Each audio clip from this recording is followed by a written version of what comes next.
The Xenoverse series has been going on for over a decade now. In that time, we've gotten 2 full games, a mountain of DLC, and now the Future Saga slowly inching towards its finale. So in this video, I'm going to be going through all of the story so far. Xenoverse 1, Xenoverse 2, all the story DLC, and of course the Future Saga. So by the end, we'll be fully caught up for Chapter 4, whenever that comes out. And maybe even for whatever comes next. Xenoverse 3, maybe? This video is pretty long, as you've probably already noticed, so I've divided everything up into chapters. If you've seen my earlier videos and just want to jump straight into the new content, you can do so easily. Alright then, with all of that out of the way, let's begin. In the beginning. The age is 761, and it is Piccolo and Goku vs Raditz. Just as Piccolo is about to unleash his special beam cannon on the two brothers, Raditz is able to escape Goku's grasp. The beam pierces through Goku's chest, killing him instantly. With Piccolo left wide open, Raditz is able to eliminate him with a powerful ki blast. Now, with no one left to stop him, Raditz can wreak havoc on Earth, and thus change history.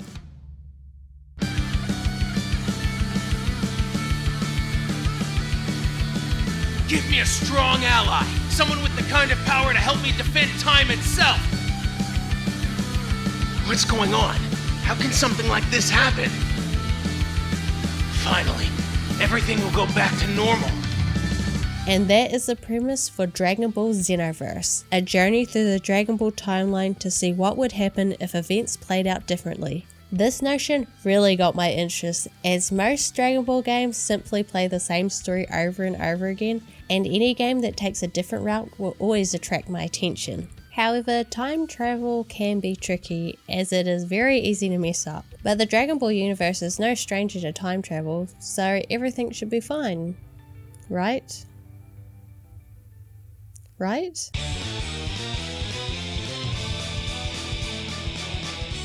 Dragon Ball Xenoverse was developed by Dimps, who are also the creators of one of my favourite DBZ game series, and that being the Budokai series. Xenoverse takes a bit of a divergence from what is seen in the Budokai games, as it is a blend of a 3D arena fighter and an action RPG, and honestly, looking at the game on the surface, it looks a lot closer to the Budokai Tenkaichi series. Xenoverse was released in early 2015, and the game is very heavy on the online aspect. And spoiler alert, it is kind of dead. So I won't be talking much about that feature.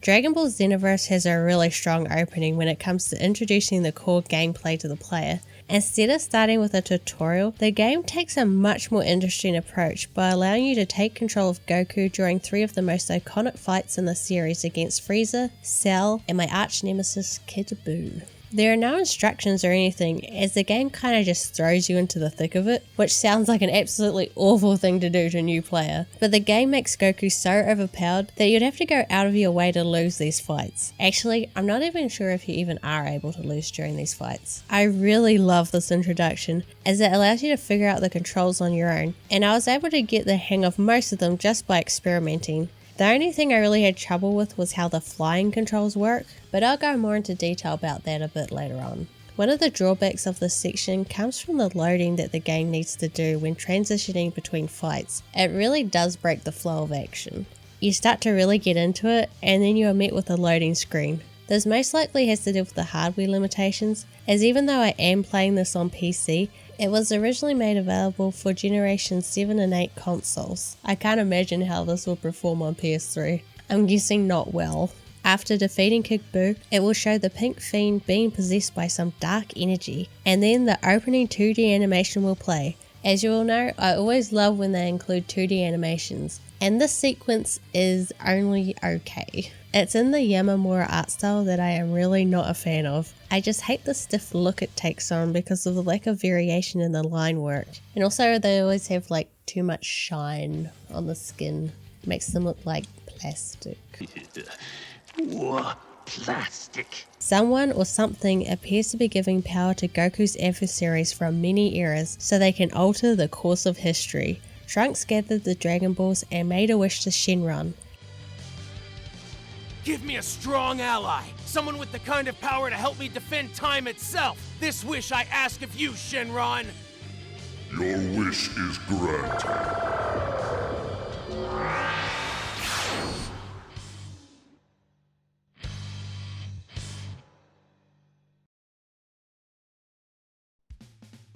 Shenron's voice echoes through time, claiming that you have been summoned from a land far away.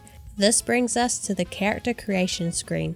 Unlike in many other Dragon Ball games, we will not be playing as any pre-established characters, but instead creating our own. There are 5 races that you can pick from, with each race having different strengths and weaknesses. Earthlings have balanced stats for both offense and defense. They get a 20% boost to basic attacks when their ki is maxed, and their ki automatically recharges. Namekians have a low attack, but this is compensated with a higher health pool, along with faster stamina recovery. Items are more effective than other races, and when their health is below 75%, it will start to regenerate. There is a Freezer race that is just called the Freezer race. Apparently the developers weren't allowed to come up with a name for the race, as that would mess with the series canon, even though that is pretty much the premise of Xenoverse, but it's fine. I don't even care. The Freezer race is supposed to be fast but with low attack. Honestly, I couldn't tell the difference. Their standard ki blast also freezes opponents in place for a short time, but it does take longer to launch them and you can only launch one at a time. Saiyans are the glass cannons and they have low health but high attack and get a stat boost when they are revived during a battle, which I thought was a really clever integration of the series lore with the game mechanics. Margins have high defense but slow stamina recovery, and the stats are quite different depending on the gender.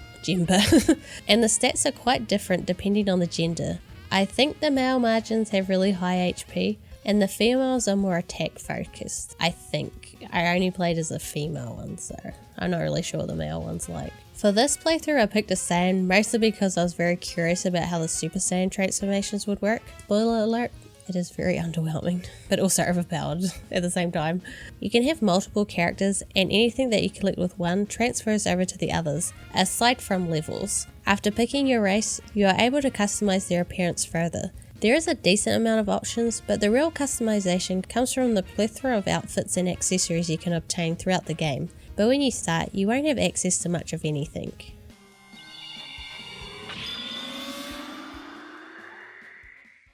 If you're enjoying the video so far, don't forget to hit that like button. It helps the video out a lot. And if you're new here, consider subscribing to the channel. We are so close to hitting 100 subscribers. And if you're interested, I've got a bunch of other Dragon Ball game retrospectives already up, covering everything from the PS2 classics to some of the more modern titles. So if you're a fan of Dragon Ball gaming, there's plenty more waiting for you. Once you have finished creating your character, you will be teleported to age 850 where Trunks will be waiting for you.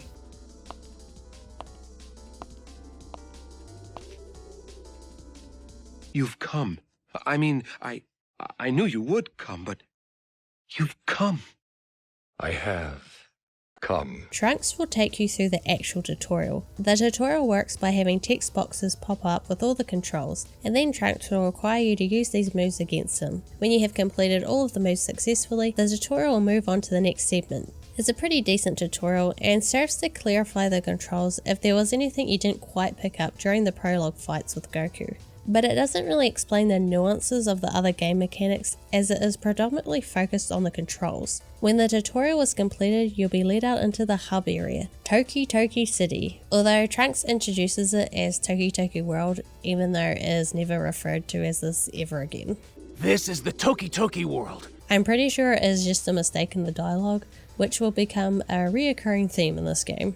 Walking around, you may start to notice that these areas are kind of massive, to an unnecessary degree. This is because Xenoverse has an online element that allows other players to enter your world. Well, I guess that's not exactly right. You can see other players hanging around the hub world that you might be able to play with, and I say might because I had a huge issue with the online portion of the game. The biggest and most damning issue I had was I simply just kept disconnecting from the server for no reason.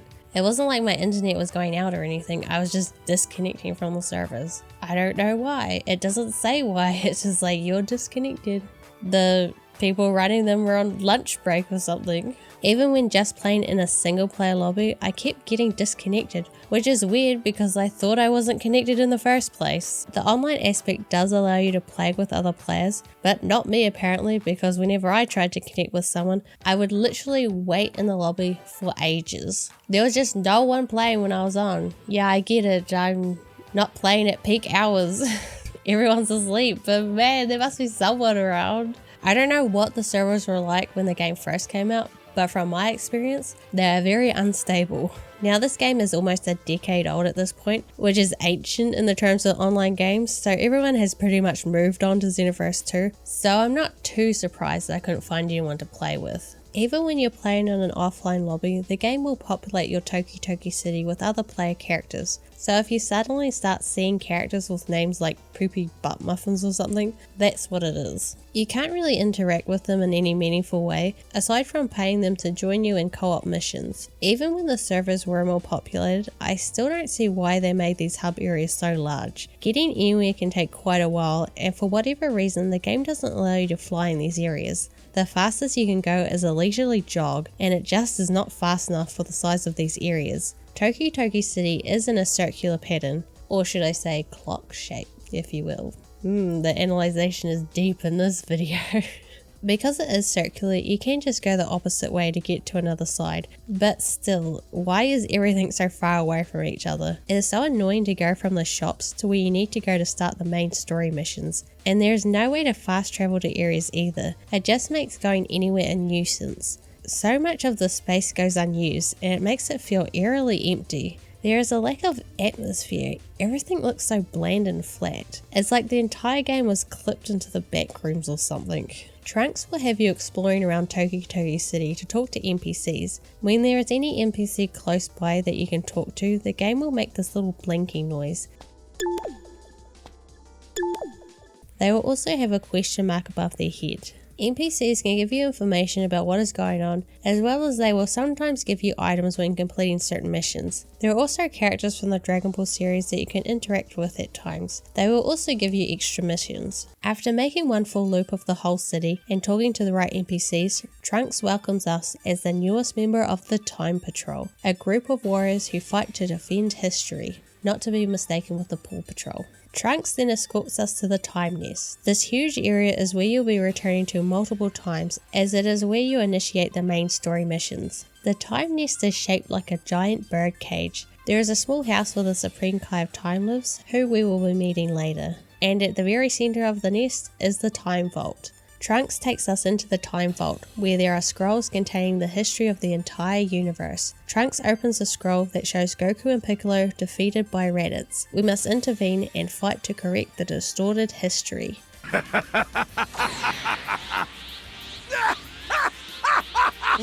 excellent!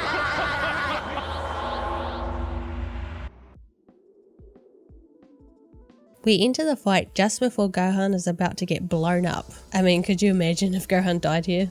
Maybe Goku would turn Super Saiyan. Now that would be interesting. Combat in Xenoverse is fairly simple. Despite its resemblance to the Budokai Tenkaichi series, it does not share the gameplay style, as this game is more of an action RPG and leans much more towards the RPG side than you may presume. You have a light and heavy attack that can be used to form combos, sort of. When you go into the combo list, it just has this very strange string of attacks. They do not correspond with specific maneuvers. What seems to be the most important aspect of a combo is whether or not it ends in a heavy or light attack, as ending with a heavy attack will cause knockback. The basic light attack is faster, but delivers significantly less damage and is easily blocked. When held down, the heavy attack can break through an enemy's guard, though this can be inconsistent, because it sometimes feels like the opponent has an infinite guard that cannot be breached. This happens so many times throughout my playthrough that I'm pretty sure that it's a game issue and not a skill issue. Feels like the AI is kind of cheating the system a bit. There's also the basic key blast that all the characters have access to, although the Frieza key blast is slightly different, as it does freeze and is slower. When locked onto an opponent and launching a Ki Blast, it will kind of hone in on them, but not to a great extent, so you do need to make sure that you're accounting for the enemy movement when launching them. To throw multiple Ki Blasts at a time, you actually just need to hold down the button rather than mashing it continuously, which is something that I kinda had trouble getting used to. I don't know why, it just felt weird to just hold the button down and have the character continuously fire. Ki Blasts aren't really well integrated into the combo system. It's more likely to break the combo rather than allowing you to string to your next. I guess their main purpose is for long range use, but it felt weird that they were so restrictive. When Raditz is defeated, the scene plays out as it usually does. Goku grabs Raditz and Piccolo beams them both through the chest, and that's it. History is fixed. Yes, it really was that simple. And it was at this point that I became really worried that all of the scenarios were gonna be this shallow. But this is just the first mission, and they need to keep it simple in order to make it easier for new players to grasp the concept. Right? Right?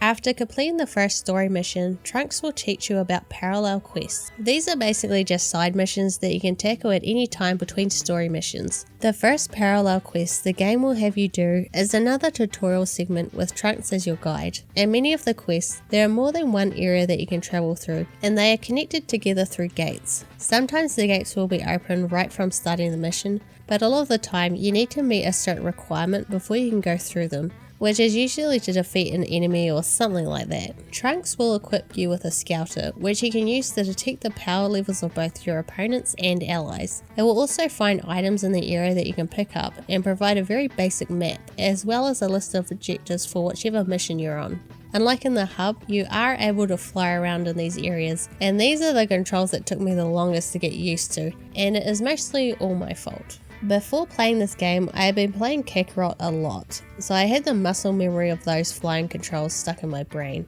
but also I feel like the default flying controls are very unintuitive, specifically when descending. Having to press down on the analog stick while simultaneously using it to control the direction of your character does not feel the best. Now I do acknowledge that I was probably being particularly hard on the flying mechanics, simply because Kakarot, in my opinion, had the best flying controls in a DBZ game to date. I would also like to note that you can change the control scheme in the options menu, which I did not do because I am an idiot. I do really like that you are able to freely roam around these areas. There isn't much to do or find in them, but it does give you more control over the pacing of the fights, as you are able to disengage from battles to an extent. For now, there aren't many parallel quests to complete, but more and more will open up as you progress through the main story. The first lot that are unlocked are fairly simple, but they do become a bit more elaborate later on, and honestly some of them are more interesting than the main story missions. For now though, we're going to continue on with the Saiyan saga.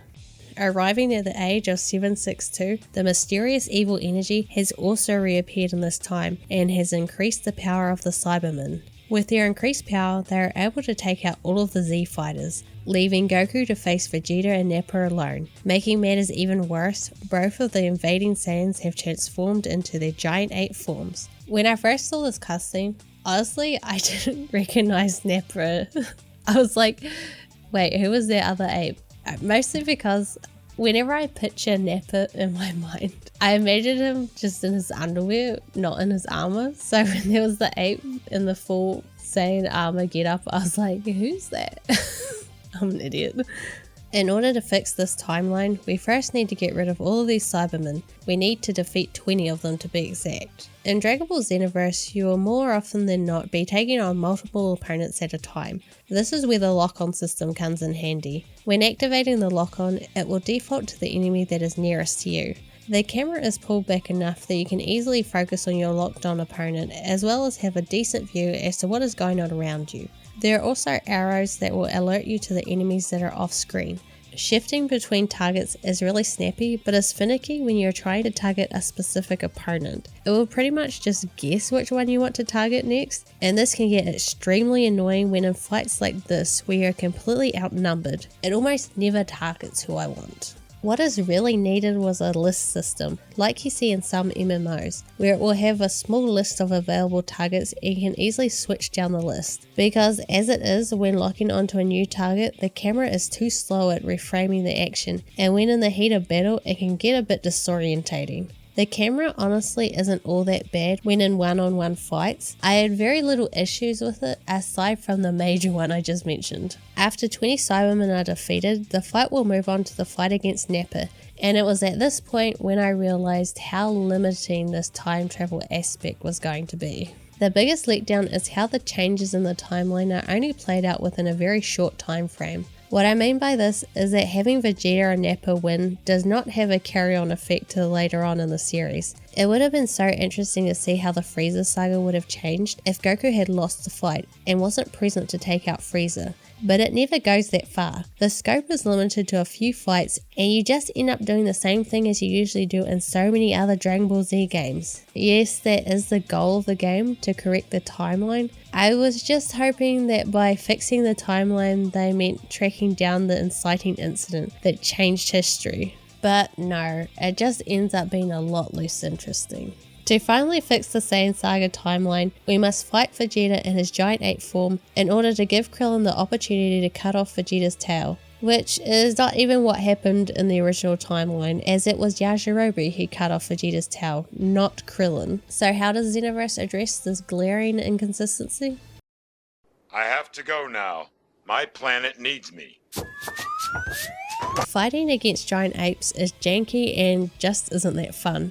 Apes have 2 health bars. One is their stamina that you have to deplete before you can actually damage them. When their stamina reaches 0, they will enter their break state and you'll be able to damage them after that. Just like in the source material, their tails are their weak point, and if you are able to grab the tail, it will deal a ton of damage. The way the grab works differs depending on the race, and this is perhaps one of the most significant variations across the races when it comes to fights. The Saiyan's grab causes your character to fling your opponent beneath them, making it difficult to follow up with anything other than a ki blast. However, there are some races with a grab that will have them flinging them directly in front of them, allowing you to easily re-grab your opponent over and over again, essentially stun locking the enemy. The tail is considered a different target and is quite easy to land a grab. Half of the time they are thrown, they will be able to get out of it. I think it's just to prevent you from spamming it. If they didn't want you to spam it, they shouldn't have made it so powerful. That's what I say. Since they are so lumbering and slow, they are really easy to dodge, so the only real threat a giant ape poses is the tedium of the fight, as they are damage sponges. I still have yet to play a Dragon Ball game that has made fighting giant apes fun. I guess the Tenkaichi series is sort of fun, but it's only because they aren't really that much different from fighting a regular fighter. Krillin will throw his Destructo Disc and cut off Vegeta's tail, because that is definitely how it happened, and Vegeta will return to normal. Then all we have to do is help Goku defeat Vegeta and the timeline is returned to its original state. For the most part anyway. Gonna be honest, I found this saga to be quite lackluster, and the excitement I initially had for Xenoverse's premise was beginning to fade. However, there is still the mystery of who it is that is trying to change history, which still could be quite interesting. With the Saiyan saga complete, we get to meet the Supreme Kai of Time and her owl Toki Toki. It's not explicitly explained what powers the Supreme Kai of Time has, but it is implied that a lot of her abilities stem from her being the caretaker of Toki Toki. Because of this vagueness of her powers, she is very underused in this game, and most of the time she is just seen standing around the time nest. Me? Just hanging around. I really do feel like Xenoverse doesn't explain enough about how stuff works. I mean, they don't have to explain every little aspect, but at least enough that things don't come across as arbitrary. After the Saiyan saga is actually when the full extent of Toki Toki City opens up, as from this point on you are able to use the multiplayer lobby that I talked about earlier. Although you cannot play the story mode with other people, which is a bit disappointing, but it's not like I'll be able to make use of it anyway. And it's not because I don't have friends this time. On Namek, the Ginyu Force have defeated both Gohan and Krillin. Fortunately, it looks as though Vegeta had managed to defeat the Force's leader Ginyu. Except not really, because Vegeta is actually Ginyu. Ginyu! And then he is able to take over Goku with his body swap. The purple aura is also present here as well. The Ginyu Force Saga is definitely my favourite featured in this game. The setup is entertaining and the missions are more varied and more enjoyable overall. Plus anything involving the Ginyu Force is always fun. Ginyu's body swap ability is what makes this saga so enjoyable. After helping to fight off Raccoon, we accidentally get body swap with Captain Ginyu. When in his body, we can use all of his moves and super attacks, but I'm pretty sure that body change doesn't mean that a person can use the other person's moves. At least not in the manga or anime. Anyway, there are a ton of skills you can equip to your character. These skills can be brought from the skill shop as well as given as rewards for completing missions. They will either require ki or stamina depending on the type of skill it is. Skills are split between physical, ki, evasion, and then power up skills. I guess would be the best way to describe them. Your stamina is the green bar beneath your health bar and the yellow is your ki. As a general rule, all physical attacks, evasion moves, and guarding will require stamina, and anything that uses ki, like super attacks, will require ki. The stats of your character will also affect their effectiveness of your skills. That was a really bad explanation.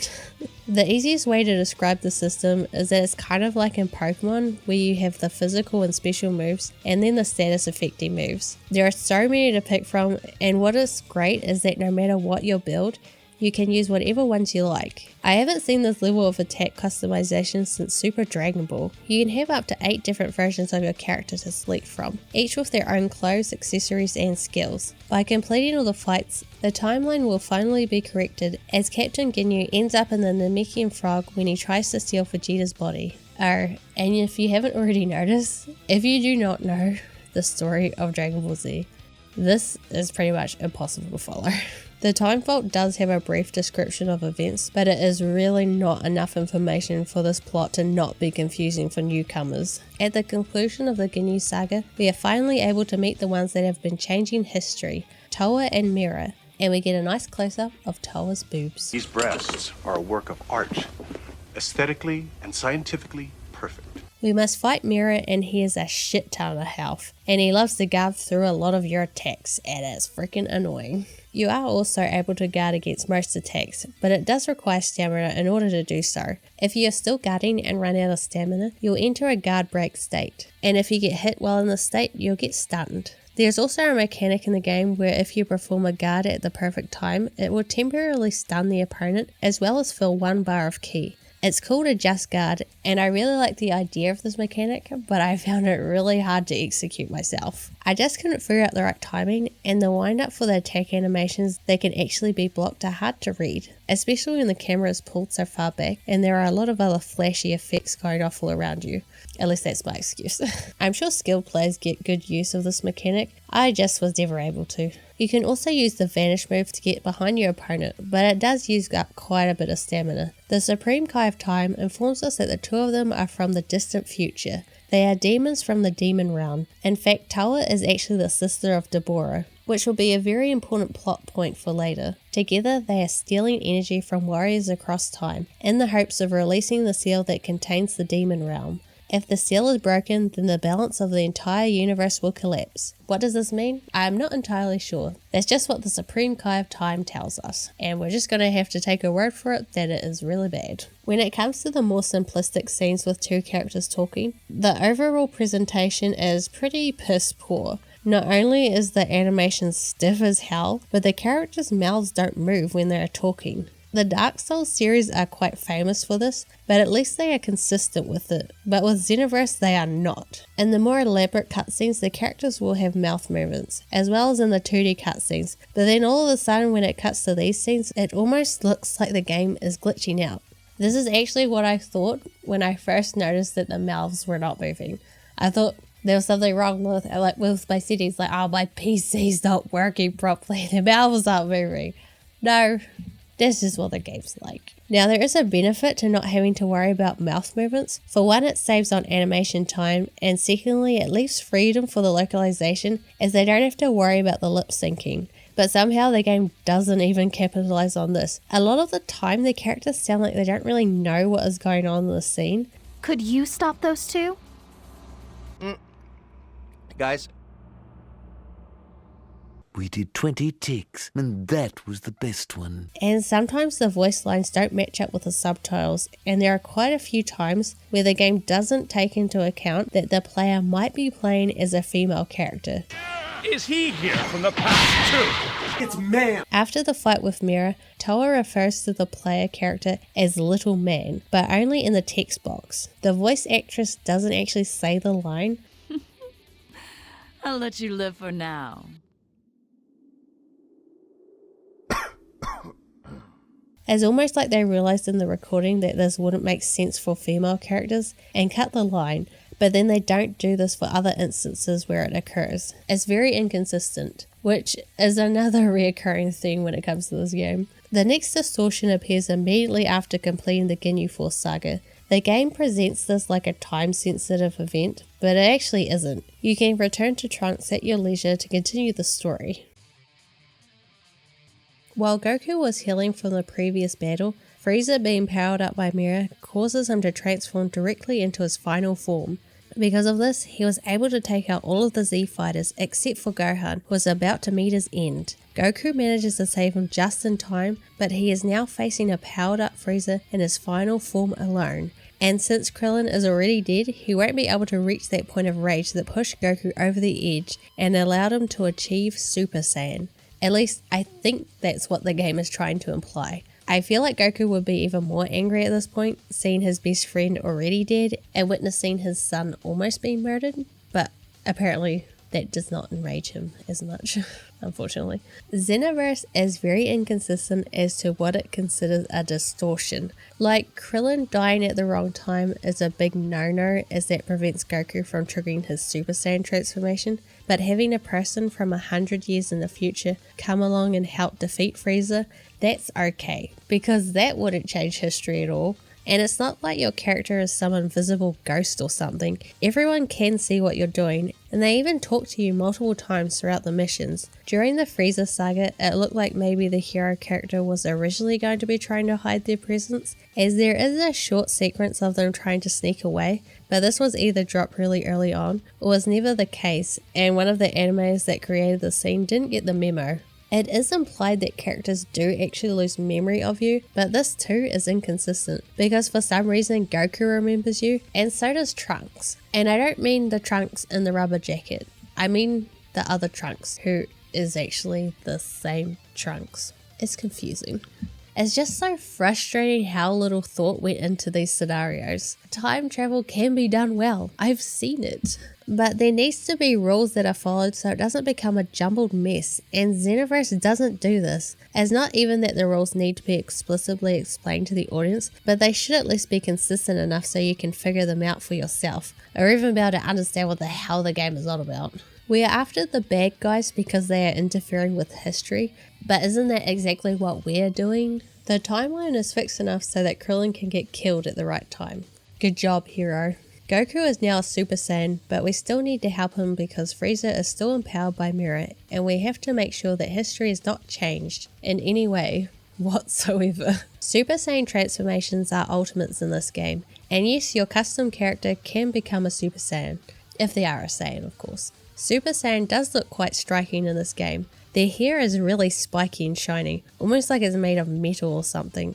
It's so sharp, it looks like you could stab someone with it. When in Super Saiyan form, you have infinite use of your ultimate attacks, making it really easy to spam your most powerful moves. All ultimates require ki to use, and you can have up to 2 ultimates assigned to your character, and they are obtained the same way as other skills. Ultimates are some of the flashiest looking attacks in the game, and because some of the animations for them are so long, characters will enter a kind of invulnerable state. It can be annoying as you can't take advantage of the opening it gives you, but I think that having this invulnerability would render most ultimates almost impossible to execute, as the chance of being interrupted mid-attack is just way too high, especially for battles that have you facing off against multiple opponents at once. For those of you who are familiar with my videos, you already know what I'm going to say about the graphics. I do not like them. I just hate how shiny and plastic they look. It makes them look like little action figures. Their character models themselves are pretty decent. They have gone for a more brawny design when it comes to the characters such as Goku, which I like as it really gives off this air of strength. But man, that specular shading just doesn't do it for me. I hated it in Raging Blast 2, and I hate it even more in Xenoverse. Trunks comes across looking the worst in my opinion, and it's all because of his stupid coat. Instead of it looking like heavy leather material, it looks like it's made of rubber. And it doesn't help that the cloth physics have a habit of glitching out, making it look even more goofy. Xenoverse presents some of its story through some quite well put together cutscenes, and these are different from the just standing and talking cutscenes. The animation is great and the characters are nice and expressive, apart from the player character. Depending on how you have them customized, they can look a bit out of place, but that is to be expected in a game like this. Goku wins the fight against Frieza and the timeline is back to normal. The Supreme Kai of Time is pondering over the nature of the situation with the two demons. It then cuts to some weird clown looking ass inside a crystal room. The crystals look like they are the same crystals seen in the prologue.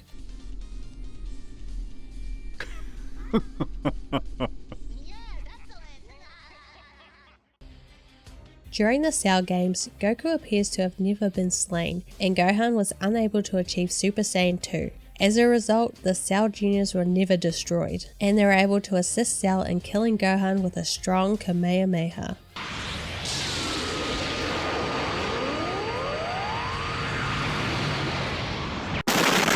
God, my fucking knee! That's my knee!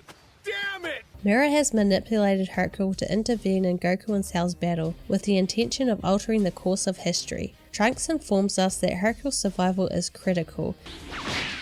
Therefore, we have to figure out a way to get rid of the possession.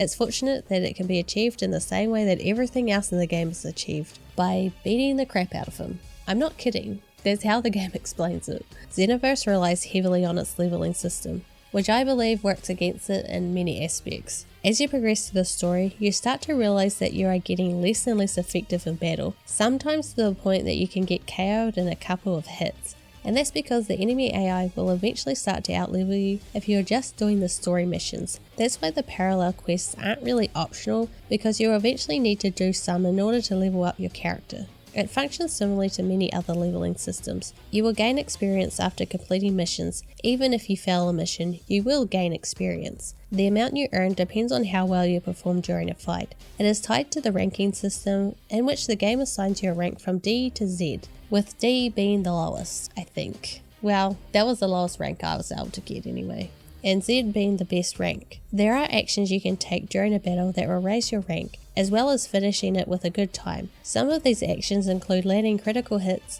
avoiding damage, and using special abilities effectively. When you level up, you will get 3 attribute points that you can use to enhance your character. The base stats of your character will differ depending on their height and build, but from here you can customize them however you want, with the only restriction being that you are limited to a maximum of 100 in a stat. Max health is the amount of health your character possesses. It's probably the most simplistic statistic to understand. It increases your overall survivability in battles. Max ki determines the maximum amount of ki you have. By increasing this stat, you will be able to perform more ki-based attacks without needing to recharge. Max stamina determines the maximum amount of stamina you can have at any given time. Increasing the stat allows you to do more physical based attacks as well as guarding and evasion moves. Basic attacks are punches, kicks, throws and ki blasts that do not qualify as super attacks. They require no ki to be used and immediately activate. These types of attacks will cause more damage if the stat is higher. Strike supers are supers or ultimates that deal physical damage. These are distinguished by the black and white symbol next to their names. Increases in this stat increase the damage these attacks do. Ki blast supers are the supers or ultimates that use ki energy. These are distinguished by the blue and white energy beam symbol next to their names. The amount of damage they cause increases with a stat. The stats of a character are reflected within a hexagonal prism, which grows as you level up and improve your stats. Your base stats, raised stats, and close all contribute to your final stats. Understanding how different stats affect a character is important for strategic gameplay, and the game falls short in providing clear explanations. However, the choice of character, race, and body type adds an interesting layer of customization.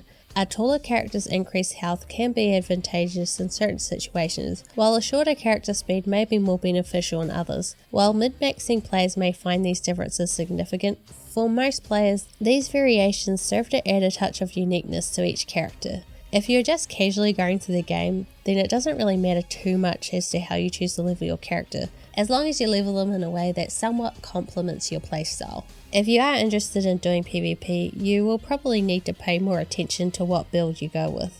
I just really hate how much emphasis the game puts on your character's level over everything else. Any player skill becomes secondary to your character's stats, and this has the huge side effect in making the game very grindy, and this grindiness is not just an issue with leveling your character. Gohan awakens his power within and ascends to Super Saiyan 2. However, his awakening was caused by the evil Ki. Gohan is being consumed by this evil force. Once all of the Cell Juniors are defeated, Toa and Mira will appear on the scene again. We must fight Mira again, but this time we will have Trunks fighting alongside us. The AI partners in this game are pretty useless.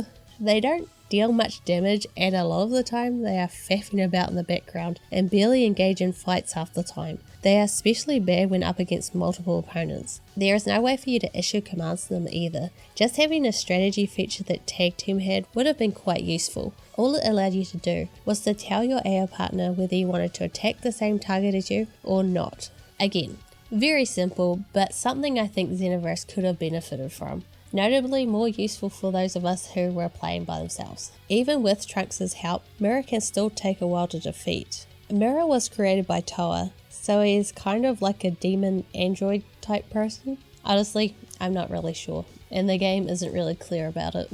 He is able to absorb energy, and he has now decided that we are powerful enough for him to harvest. Not exactly sure how that works, but honestly this doesn't really bother me, as it's a sort of demon magic that Mira has, and it doesn't need to be explained. With the help of Trunks, we are able to defeat the demon android man, but Mira manages to stand back up and starts to power up, making Trunks realize that he was concealing his full power. Toa reappears and informs Mira that their work is complete, as she has removed the dark magic that allowed Gohan to become Super Saiyan 2, just as Dark Cell returns. Mira warns us that he will have to finish us off the next time he sees us, and departs with Toa. All that is left to do now is to help Gohan defeat Cell.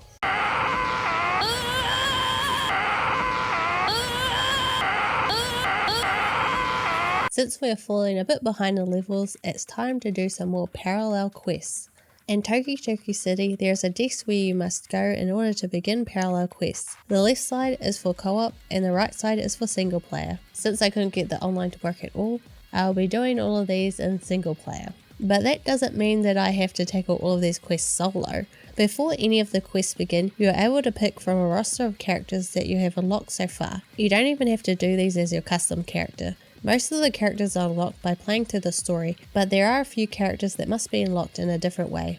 An annoying way. If you have the DLC for this game, you are able to play as those characters right from the get-go, and they are overpowered as hell in the early game. You can be collecting Dragon Balls on Namek as Super Saiyan Blue Vegeta, and there is nothing anyone can do about it. And there isn't a penalty for using these characters either, as all of the XP you earn from the quests go to your custom character.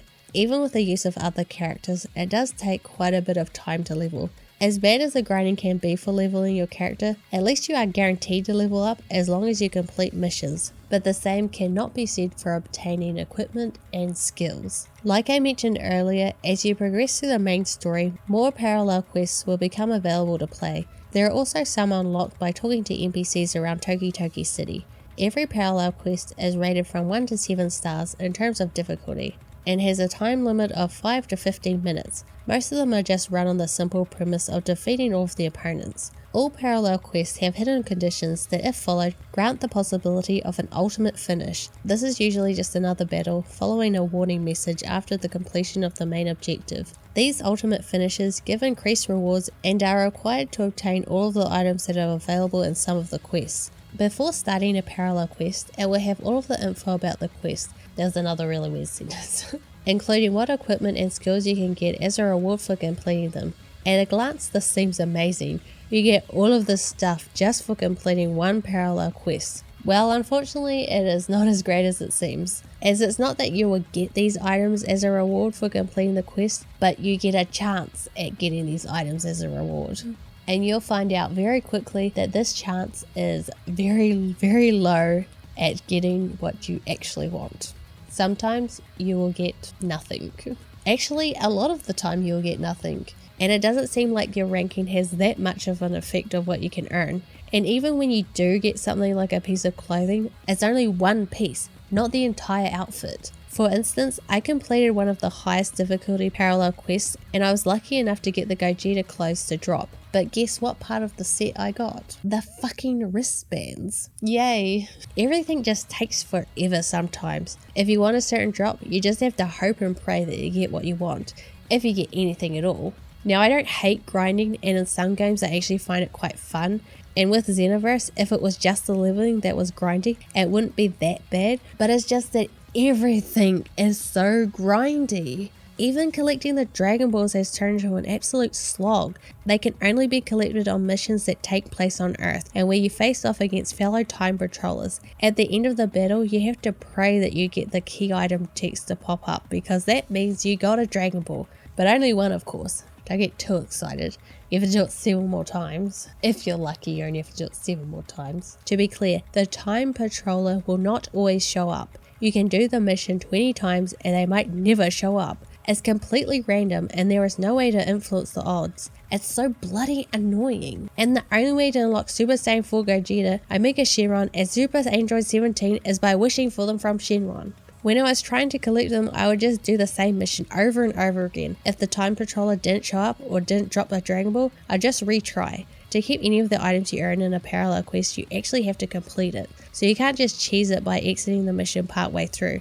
Oh, and another stupid thing that makes the grind even longer is whenever you finish a quest, you will be placed at the entrance of the hub area. So you have to run across the courtyard to start another one. It becomes extra stupid when you realize the game will spawn you right in front of the desk if you exit a quest. It's like they're trying to piss me off. Fucking hell. The only reprieve from the grind is some of the equipment and skills can be brought at the shops, but even then it is usually the more basic ones. If you want to get the best stuff, expect to be playing the same mission over and over and over and over and over and over, and over again. This probably isn't as bad if you're doing these missions with friends, but on your own, it is so fucking boring. At first the grind didn't seem that bad, like the game gives you a decent amount of stuff to get you started, but then the missions get longer and longer and you realize how bad the drop rate can be, and it's tedious and boring and is not worth it. The Android Saga takes place after the South Saga of this game. Well, since everyone could time travel, I guess technically the sagas could happen in any order. At the beginning of the saga, it is revealed that the time distortion is affecting the timeline to the point that Trunks is starting to disappear. You know, just like in Back to the Future. Because of this, Trunks will not be able to help us in the upcoming fights. But this isn't the biggest issue with this turn of events. I know I have already complained a bit about the time travel aspect of this game, but I can't help it. There's just so many things that don't make sense. Like I mentioned before, time travel is nothing new to the Dragon Ball universe. It first appeared all the way back in the Dragon Ball anime, where Goku went back in time to train with Master Roshi, although this was filler and is not considered canon to the series. However, time travel became a major plot point in the Dragon Ball Z series with the introduction of Trunks, who travelled from the future to warn the Z fighters about the impending threat of the androids. And this version of Trunks is actually the very same Trunks that is in this game. Now, why exactly does this matter that these two Trunks are actually the same Trunks? Well, it's important because this should be impossible. The concept of two of the exact same character existing simultaneously doesn't follow the established rules of the time travel within the Dragon Ball Z universe. Xenoverse's version of time travel operates on a closed-loop timeline, whereas in the manga, time travel works on the logic of parallel timelines. This distinction between the closed-loop timelines and parallel timelines is crucial in understanding the consequences of time travel in Xenoverse. While in the closed-loop timeline, any changes made in the past would ultimately be predetermined and already accounted for. In the parallel timelines, even the smallest alteration can have significant ripple effects on the newly created timeline. This inconsistency raises the question about the nature of time and parallel realities within the series. So is this glaring contradiction ever addressed? Well, yes, but in a very hand-wavy way. The Supreme Kai of Time explains that she had planned on dealing with Cell herself, but stopped when she saw that Trunks had already travelled to the past. She confronted Trunks and explained that using time travel to change history is a sin, and she convinced Trunks to join the Time Patrol as atonement for his sin. Because the Supreme Kai of Time is the guardian of time and possesses the ability to manipulate it, she can grant Trunks the power to alter the past as well. This newfound ability allows Trunks to not only correct disturbances caused by the time travelers, but also prevents them from happening in the first place. And all of this information is very easy to miss, as it's not relayed in a cutscene or anything. You will only hear this by talking to the Supreme Kai of Time in between story missions. This explanation provides a very loose justification for the inconsistency, allowing the story to continue on. I mean, it's not great, but it's not nothing. And honestly, there isn't really much the writers could do to fix this contradiction. The very premise of the Xenoverse story just doesn't work at all within the established rules without having an ass pull like this. And I really do think the premise is appealing enough to justify breaking the rules. But it does make some events that happen within the narrative a little bit confusing, especially when it comes to the Android saga. Even though we're able to defeat both Android 17 and 18, Trunks is still disappearing. Toa teases that she changed more than just the androids in this time. Then Ronald McDonald comes along and gives us the D, the capital D. And we are teleported to the other distortion of the timeline. And it was after this interaction where I had completely lost the plot thread and was really confused. Trunks says this when we reappear. We actually made it back. We're in my era. Okay, so we had travelled along the same path as Trunks did in the show, but what makes it really confusing is when Cell shows up gloating about how he absorbed the androids, but didn't we just defeat them in the past, making it impossible for him to achieve his perfect form? So does this mean that this Cell had to travel to a parallel timeline in order to absorb them? But I thought we were working within a closed loop timeline system now, so this should be impossible. If we have changed back to the parallel universe version of time travel, then defeating Cell will have no effect because this is a completely different version of Trunks than the one that is disappearing, so saving him will not save the other one. It really feels like Xenoverse is implying that you can travel back in time and change the timeline of a different timeline that you travel on. I feel like, okay, my brain is breaking. Okay, so Cell traveled to a different timeline, a parallel timeline. We traveled to that timeline as well, parallel timeline, but we are also able to travel back in time on the same timeline, not the one that we came from, but the parallel timeline. And because he went to a parallel timeline, the androids are still alive, so he could absorb them. And she won't save the other Trunks who's kind of off on this other timeline. What is going on? Pure insanity. The story is insane and is very confusing. And it was this point that I just had to admit to myself that I just kind of didn't really understand what was going on and just had to run with it. The more you think about it, the less sense it makes. Don't think about what's going on and you'll be able to follow it. As soon as you start to think about it, you just get completely lost. Despite all of this confusion, defeating Cell does in fact restore Trunks to normal. Even though Ronald McDonald helped us to save Trunks, everyone is very wary of this mysterious clown, and the Supreme Kai of Time seems to know who he is. Goku faces off with Majin Buu as Super Saiyan 3. It was evenly matched, but Majin Buu is engulfed with an evil ki and divides in three. Mira and Toa have changed history here as well. In order to return history to its correct flow, we must fight against Mira and Toa. In the Buu saga, we finally have some more personal motive for the villains, and that is Toa wanting revenge for her brother Dabura, who was killed by Majin Buu. This could have been quite interesting, as you will be caught between two villains battling it out with one another. Unfortunately, with most interesting ideas in this game, they do nothing with it. And it also brings up the question again about how the villain's time travel even works. Because if Toa really cared about her brother and she knows how to time travel, why doesn't she travel to the point before Majin Buu killed her brother? It's not like Toa cares about making the timeline unstable or anything. The time travel is so badly explained that you either have to assume that the villains are idiots or they just can't time travel to certain times for some reason. Yeah, the story can be somewhat enjoyable if you don't think about it all that much, but it is really hard not to think about it. The wasted potential is so annoying. It could have been so interesting, but it just isn't. It's dumb. It's like really high production fan fiction.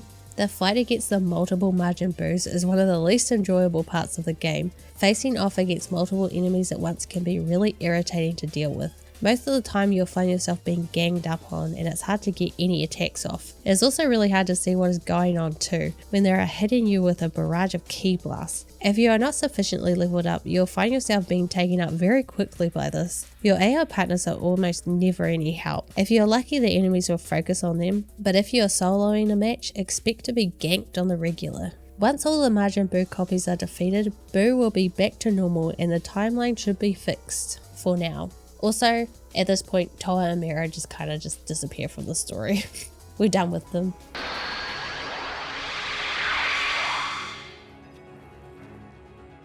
What? What is that? I'm sensing a very sinister energy.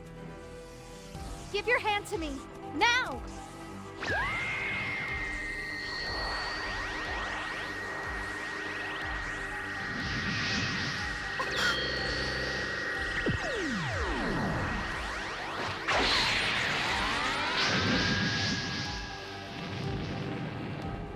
The Majin emblem. It's just as I feared. Majin? What's it mean? Remember, I told you, there was a villain who tried to seize control of the Time Nest. It's him. Demon God Demigra! I knew it was you! Thanks for keeping things so tidy. You know, I wanted to end you painlessly, but you just wouldn't accept the offer. So you helped her back then. So you can get rid of both Mira and Toa. Playing dirty, just as you always did. Toki Toki, give it to me. I'm worthy. You know this to be true. Worthy? You're worthy of solitude, stuck in the cracks of time. How did you even escape in the first place?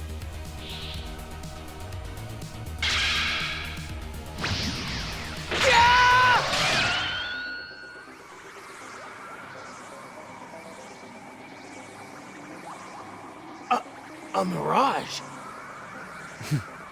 We shall soon meet. Look forward to it. The part where they refer to the Majin really confused me, as I first thought they meant the Majin race of people, but then I realized they were referring to Majin as like a magical kind of aspect and not the race.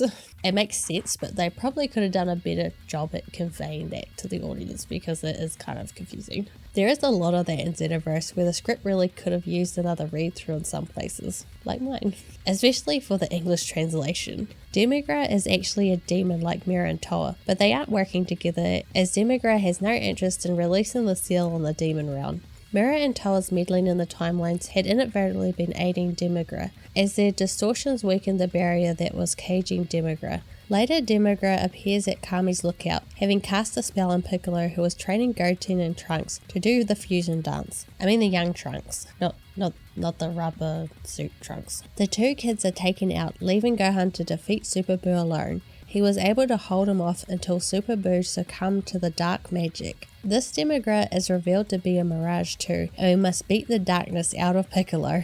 Beat the darkness out of him.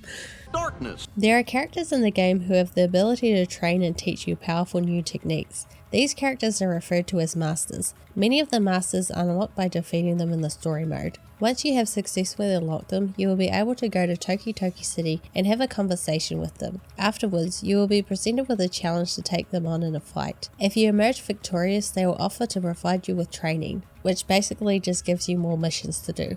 As you successfully complete these missions, you will be rewarded with more valuable items. The most interesting part about the master system is how your master reacts to how you do during a fight. At one point I had Pan as my master, but I found her comments to be so annoying post-battle that I ended up switching just for that reason alone. Not bad, although I'm still tougher. Shut up! My favourite has to be Captain Ginyu because of his humorous and entertaining remarks after each battle. Well done! Here, I'll perform my happy dance for you. I love Captain Ginyu. He always brings a smile to my face. The game version of Captain Ginyu is better than the manga and anime. Like, every game he's in, he's like the best character. Another one of my favorite parts about this game is all the different clothing pieces you can get for your character. There are a ton of different ones, and there are so many references to the manga, anime, and films. Like most things in this game, they can be obtained as random drops from completing missions and also in the shops. There are gender and race specific clothing, and clothes do have a small effect on a character's stats, but not a noticeable amount, at least not from what I could tell. Mid-maxers will be like, you gotta wear the Goku's gi with the Vegeta boots, or you're gonna get your ass whooped. Most outfits come in a set of 4, but you don't get a bonus for equipping a full set or anything, so there is no penalty for mixing and matching. With Demigra's power, Super Buu reverts to his pure evil form of Kid Buu. Buu destroys Earth and we are summoned to the Kai's secret world. Buu then appears not long after. With the help of Goku and Vegeta, we must destroy Kid Buu, who is now even more powerful thanks to Demigra. I don't really get how Buu is in his kid form, because wasn't this form only made possible because Goku and Vegeta removed all of the good within him when they removed Fat Buu? Good guess, but actually no. I love how Vegeta chastises Goku for saving us and Hercule rather than his son. Why did you save them before you saved Trunks? I wish Trunks and Vegeta actually got to interact in this story. It would have added a great emotional hook to the narrative, which Xenoverse is severely lacking. In the climactic showdown with Kid Buu, Goku needs help from us to defeat Kid Buu with his Super Spirit Bomb. We help, but it doesn't count as interfering with the timeline because of the hat that I'm wearing. You have to wear the hat for it to not count. Back in the Time Nest, the Supreme Kai of Time finally explains her history with Demigra. Well, sort of anyway. He is an evil sorcerer she fought 75 million years ago. He called himself the Demon God and tried to take away Toki Toki and seize the Nest of Time. Wait, it's called the Nest of Time? This whole time I've been calling it the Time Nest. Everybody's gonna think I'm an idiot. Demigra wanted to use Toki Toki's power to create a world where he could rule history. The Supreme Kai of Time imprisoned him in the crack of time, but it seems like since then he'd been biding his time and gathering strength. A little more. Demigra appears as an illusion in the Time Nest once again and has a bit of an evil villain monologue. Trunks thinks that he is no longer a threat to us because we have already defeated all of the most powerful enemies, but that's because he forgot about Dragon Ball Super, just like Toei Animation did. You cut me real deep just now. In the age of 778, when Beerus comes to Earth, Vegeta stops Buu from devouring all the pudding. Give him the pudding!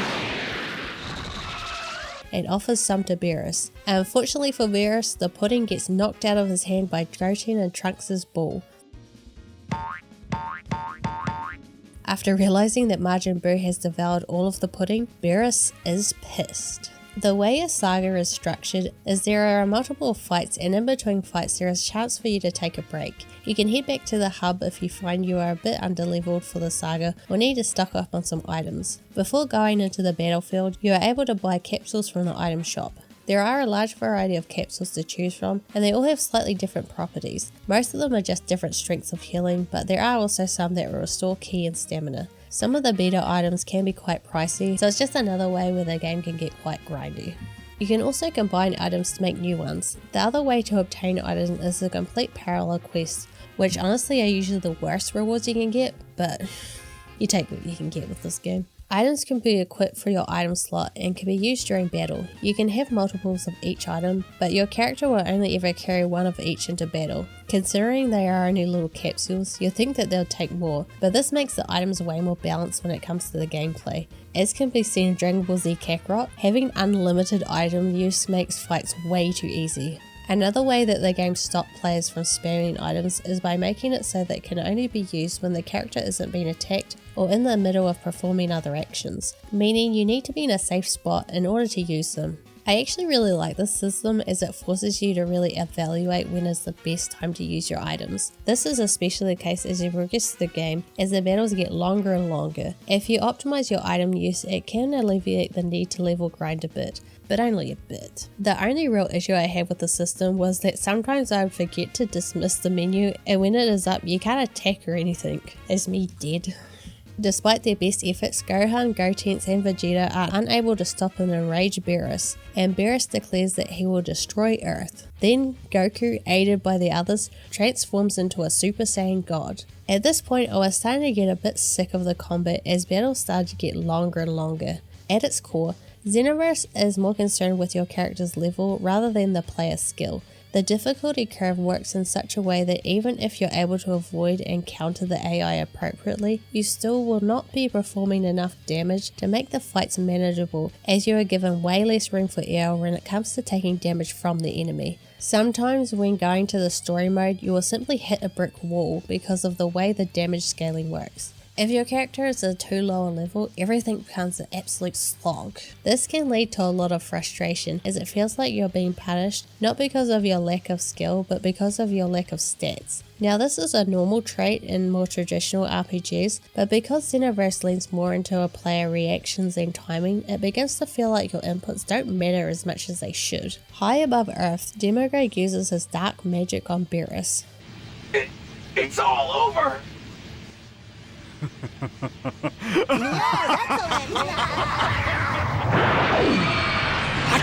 Ha! Of course it doesn't work.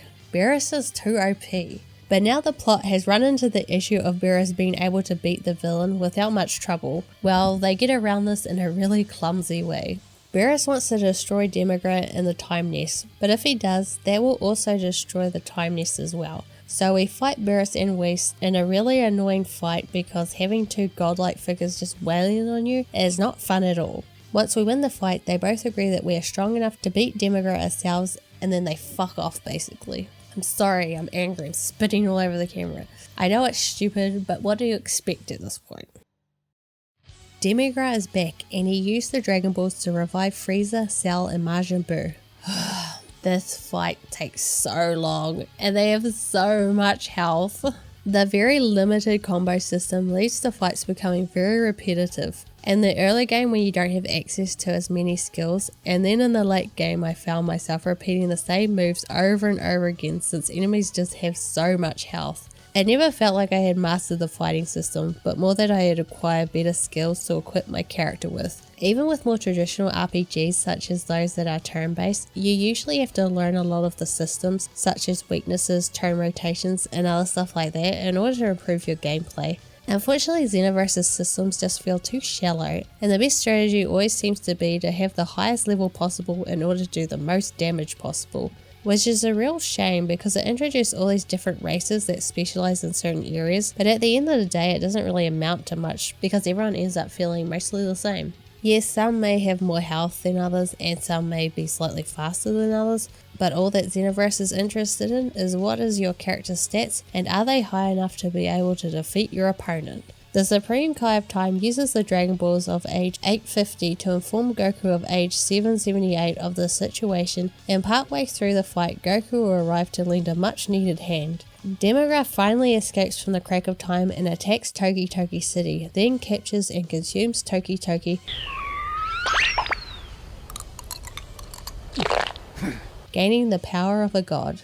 And then we just appear in front of him somehow. I guess we go through our time traveling loading screen. Trunks has succumbed to Demogorgon's dark magic, so we must contend with him as well. Xenoverse has very weak villains, and I don't mean weak in the sense that they're not very strong when you battle them. I'm referring to what they add to the story. They have no meaningful connection to any of the characters in the story except maybe the Supreme Kai of Time, who barely does anything. Just hanging around. Playing a player-created character makes it difficult to incorporate them into a plot because they're usually just blank slates. Since they are a blank slate, the villains find it difficult to play off the player character. They have no personality other than the one you imprint on them in your head. As a result, the villains tend to be irrelevant to your character's growth because there is no easy method for them to have any significant connection. Even if there is a player-created character, there is still an opportunity for the game to have a strong villain if they had a deeper connection with Trunks, who is kind of the main character in terms of an actual established character. But for whatever reason, the writers decide not to tie the villains to Trunks, and I have no idea why. I mean, we have Toa, who is Dabura's sister, but Dabura has a stronger connection to Majin Buu than he does to Trunks, so maybe they should have included Majin Buu as a supporting character? but that also doesn't make much sense. Toa and Mira started off interesting as they were presented as mysterious beings with an unknown goal, but as the game progressed and the more you learned about them, which is still kind of nothing, they become less and less interesting since it became clear that the game didn't really know what to do with them. They want to become powerful through time travel shenanigans, but it's not like they have any ulterior motive against any of the supporting cast or your character, so they end up being kind of boring.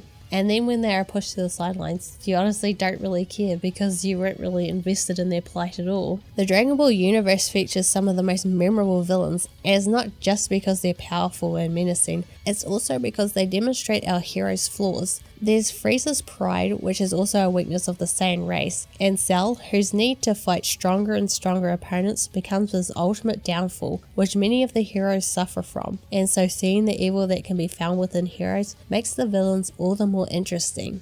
They are their foils. But here in Xenoverse, there's absolutely nothing to be seen within any of the villains. They are all presented as evil demons who want to do demon things because that is what they are, and they are so boring and I couldn't give less of a shit. We are about to be overcome by Demigra's dark magic. Trunks musters up the strength to help release us from the demon's power. During the climax of the game, of course we have Goku show up. Why? Why does he need to be here? It reminds me of the end of the BoJack film where Goku just shows up right at the end to save the day. And it's like, really? Does he really need to be here? This should be about Gohan. Why does Goku always have to steal the spotlight? I know this is not a review of the BoJack film, but it's annoying. Exactly what happened in that film is happening in this game right now. I don't even understand how Goku even got here, as I'm assuming that this is the same Goku as the one that helped us in age 778, and this is age 850, isn't it? I mean, Demigra had to build up all this power to get out of the crack in time, but somehow Goku is just able to instant transmission here whenever he feels like. Since when did instant transmission allow characters to time travel? It doesn't make any sense. If instant transmission was some sort of time travel ability, then why are there no Yardrat characters in Xenoverse? You'd think they would be the most populous race considering their signature move allows them to time travel somehow. Is this an origin story for Xeno Goku or something? I better bloody not be. That'll piss me off. It's about Goku again.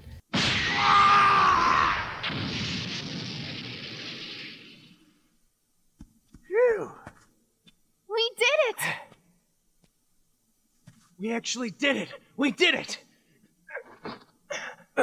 I'm sorry. So, where's Toki Toki? The jerk Demigra swallowed him. We have to get him out.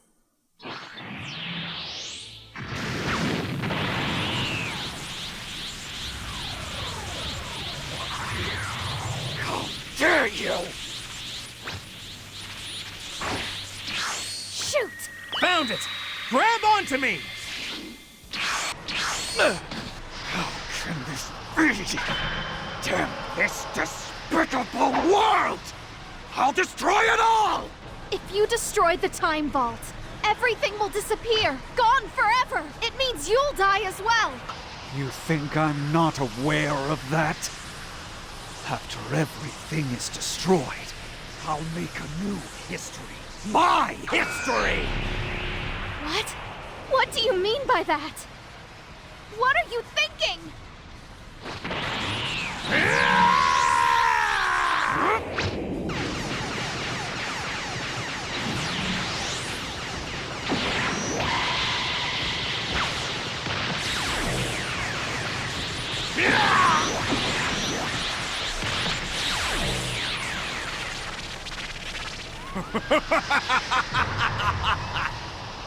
Demigra! Stop!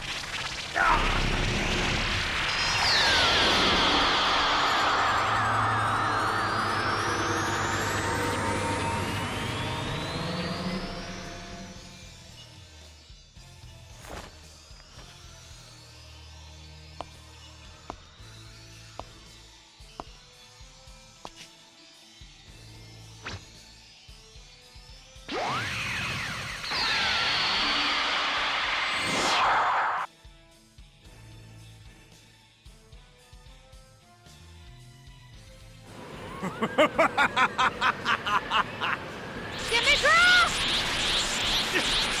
Stop!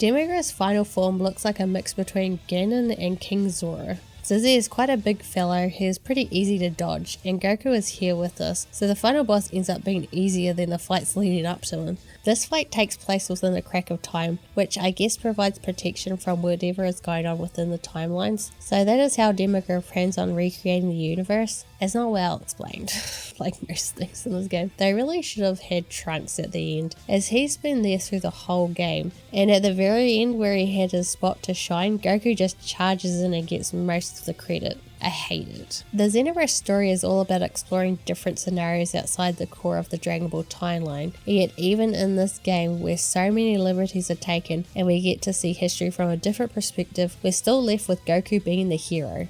I know technically it is the player character who is supposed to be the hero, but you can't help but feel like Goku is here to outshine everyone, and it really takes away from Trunks' journey through the narrative. He gets shortchanged out of his position as the main supporting cast, and once again everyone must be pushed to the sidelines for Goku, even though the story really has nothing to do with Goku. He learns nothing throughout the story, he has pretty much nothing to do with the villain, and for whatever reason he seems to understand the mechanics of time travel and the villain's motives better than anyone, including the player, as in reality the story makes next to no sense. Everyone's motives are stupid and uninteresting. All of the big bad wants to do is destroy the universe to take it over for themselves. For what reason no one knows, because he is evil, I guess.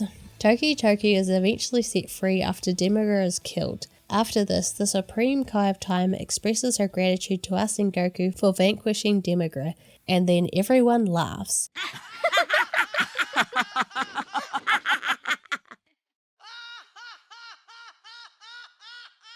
The end, right? No. Xenoverse is a bit like the Lord of the Rings. It kind of just keeps going. After the credits, Toki Toki sits on West's staff as Beerus and West float above the repaired Toki Toki City. The Supreme Kai of Time bids Goku farewell as he returns to his own time. Towa appears with Mira's surviving core and declares they failed but will return to take revenge on their enemies. Back at Toki Toki City, we're helping Trunks train some new Time Patrol recruits, and then everyone laughs.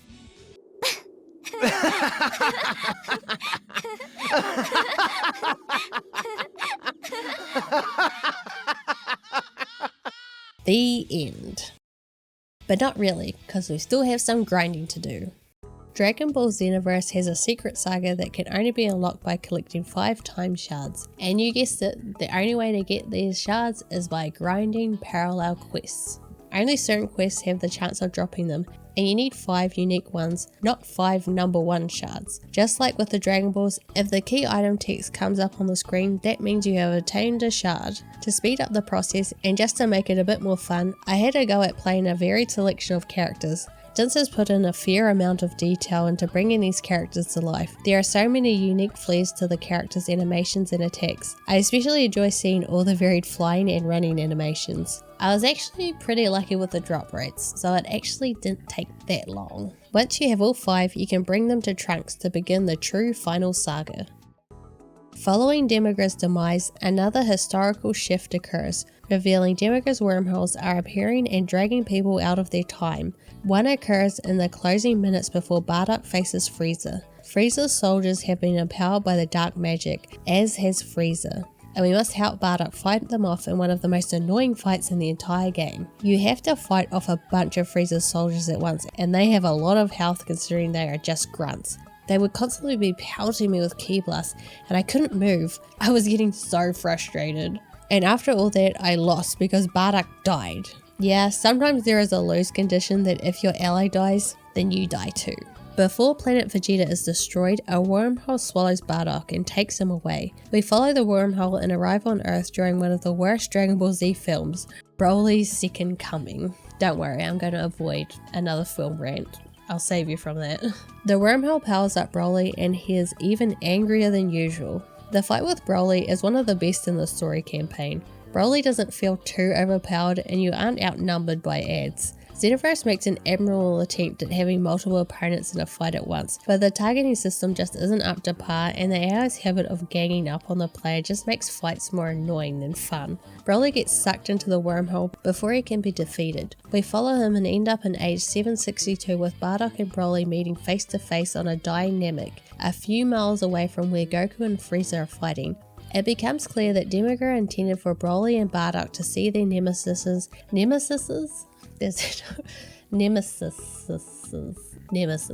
and go into a rage in the hopes of killing Goku or Frieza. Due to his ability to see the future, Bardock recognizes that this isn't right, and after hearing Broly scream out for Kakarot, Bardock challenges Broly in attempting to stall Broly so his son can defeat Frieza. The repetitive nature of the gameplay and the constant need to grind for experience points or items can become tiresome and monotonous. This detracts from the overall enjoyment of the game and makes it harder to stay invested in the long term. Also, the lack of variety in missions and quests further contributes to the feeling of repetition. Dragon Ball Xenoverse has such an intriguing premise, but it is missing one of the most important story commandments, which is make me care. It fails to do so both emotionally and intellectually. The game's storyline lacks the depth and character development needed to truly engage players. Without a strong emotional connection to the characters and their struggles, it becomes difficult to invest in the game's narrative. Along with the online aspect practically being dead, there isn't much to draw you in as a player. Maybe this is why a lot of people think this game should be skipped. When so many aspects of the game revolve around building a character so you can showcase them to other players and also play alongside them, it is no wonder that not many people recommend this game.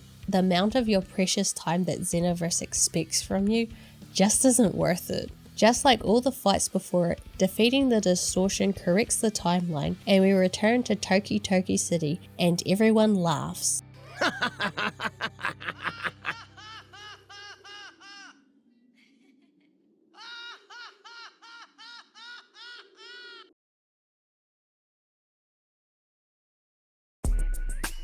the ultimate battle between the greatest of warriors in all the worlds. Take the Grand Tour, Grand Tour. Time is running out. GT!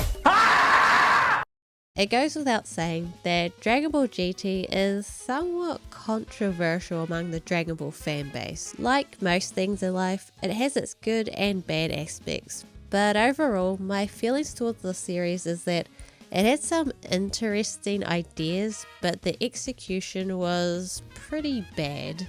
And pretty bad is exactly how I describe Xenoverse's Dragon Ball GT DLC. Not only does it add very little to the experience, but it is also a great example of how not to do downloadable content. Dragon Ball GT just can't catch a break.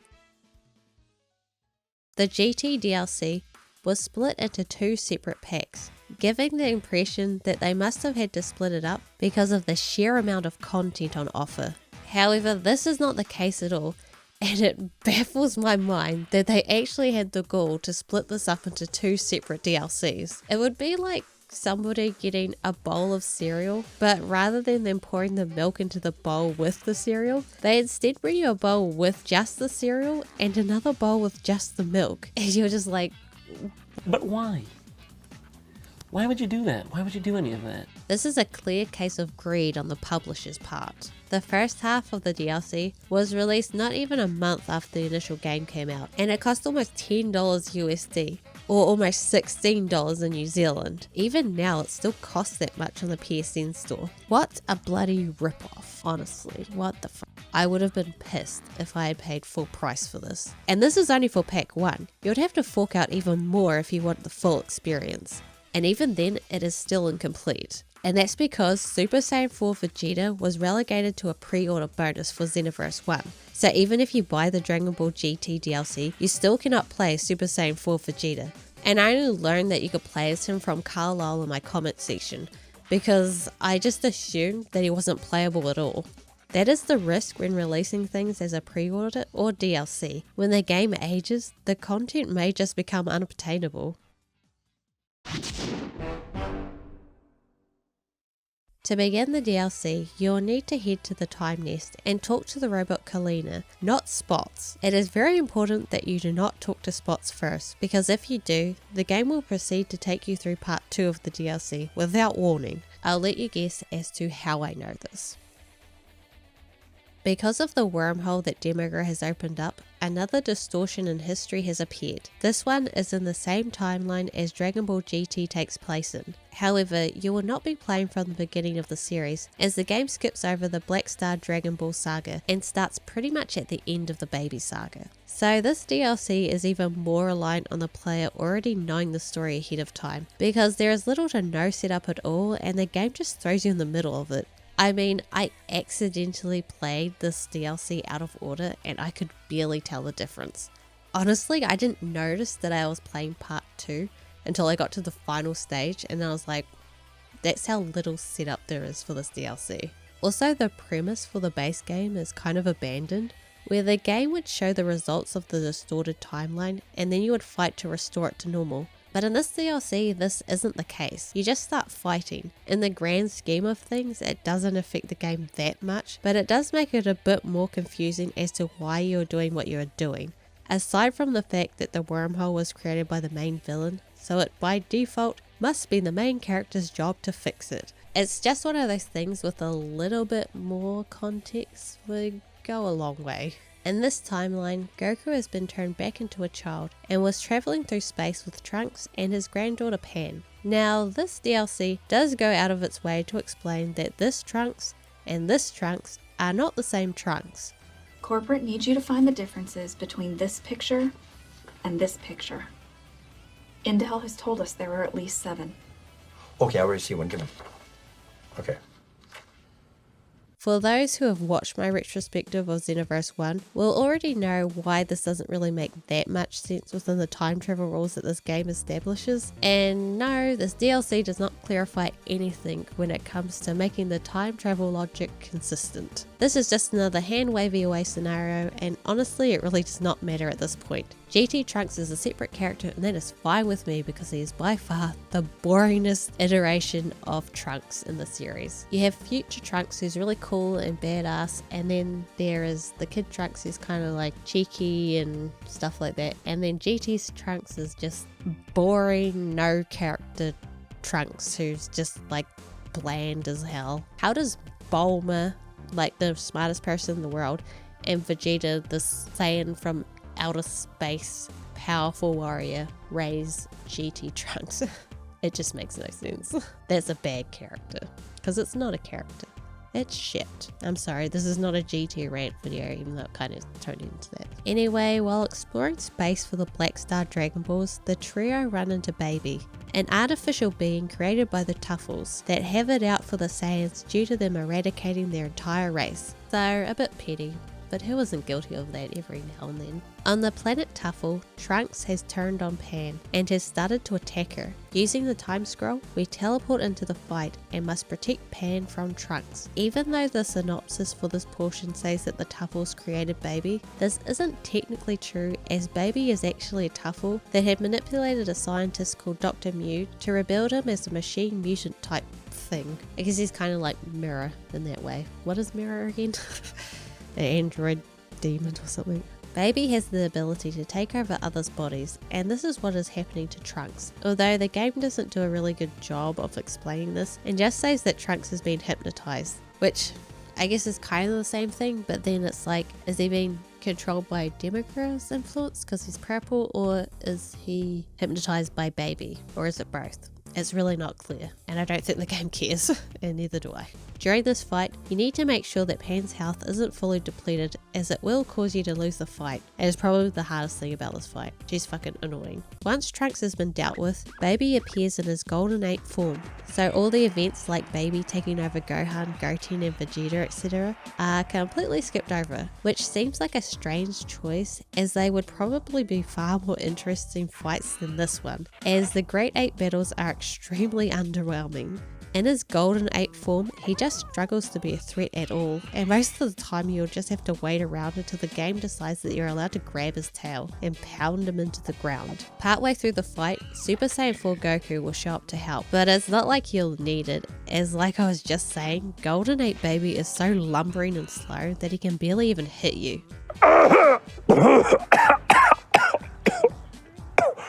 Post-battle, Baby is lying unconscious on the ground. Suddenly the wormhole spawns above him, and Goku and our time patroller watch as Baby is slowly dragged into it. teleporting him to who knows where. Except I do know because I played this out of order, and not on purpose. Before we return to the time nest, Goku thanks us for helping Pan, but the way he delivers the line makes it sound like he is calling us Pan. Thanks for helping, Pan. There must have been a rogue comma in the script or something. Back at the time nest, Trunks checks another time scroll to locate the next distortion.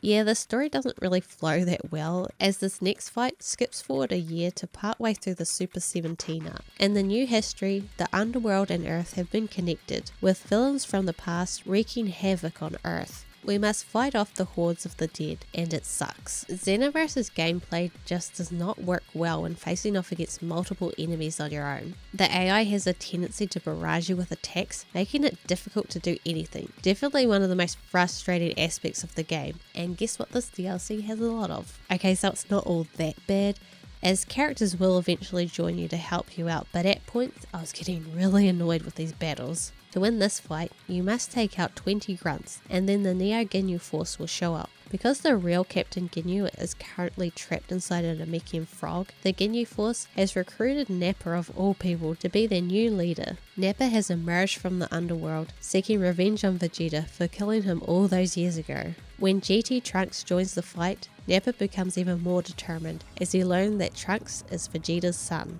Even though we are outnumbered, we manage to take out all of the members of the Neo Ginyu force, and honestly this fight is way easier than the previous one because it is less rage inducing. While standing over the defeated Ginyu Force members, Trunks is suddenly hit with a powerful blast and sent soaring through the air. It is Android 17, but the evil version from the underworld. He is looking for the other version of himself, so they can fuse together. It's not really clear in the story whether or not this 17 is under the influence of Demigra or if he is just being his normal evil self, because in the source material 17 was this way anyway and was able to fuse with his other self, but if we were able to defeat him before he was able to fuse, wouldn't that change history? And isn't the point of the Time Patrol to prevent changes in history, not to create them? So why are we even fighting this version of that? Fuck it. It doesn't matter anyway because Evil 17 manages to get away and find his other self. Fusing together, they transform into Super 17. This is one of the better fights featured in the DLC because you are only up against one powerful enemy, and that is what Xenoverse 1 is best at. Partway through, Goku will arrive and turn Super Saiyan 4 to help out. But the fight is really not all that difficult, especially if you spam ultimate attacks like me. Just like Baby before him, Super 17 gets sucked into the wormhole, and once again Goku thanks us for the help. Make no mistake, I will pay you back. Are you threatening me?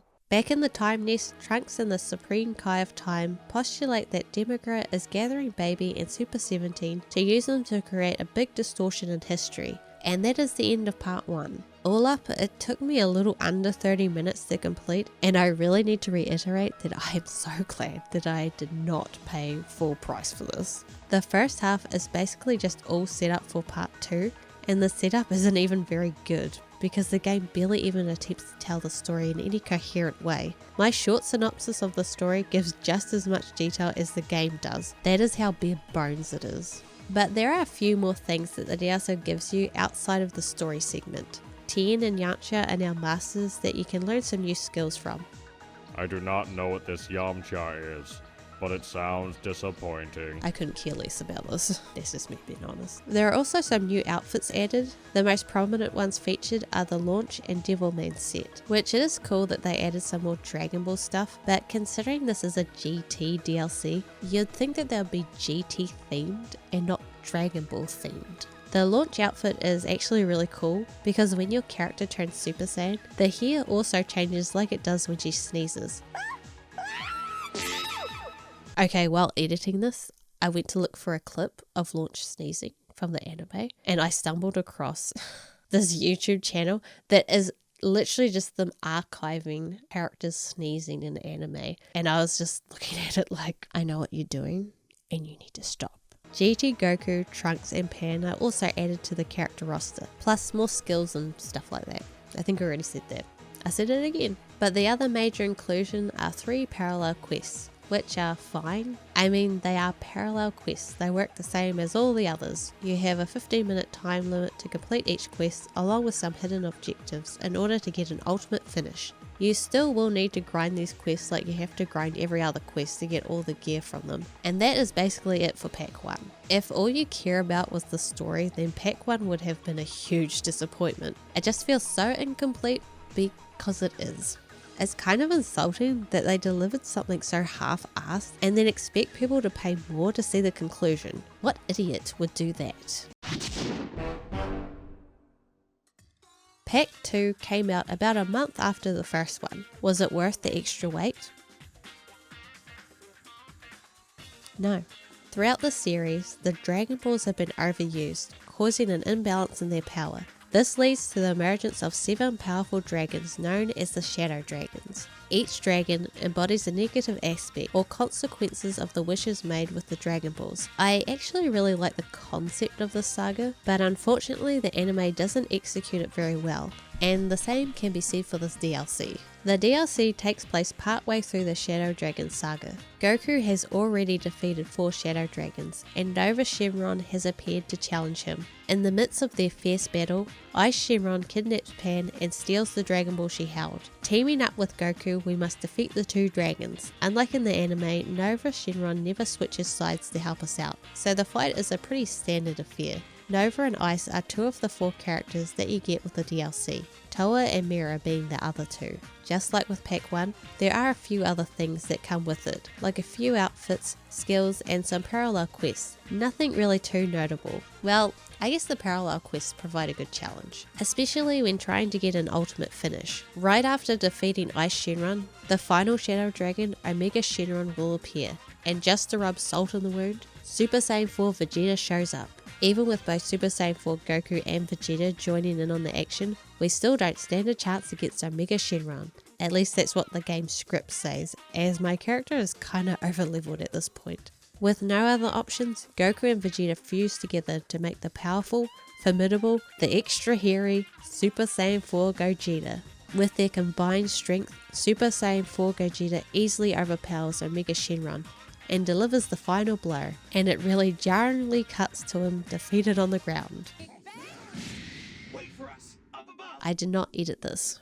The wormhole appears once again, but this time everyone gets sucked into it, and this leads into the final fight of the DLC. Yes, part 2 is even shorter than part 1. On paper, this final fight sounds amazing.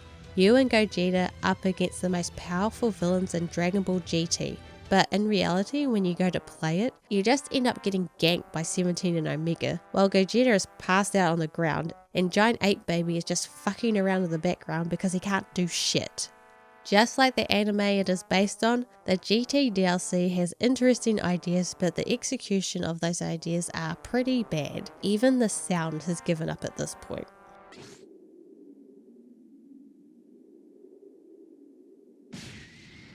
Truly epic. After the fight, we get one of the better cutscenes in the game, where we have a cute interaction between Vegeta and his son. And that's it for the story of this DLC. That's the whole thing.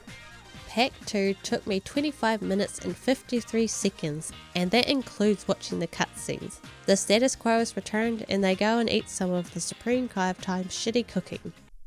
Yay. There's a popular saying that goes, I am here for a good time, not a long time. Regrettably, this sentiment does not apply to the GT packs, offering neither a good time nor a lasting one. The lack of substance and creativity in the DLC only serves to further tarnish the reputation of Dragon Ball GT. It's a shame that even in the realm of video games, GT continues to disappoint.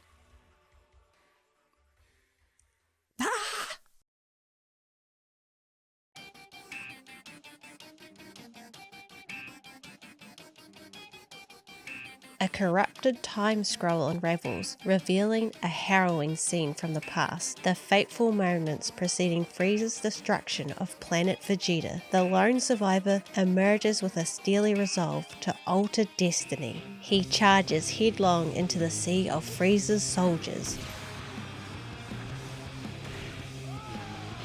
As Bardock grapples with the overwhelming onslaught, a vision of his son, Goku flashes before his eyes, showing him facing off against Frieza. Strengthened by the image of his son, Bardock finds renewed vigor. Confronted by the formidable might of Frieza himself, Bardock's resolve only intensifies as he braces for the ultimate showdown. In a moment of clarity, Bardock is granted another vision, this time witnessing Frieza's ominous transformation into his golden form, and Goku's ascension into the legendary Super Saiyan Blue. Undeterred by the overwhelming odds, Bardock seizes his final opportunity to alter fate, unleashing a ferocious ki blast aimed squarely at his adversary. Yet Frieza's power proves too great, as his devastating supernova engulfs the planet in a cataclysmic explosion, obliterating everything in its path, including Bardock.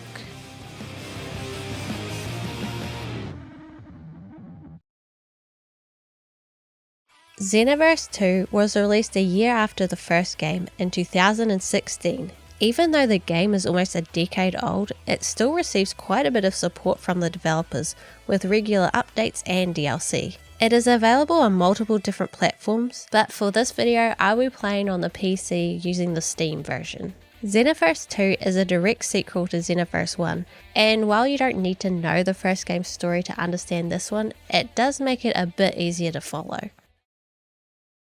As the dust settles and the echoes of destruction fade into the scroll, multiple villains are revealed. Among them stand Turles, the renegade Saiyan, Lord Slug, the tyrant of the Namekians, Towa, the vengeful scientist, and her reconstructed creation Mira, and Bardock, whose fate was twisted by Towa's manipulation, saving him from Frieza's clutches only to ensnare his mind for her nefarious agenda.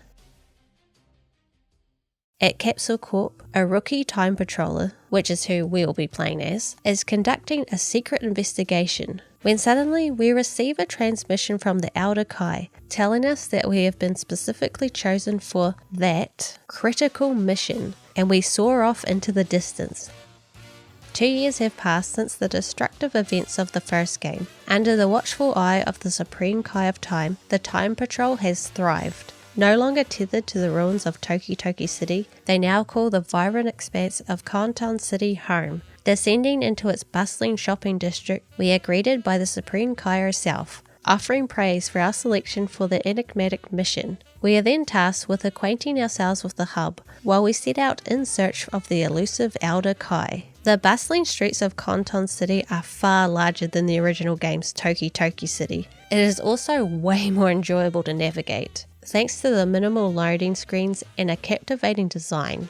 It has a great atmosphere and it actually seems like a place where people would want to visit and hang out, unlike Toki Toki City, which felt ominously empty. The attention to detail in creating a vibrant and bustling city adds depth to the game's world and makes exploration more engaging. It's actually fun to wander around in this hub world. Tracking down the Elder Kai near the portal to the Time Nest, we receive an invitation to partake in the game's tutorial. The best part about this is that it's completely optional. If you just want to figure out the controls on your own or have already played through as a different character, you can just skip over it. The tutorial is one of the strongest I've seen in any Dragon Ball game. It's quite solid. It covers all the basics of battle, asking you to take action against an opponent. All the while, it displays the button inputs it wants you to execute and provides clear feedback on whether you are performing them successfully or not. After some practice with each technique, it will have you face off against the opponent in a fight to ensure you can perform them during actual gameplay.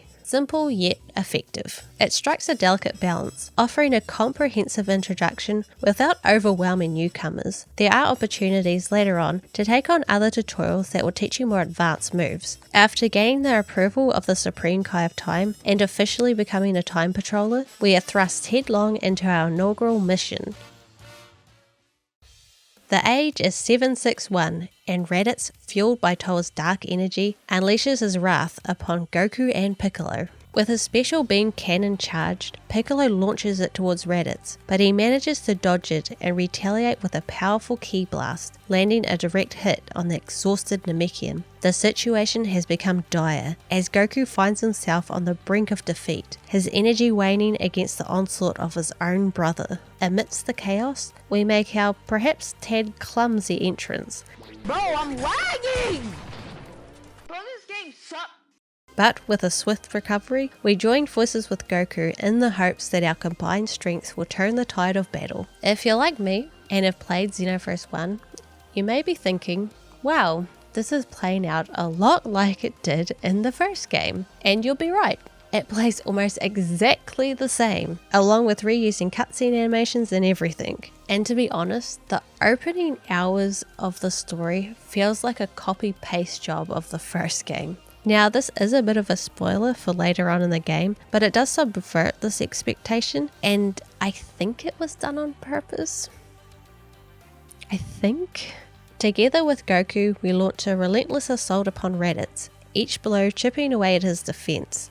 While Dragon Ball Xenoverse 2 shares similarities with its predecessor, it has its own unique quirks to its gameplay that you'll need to get used to. One of the most important things is getting the hang of the basic movement system. You are able to run, dodge attacks, and position yourself strategically in the combat arenas, both on the ground and in the air. The fluidity of the movement controls, coupled with the seamless transitions from dashing to attacking, sets Xenoverse 2 far above its predecessor. Words scarcely do justice over how much of an improvement there is in the responsiveness of the controls and the overall feel, even though the two games pretty much have the same control scheme. Basic strike attacks consisting of punches and kicks remain integral alongside the ability to unleash ki blasts. By interweaving these moves, you are able to string together powerful combos to overwhelm your opponents and even throw them aside when the chance arises. While the gameplay system may seem straightforward at first glance, delving into the intricacies reveals a really satisfying gameplay loop. With Raditz weakening, Goku is able to grab hold of him from behind and restrain him long enough for Piccolo to drill them both through with his fully charged special beam cannon, killing them both and thus restoring the timeline to normal. I just love a happy ending. They're both dead. With Raditz subdued, we swiftly depart from the scene. Observing from a cliff in the distance are the nefarious Turles and Lord Slug, their malevolent gaze fixated on the unfolding events. Returning to the Time Nest, we are met by the Elder Kai, who praises us for a job well done, aside from our entrance, of course. He further emphasizes that the job of the Time Patroller is to help correct any inconsistencies that crop up in the timeline, except for the ones that the script says is okay. Okay? The Supreme Kai of Time then joins us and offers to escort us out to the bustling streets of Conton City. In the middle of the shopping district, the Supreme Kai recounts the tale of the hero who had come before. She explains that the hero's actions were crucial in maintaining the balance of time and preventing catastrophic events. The exploits were immortalized in a holographic statue. If you have an existing character in Xenoverse 1, you are able to import them into Xenoverse 2. Sort of. You don't get to play as them, but you will get the gear that they were wearing as well as their skills and some Zenny. You are only able to do this once per save, so you will want to make sure that you have your Xenoverse 1 character equipped with all the stuff you want. Honestly, I didn't really care and I just imported them as is. Too much effort to go back to that bloody game. Not doing it. When I reached this point in the game, I genuinely thought that the character that you played as in Xenoverse 1 had died or something. Because this looks like a memorial you would have for a hero who died, but we will find out very soon that I was completely wrong about this. But who exactly are we playing as in this game? Oh, that's right. I need to choose someone for that special mission.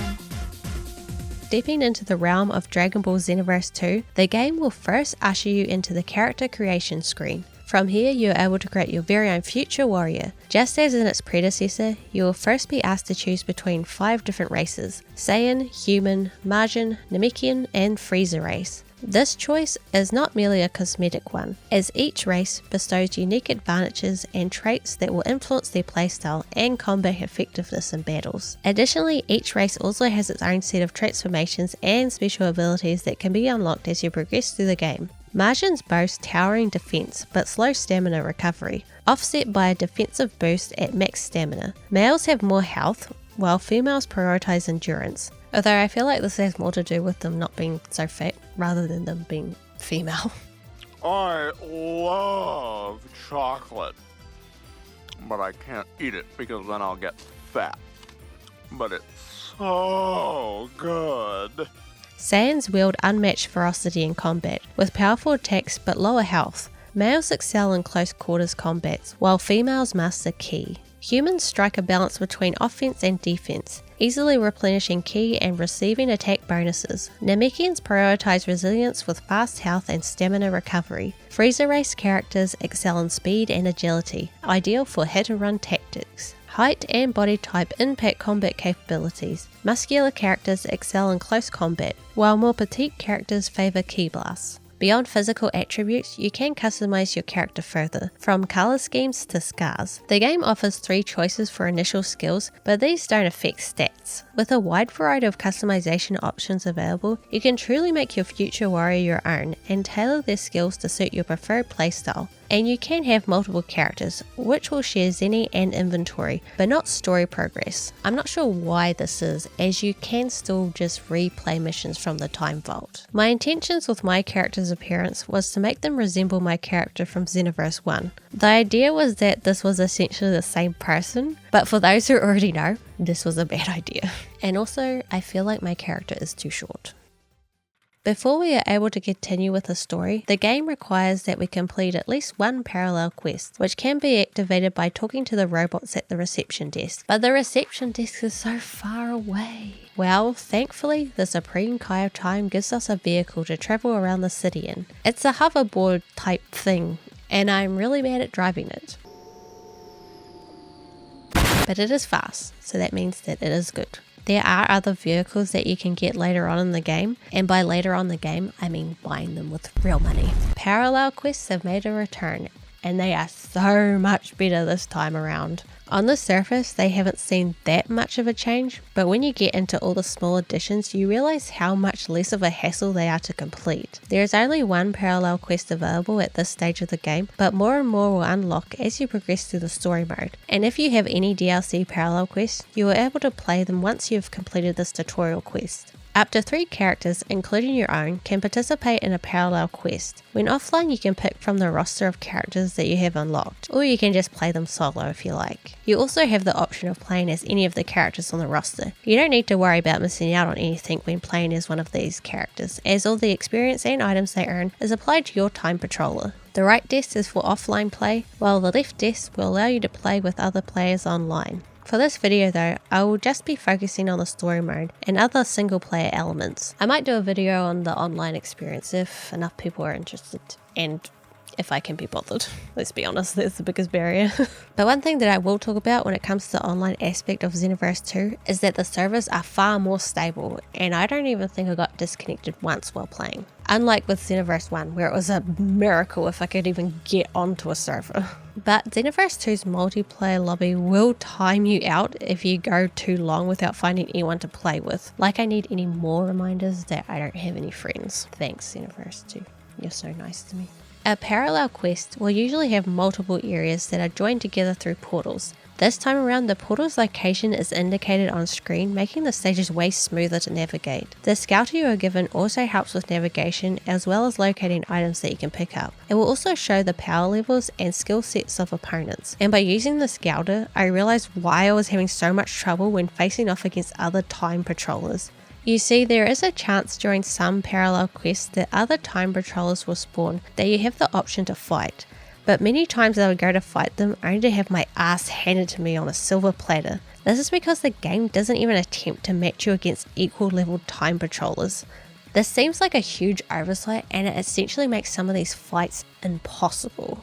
Each parallel quest has a main objective that you must fulfill in order to complete it. There are also ultimate finishes that will trigger if you meet certain requirements, and this is guaranteed to occur, unlike in the first game. The overwhelming majority of the time, the objective will just be to defeat your opponents without a full team wipe. But there are a few different quest types. For example, there are ones where you must gather Dragon Balls while enemies attack you. But usually these just devolve into defeating your opponents and then collecting the Dragon Balls. I don't think I ever tried to collect them while they were still attacking me.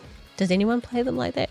And these aren't the actual Dragon Balls that grant you wishes, these are different balls. The other balls are far more annoying to collect. You can find Dragon Balls as random rewards for defeating AI Time Patrollers in Conton City or in parallel quests. It's not as annoying as in Xenoverse 1, but it still is a bit grindy for my liking. And that is the basics of how each parallel quest will play out, which is pretty much exactly the same as Xenoverse 1. So you may be wondering why I like parallel quests so much better in this game. Well, there are 2 main reasons for this. First off is that the drop rates for items and equipment are so much more generous. In Xenoverse 1, you'd have to play almost perfectly and get a really high rank in a quest to even get a chance of getting anything good to drop. And even when you did play well, the game would give you bugger all most of the time. It made playing through these quests such a slog because you would have to play the same ones over and over again if there was a particular drop you were after. It was so bad that I just gave up halfway through my Xenoverse 1 playthrough. Since the drop rate was so low to get anything, I would just quit before I even tried because I had no hope of getting anything. I was so relieved when playing the first few quests in this game as I was actually getting stuff at a reasonable rate. The second reason as to why parallel quests are so much better in Xenoverse 2 is the ability to set the difficulty. Now for the early game quests this doesn't really matter as they have very low level requirements, but where this feature is really great is if you have some late game quests for DLC. Unlike in the first game where you would have them unlocked from the start of the game but would have to either wait way later to even stand a chance at beating them or just incessantly grind low level quests. The easy setting allows you to be able to play these DLC quests near the beginning of your playthrough and actually stand a chance. It is actually this feature that really helps to alleviate level grinding so much that after doing a couple of them, I didn't really need to do any more for the rest of the playthrough if I didn't want to. I did of course because it's actually fun. I got stuck in a vicious dopamine cycle. Now eventually you do have to start using in-game currency to use easy mode, but this doesn't happen until you reach level 60, and by then you won't need it. I don't really get why they start charging you for it. It should just remain free for everyone. Back in the Time Nest, another scroll has become corrupted, indicating there has been another change in history. Toa and Mira have set their sights on the age 762, when Vegeta and Nappa have invaded Earth. Tasked with aiding in the battle against Nappa, we confront the formidable Saiyan alongside some of the Z fighters, buying time for Goku to arrive from Otherworld. In many of the battles, you'll be fighting alongside AI-controlled characters. One of my complaints about the first game is you had no control over the AI's actions, and this remains the case in Xenoverse 2. I get that this would be an inconvenience to implement because it would be worthless for the game's online component, but I believe they should have included a system similar to the Tenkaichi tag team, where you could at least tell the AI who you wanted them to attack. I know I mentioned the same thing in the Xenoverse 1 video, but I still feel the same way about this game, even if the AI is slightly better. They aren't so prone to doing bugger all during a fight. A sudden interruption disrupts Goku's return, and Turles, another Saiyan that looks like a very tan Goku, emerges to challenge him. Turles was initially the main villain in the Dragon Ball Z Tree of Might film. Turles worked under Frieza before founding the Turles Crusher Corp. He acquired the fruit of the Tree of Might, which grants immense power. With a desire for universal domination, Turles travelled destroying planets and gaining allies by consuming the fruit. His ultimate goal was to challenge Frieza for control over his galactic empire. The Turles Crusher Corps assisted him, using the Seeds of Might to grow the tree on Earth. However, Goku was able to defeat him. Turles prefers shortcuts to power, using the Tree of Might rather than traditional training. His arrogance and desire for revenge against Goku led him to ally with Toa. Also, Google Docs keeps trying to change his name to Turtles, and it is really annoying. Even though I added it to the dictionary, it's still like, did you mean turtles? I'm like, no, I did not mean turtles. I would have written turtles if I made that. God damn it, I'm not paying for word. Standing by Goku's side, we assist him in repelling the doppelganger, driving Turles away as a familiar face traces after him. I guess that's enough for now. Hurry after him! With the immediate threat quelled, our attention is returned to the ongoing Saiyan invasion. Only Gohan and Krillin remain to confront the relentless Nappa and Vegeta. Goku rushes to engage Vegeta head-on, while we are tasked with taking care of Nappa. The enemy AI is definitely less frustrating to face off against. They appear to be less inclined to cheat the system, or at the very least the game is better at hiding it. However, Xenoverse 2 seems to be much easier than its predecessor. So much of this is due to the improved controls in combat, which makes the mechanics easier to utilize. But I also believe that the game is significantly less grindy. In Xenoverse 1, there are numerous occasions in the story mode where you would reach a roadblock. If your character was not at a high enough level, you would just do chip damage while your opponents could easily two-shot you. The lack of requiring you to do so much grinding improves the flow of the narrative, so you don't have to constantly stop and go do a bunch of parallel quests to gain levels. You can just do parallel quests for fun, rather than them becoming a chore. The situation escalates when Vegeta creates a fake moon in the sky, with Nappa bolstering the onslaught, both transforming into a great ape. The great ape fights return, and they are largely untouched from the first game, so they still aren't very good. You still need to deplete their stamina bar before dealing damage to them. Although there is one difference that I noticed, which is by grabbing them by the tail, does not appear to be as effective against them as it was in the first game. Oh well, I just blast them with ki blasts anyway. And if you're wondering whether or not they fixed the timeline inconsistency that was in the first game, the answer is kind of. Instead of the game claiming that Krillin cuts off Vegeta's tail, it remains ambiguous, with Outer Kai just stating to leave it to the little guys, and the cutscene just shows a quick shot of the tail being cut by someone, but not showing who. With the help of Goku, we were able to prevent the Saiyan invasion. In the aftermath of the battle, we intervened to protect Vegeta from Krillin's vengeance, ensuring the preservation of the original course of events. With the timeline secured, we returned to the Time Nest once again to prepare for our next assignment. Back in the Time Nest, we are finally properly introduced to Trunks and the hero from Xenoverse 1. I imagine this scene would be far less impactful for those who never played the first game. I don't remember my character being so short. Why are all my characters too short? Trunks and the Supreme Kai of Time shed light on the shadowy figures believed to be behind the chaos, Toa and Mira. These sinister beings lurk in the shadows. Their motives is to free the seal around the demon realm, for some reason. We then get a glimpse of the inner workings of the Time Breakers through a 2D animated cutscene. Xenoverse 2 has a real mixture of styles when it comes to cutscenes. It has these 2D ones, which are okay. They're in the more stiff modern style that I don't particularly like, but I definitely wouldn't say they are bad. The weakest parts about these is when they transition back to gameplay, as the characters' designs don't really match up. The 2D characters are in a more leaner style, while the game models are quite buff. Then there are the awesome pre-rendered 3D animated cutscenes, which are definitely my favourite. The animation is so fluid, and I love the art style they went with, and I really wish this was the in-game art style as well. I just don't like the shininess of these models. They keep using them, but I just don't like it.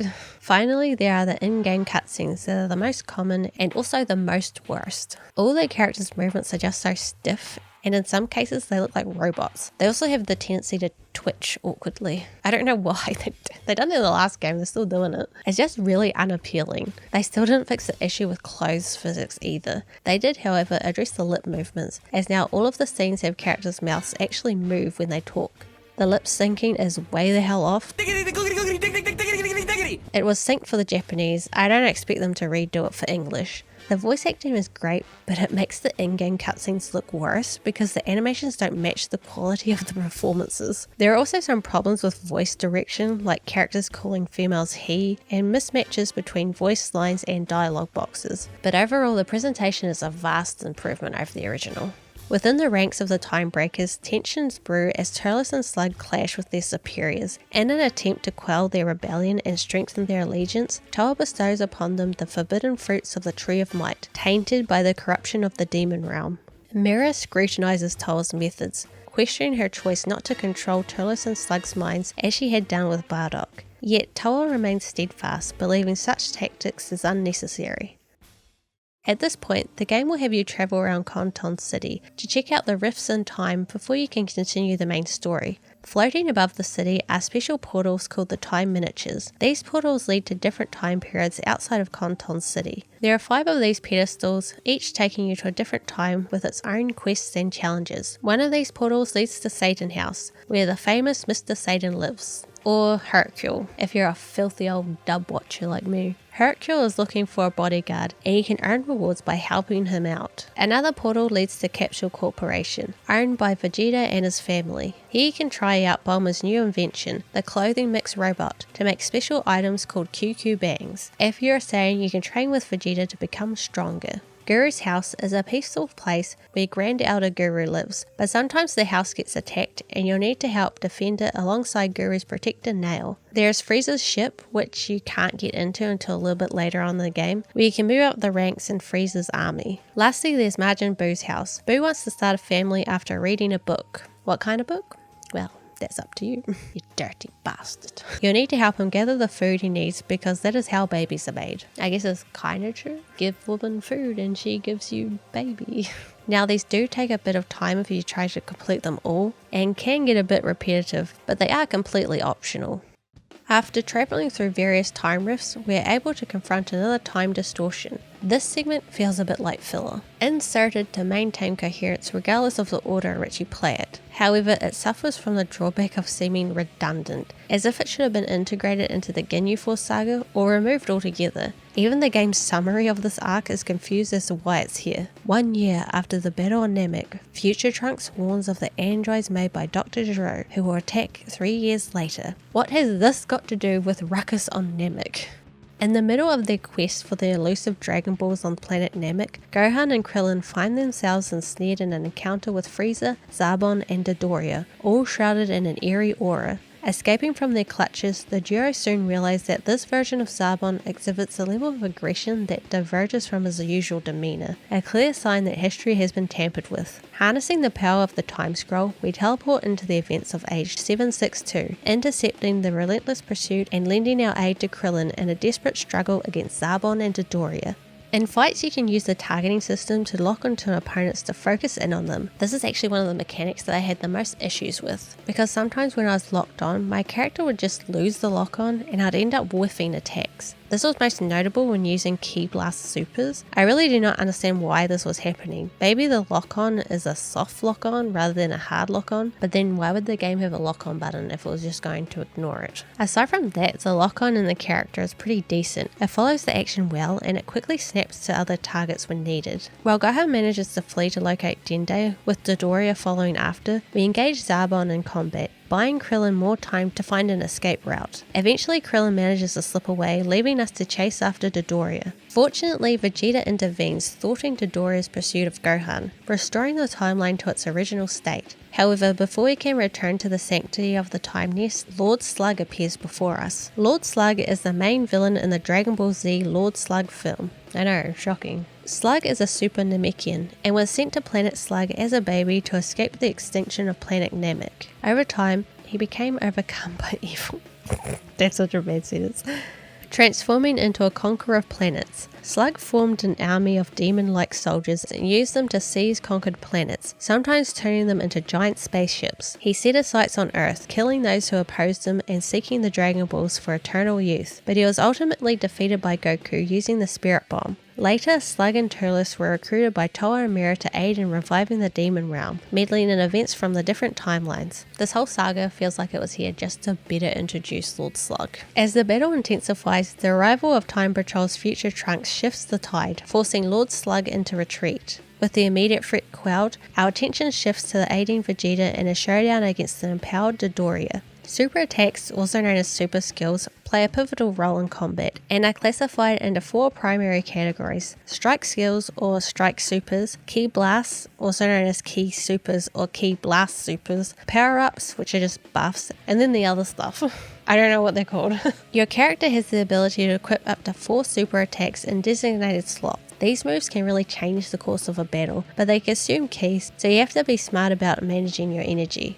Ki blast skills mostly consist of long-range energy blasts, while strike skills typically involve close-range physical attacks that are much easier to incorporate into combos. The other category comprises utility skills like energy charges, stamina restoration techniques, and non-damaging movement and defensive abilities. At the conclusion of the battle, Vegeta unleashes a devastating ki blast, obliterating Dodoria and solidifying our victory. Back at the Time Nest, the Kai's explain to us who Turles and Slug are, but I already done that, so I won't be explaining that again. She cuts the conversation short, however, since she needs to prepare for Toki Toki to lay an egg. As the bird of time, his eggs are able to create entirely new timelines. And yes, the male bird is in fact laying an egg. And no, the game does not explain this, so how the bloody hell am I supposed to?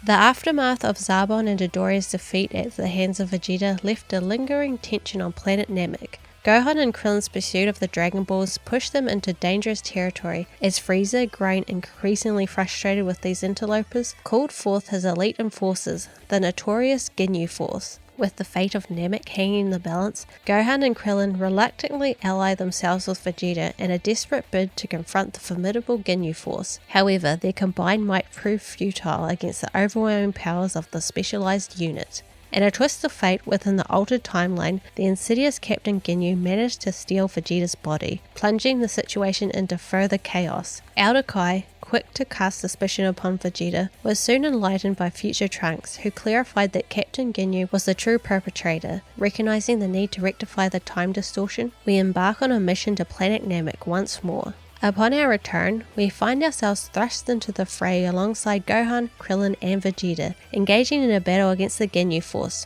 with Ginyu, Recoome and Gildo radiating an ominous aura.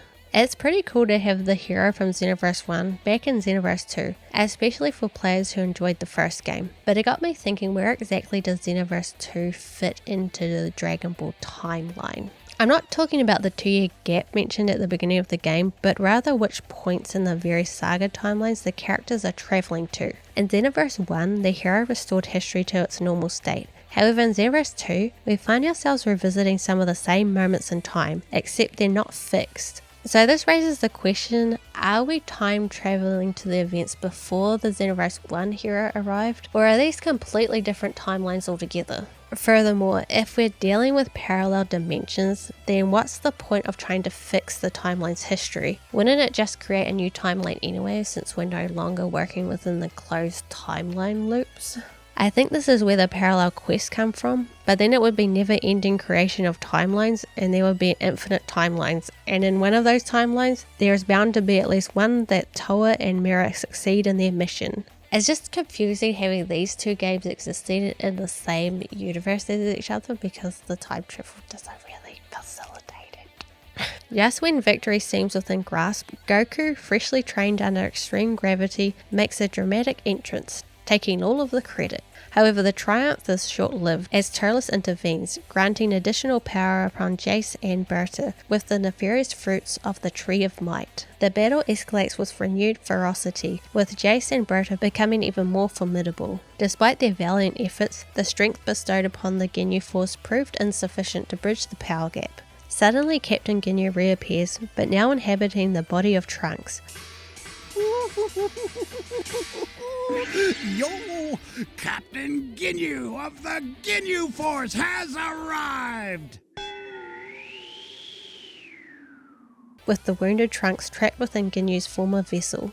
In the ensuing battle, Ginyu, driven to desperation, attempts to seize Goku's body once more with the help of Turles. In a twist of irony, Turles, by holding Goku in place and aiding Ginyu, he inadvertently restores the proper flow of history. I really wish Xenoverse 2 didn't revisit so many of the same events as in Xenoverse 1. I get they are wanting to cover the most iconic moments of Dragon Ball Z, but they had already done that, and it also makes the time travel aspect make even less sense than it already does. All they have really done to change it up is add in some movie villains, which is enjoyable, but it just isn't quite enough to stop me feeling some serious deja vu while playing through the campaign. And in the case of the Ginyu Force segment, it feels like a bit of a downgrade, because this saga was definitely a highlight of Xenoverse 1, but here it is just tired. Following further skirmishes, Turles was eventually repelled, leaving a desperate Ginyu to resort to attempting to seize control over our body. But Goku successfully reclaims his rightful body by trapping Ginyu within a Namekian frog,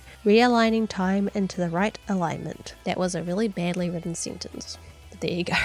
I'm leaving it in. Now back at the Time Nest, the Supreme Kai expresses a somber realization of the formidable alliance between Turles, Slug, Toa and Mira. With Toa's scientific prowess and Mira's brawn, the Time Patrol faces an uphill battle. Elder Kai emphasizes the importance of vigilance, urging Trunks to tread cautiously. With Trunks and the Xenoverse 1 hero embarking on a mission to track down Mira, the responsibility fell upon us to keep watch over history.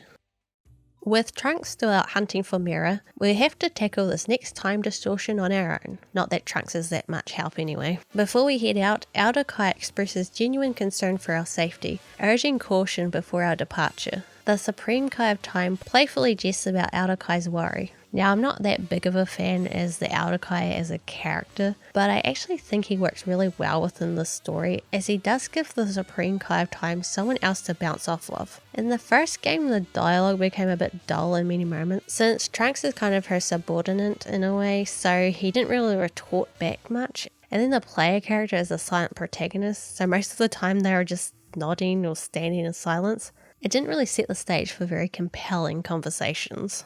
In the Age 762, Dende hurries to convey the password for the Namekian Dragon Balls to Gohan, while Nail confronts Frieza. However, Frieza's dark aura amplifies his power, necessitating our intervention to protect Nail and prevent history from changing. During battles, characters will often engage in banter, providing additional context to the unfolding story without the need for extensive cutscenes. While this feature enriches the storytelling, it also presents a challenge. Defeating opponents too quickly risks missing crucial dialogue. To address this issue, the game occasionally renders enemies invulnerable once they reach a certain health threshold, allowing important story moments to unfold. However, this solution proves frustrating in practice, as you'll find yourself unable to inflict damage, so you end up just playing keep away from your opponent, prolonging the confrontation until the narrative progresses. Also, the inconsistency of this mechanic further exacerbates the issue, with characters occasionally being abruptly cut off mid-sentence, so it's not even consistent with it.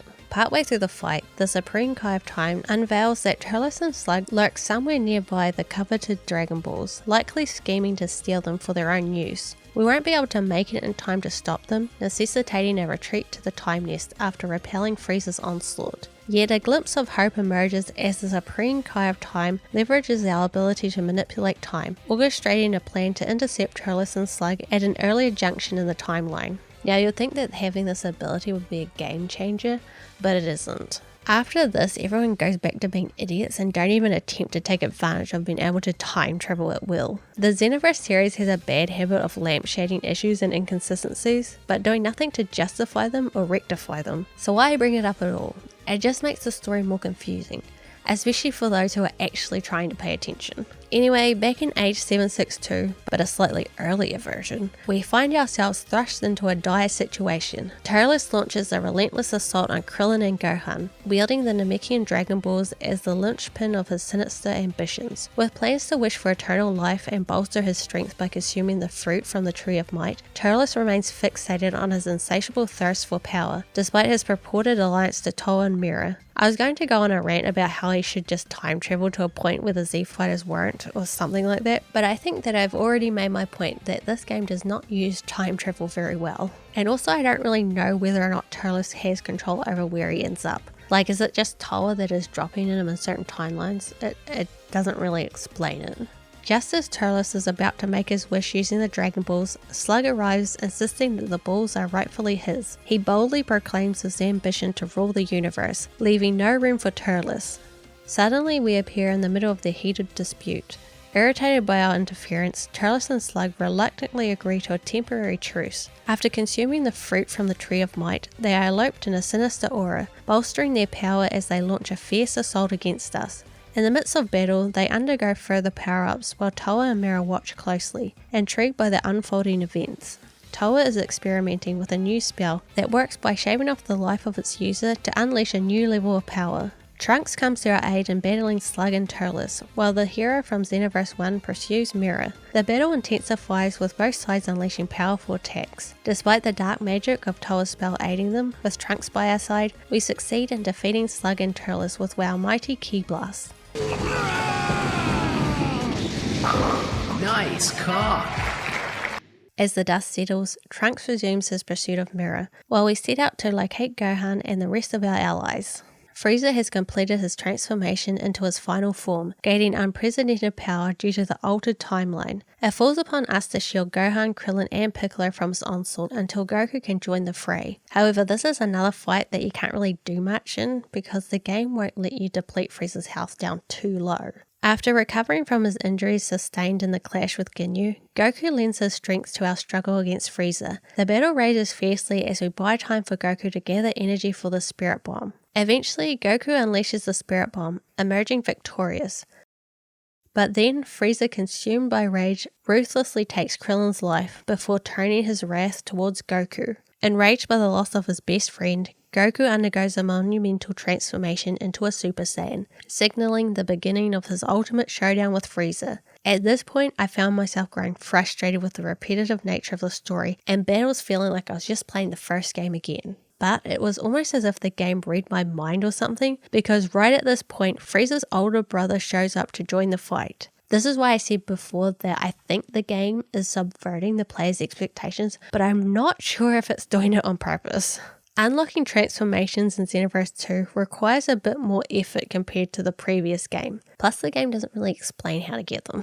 You need to do quests in the rifts in time found in the hub world to unlock transformations, but it's not the same for every race. For Saiyans you go to Vegeta, for humans it's Hercule and so on. Also you need to be a high level, I think it's around level 40 or so, maybe higher. I think I got mine around 43 or something. Transformations are more balanced in Xenoverse 2 than before. Super Saiyan, for example, has been toned down to prevent it from dominating battles. In the previous game, the unlimited ultimates granted by Super Saiyan made it way too overpowered. Although Coola's arrival evens the odds, Goku ultimately emerges victorious. Our attention shifts to Trunks and the Xenoverse 1 hero locked in a fierce battle against Mirror. Upon our arrival, he decides to retreat, prompting the Xenoverse 1 hero to pursue him. Meanwhile, the rest of us return to the Time Nest. In the distance, Bardock has been watching the scene silently, before disappearing as well.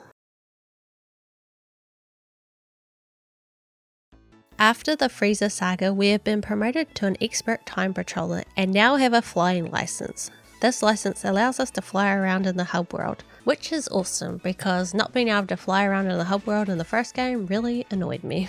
Plus, Conton City is definitely designed with flying in mind, and it is a lot easier to reach certain destinations with flight. This way, you are not so reliant on the fast travel system run by the robots. The mechanics work the same as they did in the first game, and I know I keep saying that a lot. But Xenoverse 2 in terms of controls is just a more refined version of Xenoverse 1's controls. I still don't really like that by default you use L3 for descending because it still feels really awkward to me, but honestly I couldn't figure out a better button to put the action on without completely mucking up the rest of the controls. It's the controller's fault. Stupid controller, you need more buttons. Call a keyboard, that's what it is. Exploring Conton City while being able to fly is way more fun. There are even characters flying around in the sky that you can interact with, and some will even challenge you to a fight. Since we have some free time before heading to our next mission, let's explore Conton City a little more, as there are lots of places to see and visit. Our first stop is the replica of Orange Star High School, which serves as the Patroller Academy with Elder Kai as its head. The school offers challenge quests and advanced tutorials. Another system that the game has that will give you access to more skills and training is the Masters. Just like in the first game, you can train under a Master. There are heaps of them that you can find hanging around Conton City, and they are all iconic characters from the series, and each has their own unique set of techniques to teach. By becoming a student under a master, you can learn new moves, skills, and abilities. As you progress through their training, the bond with your master will deepen and your training rank will rise. Another perk to training under a master is that they will sometimes come to aid you in battle, especially if it's not going so well. You can also customize your master's skill loadout as well as their outfit using TP. TP is sometimes rewarded by completing missions, or you can buy them with real money.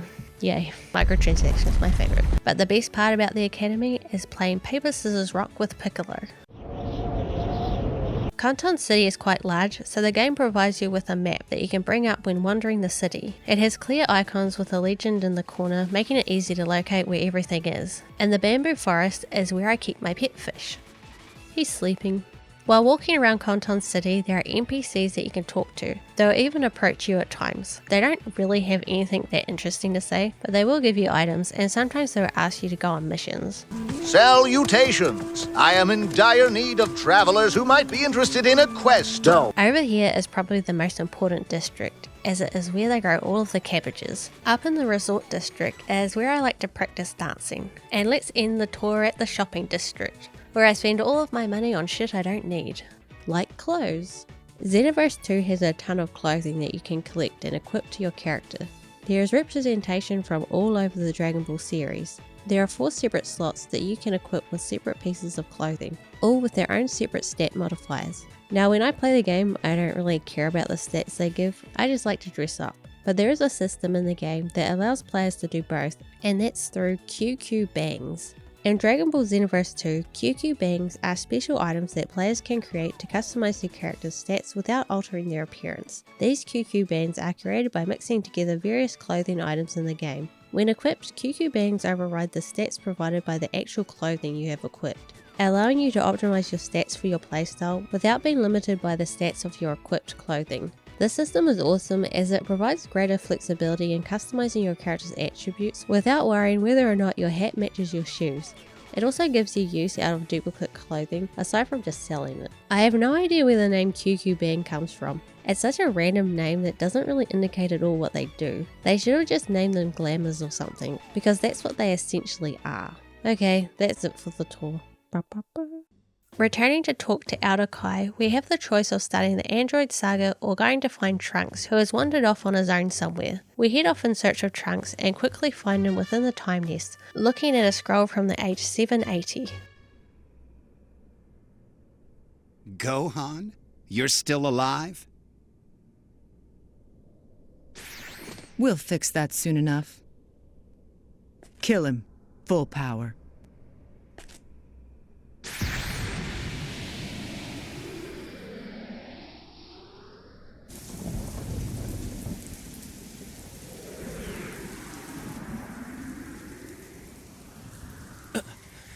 Gohan!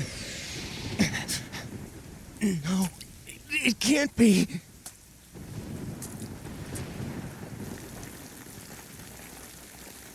Gohan! Gohan! Gohan!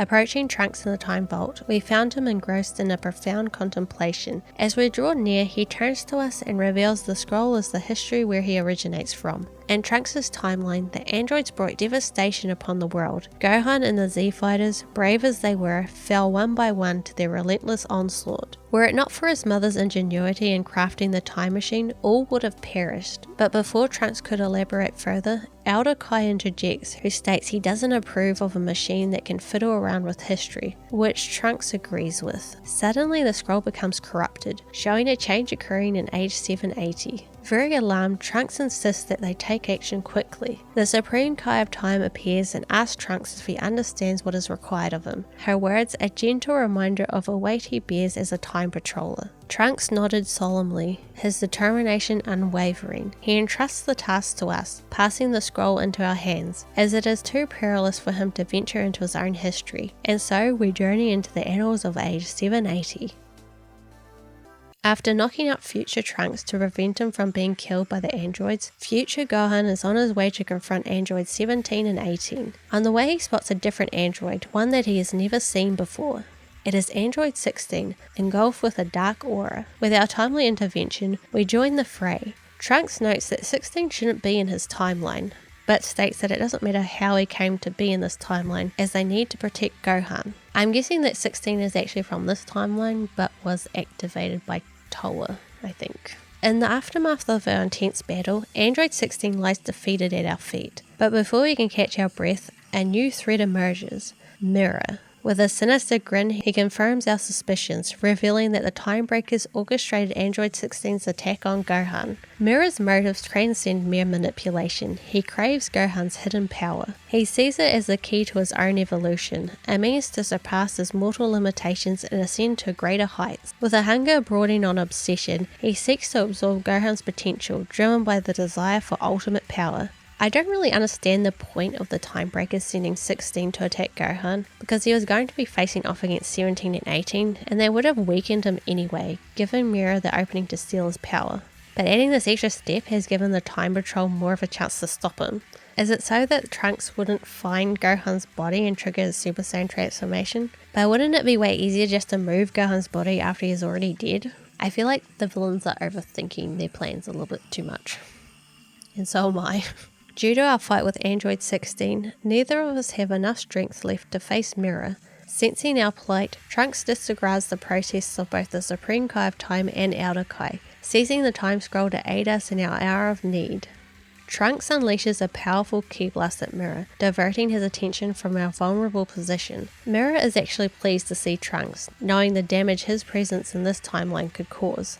A flicker of recognition crosses Future Gohan's features as he gazes upon Trunks, now older and transformed into a Super Saiyan. The Supreme Kai of Time rebukes Trunks for his impulsive actions, but he offers a heartfelt apology, stating he can't just abandon Gohan. Eventually the three manage to overpower Mirror, who insists he must be stronger but can't understand why he is unable to defeat them. Trunks states he will not let Mirror kill Gohan before Mirror bids a hasty retreat.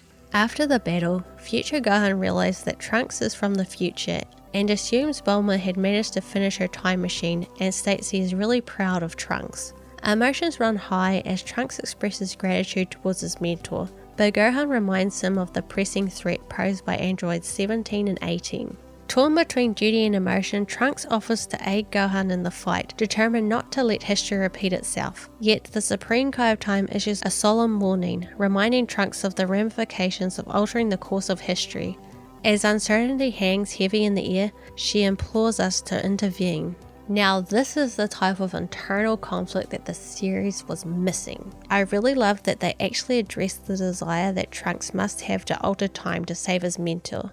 I mean, he went to all that trouble in the main series to save everyone. It is very much in his nature to want to do so again. This saga is definitely the highlight of the game.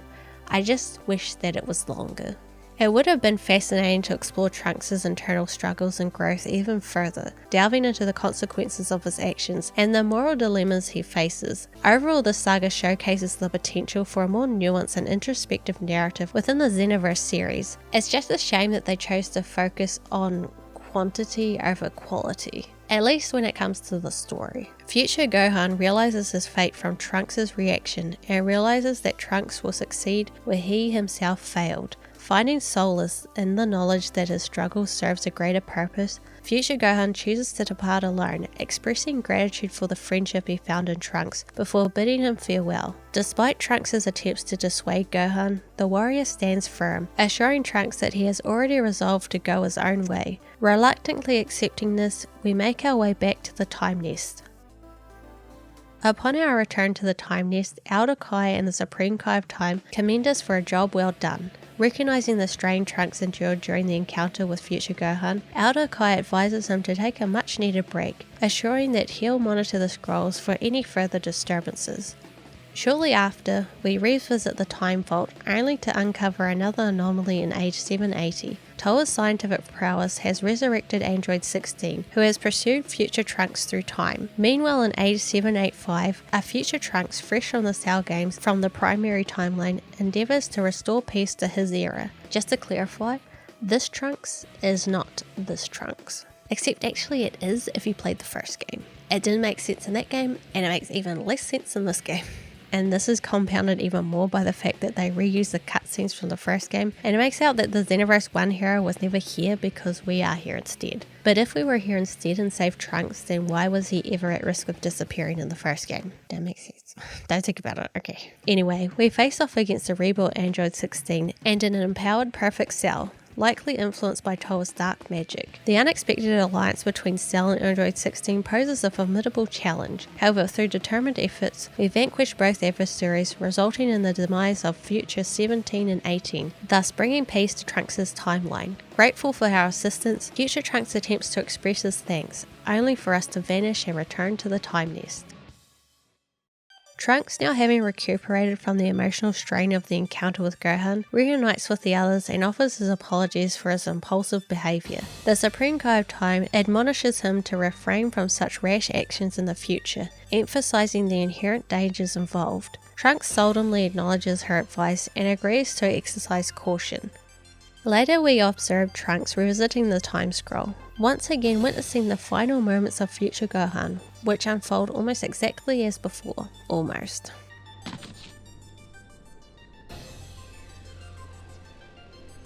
Gohan? You're still alive? We'll fix that soon enough. Kill him. Full power. I will never die. Even if my body breaks, another will rise in my place. to dismantle you heartless androids. The Supreme Kai of Time acknowledges the alteration in the timeline, but opts to leave it unchanged when she merges the scrolls. Elder Kai, in a sarcastic tone, questions the significance of the shift, suggesting they simply overlook it. However, after deliberation, they decide to honour Trunks and future Gohan by allowing the events to stand, recognising Gohan's courageous sacrifice and trusting that Trunks will eventually bring peace by defeating the androids. It seems that this revisited timeline aligns with the events depicted in the OVA History of Trunks. Notably, Gohan's line about another warrior taking his place is absent from the original timeline, implying that future Gohan faced his fate with bravery, knowing that Trunks would eventually bring peace to the world after encountering Trunks due to the Timebreaker's interference. I think that's right. That's actually a really cool implementation of the time travel into the storytelling. I knew they had it in them. I knew they could do it.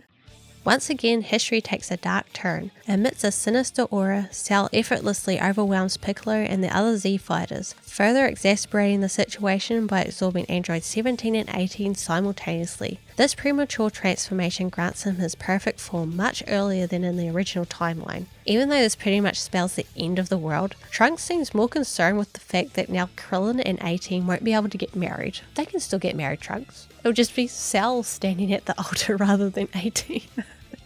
Could you imagine? Now that's an interesting what-if scenario.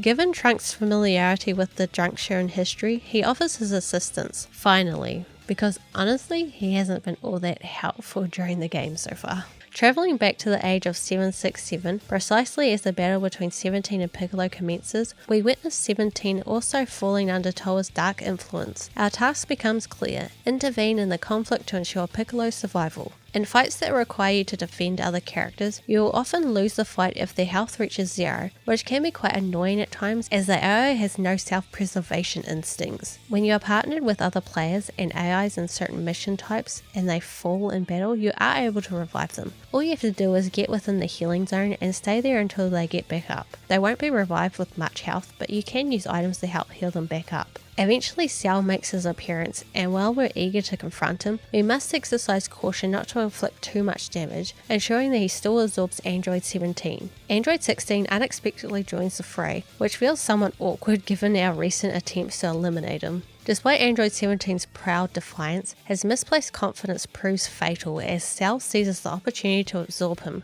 With our task accomplished, we depart from the scene. Back with the two Kais, concern mounts as we have yet to encounter Toa and Mira. Right on cue, we're summoned back to the age 767, where an unexpected participant threatens to disrupt Goku's showdown against Cell. Mira, a formidable bio-android from the future, engineered by the brilliant scientist Toa, has arrived to wreak havoc. With Trunks providing support, we engage in a fierce battle against Mira. Mira's insatiable thirst for power knows no bounds. Fueled by his relentless pursuit of strength, born from Toa's experiments, he embodies a fusion of Earthling, Demon, and Saiyan traits. Despite our efforts, Mira proves to be a formidable adversary.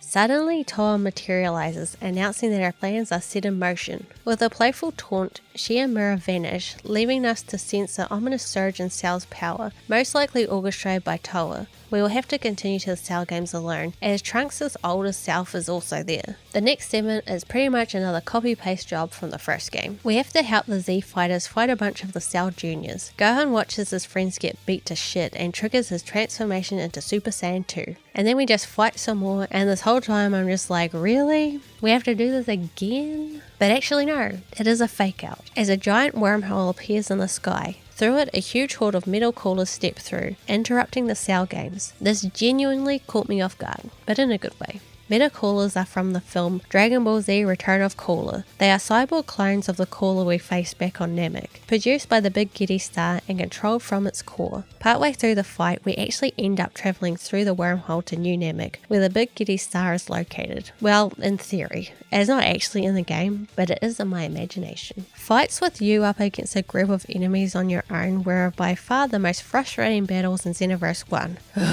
I'm having horrible flashbacks of them. Fuck. The enemies would just relentlessly barrage you with ki blasts while others were charging at you, punching and kicking. They were such a clusterfuck. You could barely get any opening half the time before they would completely decimate your health. The best strategy was to spam ultimate attacks because of the invincibility frames they would give you. Thank God this has been rectified in Xenoverse 2. The game still does have you facing off against a bunch of enemies at once, but they don't all come at you at once. Admittedly, this does look a bit weird as the other AI will just be politely waiting to bash your head in, but trust me, this is a far better alternative. If this metal cooler fight would have been in the first game, I would have been like, fuck this game, I quit. But it's not, and it's actually fun and well paced. Following our triumph over all of the coolers, we swiftly return to Earth to aid Gohan in his ongoing battle against Cell, whose powers continue to be amplified by the ominous dark aura. Also, they wanted the Cell Saga to end with a fight against Cell. I can respect sticking to a theme. I got my ass handed to me during this fight though. I think I made my character too much of a glass cannon, and she has almost no health. Luckily, you can utilize items with various effects to aid you during battle. Items can be obtained from Conton City shops, created through mixing, received as mission rewards, or even given by NPCs roaming the streets. They can also be found scattered throughout missions and the streets of Conton City, incentivizing players to explore for additional resources. These items can be assigned to an item palette before starting a mission. This mechanic remains unchanged from the first game, leading to the same issue I had where I would forget to dismiss the item menu after using one, leaving me vulnerable to attacks as you cannot perform other actions while the menu is open. It's important to note that this is a user error, not a flaw in the game design. I'm an idiot. With a bit of item spamming, we were able to help Gohan, and he finishes Cell off with the iconic father and son Kamehameha. The Supreme Kai of Time summons us to the Time Vault with some exciting news. Toki Toki has finally laid the long-awaited egg. However, Trunks appears less enthused, prompting the Elder Kai to elaborate that this event signifies the dawn of an entirely new timeline. Eager to commemorate the occasion, the Supreme Kai of Time proposes a celebration party, complete with her own culinary delights. Yet the enthusiasm isn't shared by everyone, leading her to decide to postpone the festivities until everyone is present, including the still absent Xenoverse 1 hero. Before further discussion can take place, a disturbance in history begins to manifest. In an unknown timeline, Bardock hands over Babidi's energy suction thing to Toa, who then uses it to transfer its power over to Mira. The energy had been gathered by Turles, Slug and Cooler, a lot of it probably from fighting us. We fell for it. Despite initially feeling stronger, Mira is gripped by an anxiety as he realizes he is outmatched by the overwhelming power of Broly and Janaba standing behind him. Moreover, he frets over Bardock's newfound strength since they initially captured him. Before Mira can dwell further, Toa declares that the time has come to set their plan in motion. I'm going to be honest, initially during this cutscene, I thought they had forgot to animate Mira's mouth movements because I didn't realize he was thinking. Why do they possess it, but I do not? His voice doesn't have the thinking filter. Dragon Ball has always had a thinking filter. How am I supposed to think without it? In the age 774, Vegeta falls under Babidi's malevolent influence. Despite the expected clash between Vegeta and Goku, the legendary Super Saiyan Broly emerges unexpectedly. To restore proper course of history and shield Goku, we must intervene. This is the supervillain version of Broly, which was spoiled for me at the beginning of the game because for whatever reason he was unlocked on my character roster at the very start of my playthrough. Usually story characters will only become playable until after you've played through their section of the story. I'm not sure if this is a glitch or I just have them through some DLC that I wasn't aware of. This is one of the biggest hurdles when playing Xenoverse 2 so late in the game's life because it is hard to even tell what was part of the original release and what has been patched in later on. And don't get me started on the amount of DLC there is for this game. Just thinking about the store page gives me decision paralysis. Engaged in a fierce battle with Broly, we struggle to subdue him before Majin Buu's arrival compounds the peril. Even worse, Majin Buu exhibits signs of corruption by Toa. With Goku incapacitated, the burden falls upon us and Vegeta to confront these formidable foes. Though we manage to repel Broly temporarily, Majin Buu remains relentless. In a selfless act to protect his loved ones, Hug complete. Vegeta makes the ultimate sacrifice, fully aware of the consequences awaiting him in hell.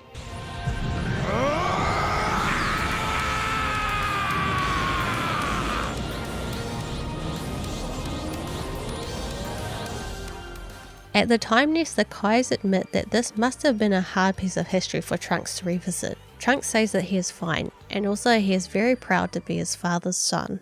As Super Buu succumbs to corruption, we prepare to rectify the timeline once more. While we confront Super Buu, Trunks sets out to track down Mira. Meanwhile, Kid Trunks and Goten have just completed their fusion training with Piccolo when Super Buu breaches the lookout. Just in the nick of time, we join the fray to assist in the battle. However, the fusion eventually dissipates, leaving us to endure until Gohan's arrival, promised by Elder Kai, who assures us that Gohan is en route and fully empowered thanks to his rigorous training. After, we somehow get teleported to the desert mountain area, where Gohan emerges to lend us his aid in the fight. The story mode has a tendency to teleport you around with no explanation. Most of the time it isn't really that noticeable, because if you are familiar with the source material, your brain can kind of fill in the blanks. But sometimes it can be quite jarring, as if there are missing cutscenes or something. Broly shows up again, and this time he is much stronger, thanks to his same blood. He has this really annoying ultimate attack that can be really easy to run into if you're not paying close enough attention as to where he throws it. Ultimate attacks are basically just souped up super attacks. You can assign them to your character just like any other skill, but they do have higher resource requirements than most other attacks. In Xenoverse 1, they are pretty much impossible to interrupt because you are invincible the whole time while performing them, but in this game there is a larger time frame between initiating your ultimate and gaining the iframes, so there is a bigger risk to using them. Our focus shifts to ensuring our attacks are directed solely at Broly to minimize interference with history. Just as Broly teeters on the brink of defeat, a crucial revelation emerges. Trunks finds himself in hell, endeavoring to aid his father's escape. If Vegeta remains trapped, the Potara fusion will be rendered useless, and the timeline will remain in disarray. We deliver the decisive blow to Broly before swiftly teleporting to hell. Upon our arrival, we discover Trunks lying defeated on the ground, with the menacing presence of the supervillain Janemba looming nearby. What I really appreciate is how Xenoverse 2 has weaved the Dragon Ball films into the narrative in a way that makes sense for both the films and the game, especially here with Vegeta and Hell facing Janemba, because this does in a way act as an alternate history of the Dragon Ball Z Fusion Reborn film, as well as making sense within Xenoverse 2's plot. Vegeta deals the final blow to Janemba, securing his escape from Hell.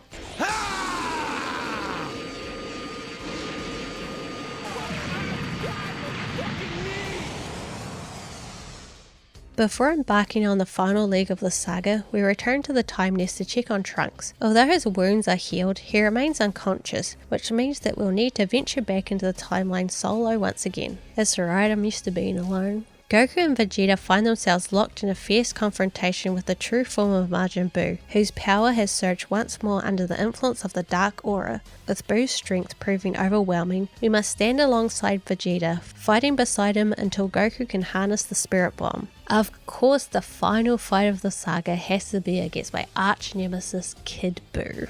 He always kicks my ass in every game I play, and you'll never guess what happened. I won. First try. Except I didn't. I died, and then the game's advice to help me win was to grab a giant ape by its tail. What? With the assistance of Vegeta and Hercule, we managed to withstand Kid Buu's onslaught long enough for Goku to unleash the Super Spirit Bomb, obliterating Kid Buu. As our heroes take a well-deserved respite, we quietly slip away unnoticed. However, just as we're about to depart, Trunks interjects through the communication channel from the Time Nest. Having regained consciousness in our absence, he reveals a troubling discovery. Someone besides Janemba is aiding Mira in Hell. Suspecting the nefarious intentions to gather energy from our battle, Trunks warns us that they must be nearby. Spotting the masked man attempting to flee, we hastily give chase. Let me smell your breath. Let me smell your breath. Oh, you Mountain Dew drinking bitch. We, along with the mysterious Mars Saiyan, are transported to age 778, right in the middle of the fight between Goku and Beerus, and I mean quite literally in the middle of them. Beerus is a bit pissed, but we just ignore him for the time being and fight Bardock. the mysterious masked Saiyan. I really appreciate how seamlessly the saga flows from the previous one. Conton City, while a fantastic hub, does sometimes distract the narrative flow, as the game encourages frequent returns for gear adjustments and attribute points allocation. Despite the immediate continuation of the story, I found myself needing to return to Conton City briefly to manage my attribute points, because I keep forgetting to do so in between missions.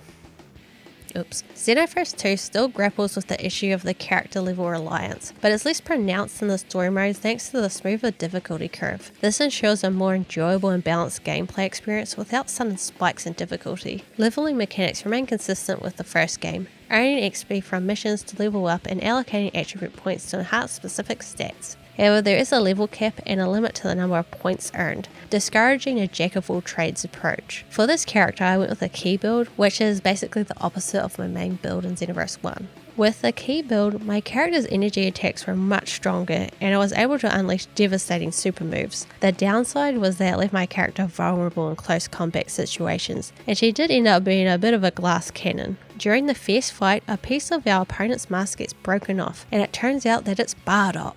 I am shocked. Shocked! Well, not that shocked. I am fairly certain that this is not supposed to be a reveal for the player, only for the characters, because the game doesn't even try to make this ambiguous. As the confrontation continues, Mira enters the fray, seemingly more interested in testing our strength than saving Bardock.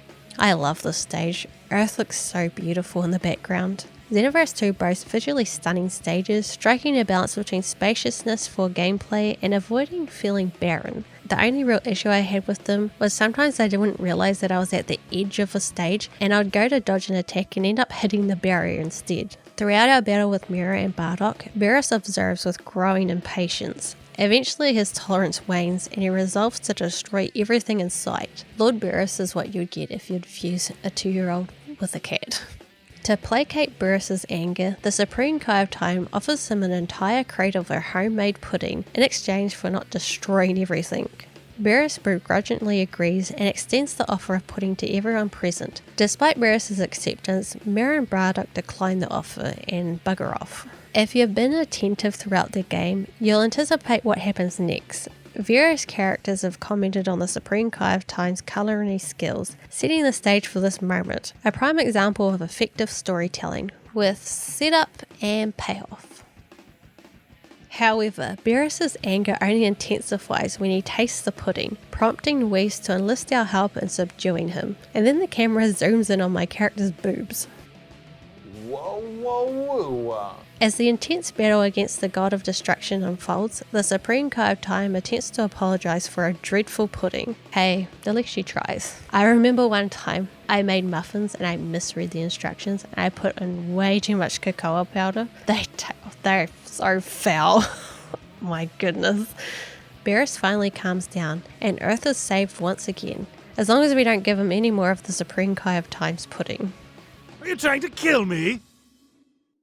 Trunks detects an unusual shift in a previously ineffective scroll, indicating the Timebreakers are intensifying their efforts to gather energy. The Supreme Kai of Time warns that with a bit more energy they could breach the barrier separating the demon realm from our own, unleashing evil across the realms. Determined to prevent this catastrophe, Trunks vows to stop them at any cost, though he laments the absence of additional assistance, particularly from the Xenoverse 1 hero, who is yet to return. Both Kais are troubled by this prolonged absence, but they push the concern aside for now, as another time distortion requires immediate attention. Meanwhile, Frieza has been resurrected with the Dragon Balls, and now wields unprecedented power after training for the first time in his life. Don't you just hate that? You spend hours honing your skills, and then someone just comes along and they're just naturally good at it, and you're just like, fuck. With his newfound strength, Frieza launches an invasion on Earth, driven by the desire for revenge against Goku. The sinister influence of Toa's time-changing schemes looms over the conflict once again, prompting us to unite with Earth's warriors and Jaco the Galactic Patroller to confront Frieza's formidable army. The Dragon Ball Super portions of the main story mode feel like a bit of an afterthought. They are quite a bit shorter than the other sagas, which is a bit disappointing because if anything they should have been more of a focus as they haven't been featured as much in other Dragon Ball games. I mean, did we really need 3 sections dedicated to the Frieza saga? But I guess when this game first came out there wasn't that much content for Super yet. I keep forgetting this game came out in 2016. With Jaco's assistance, we effortlessly dispatch the waves of Frieza's army. However, as Frieza finally emerges, we find ourselves facing him alone, as Jaco apparently departed at some point. Fucking abandoned us. The battle against Frieza proves to be a prolonged and challenging affair, stretching on until Goku arrives in his Super Saiyan God Super Saiyan form. A name that is quite a mouthful. I am definitely in the camp where I think they should have called the Super Saiyan God form just Saiyan God, and then this form could have been called Super Saiyan God. Even the abbreviation is so long. It's like SSSJ, S just Goku SSSJ. I don't know. As the battle rages on, Trunks attempts to communicate with us, but encounters interference on the comms, when suddenly a new challenger approaches. Metal Cooler has returned, apparently because the Dragon Balls grant 2 wishes? I don't know. I think the devs just wanted him in the battle and couldn't think of a good reason. So they're just like, Dragon Balls? The appearance of Cooler coincides with Vegeta's arrival, tipping the scales heavily in our favour with 2 of the series' most formidable characters by our side. Through the comms, we receive distressing news. Towa and Mira have launched an assault on the Time Nest. The Supreme Kai of Time urgently contacts Whis and Lord Beerus, imploring them to intervene and eliminate the threat. After some negotiation, they agree to help him in exchange for Trunks' cream puffs.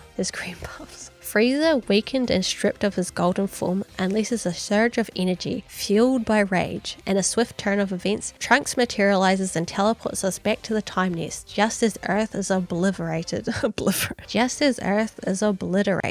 In the sanctuary of the Time Nest, we rendezvous with Whis and Beerus, who express irritation at being summoned without cause, let alone the promise of cream puffs. It becomes clear that Towa manipulated the Time Nest communications to draw Beerus here. When Earth was destroyed in the correct history, Whis rewound time to restore it, but since the 2 of them are here, that can no longer happen. Well, in theory anyway, as there is no reason why they can't just go back and rewind time now. I mean, if you're just rewinding to the same point, it shouldn't matter when you start rewinding. Or maybe this isn't what they mean, and I'm just conveying it really badly. Beerus seethes with anger, demanding to know Towa's whereabouts after realizing he's been deceived. The Supreme Kai of Time admits uncertainty, suggesting that fixing the alterations in history might draw them out, though it's merely speculation. Agreeing to help out, we take Whis back in time to rewind time, or is it the same point in time as before? Again, it's not conveyed that well. I'm just assuming that he's just going to rewind time, because that makes more sense.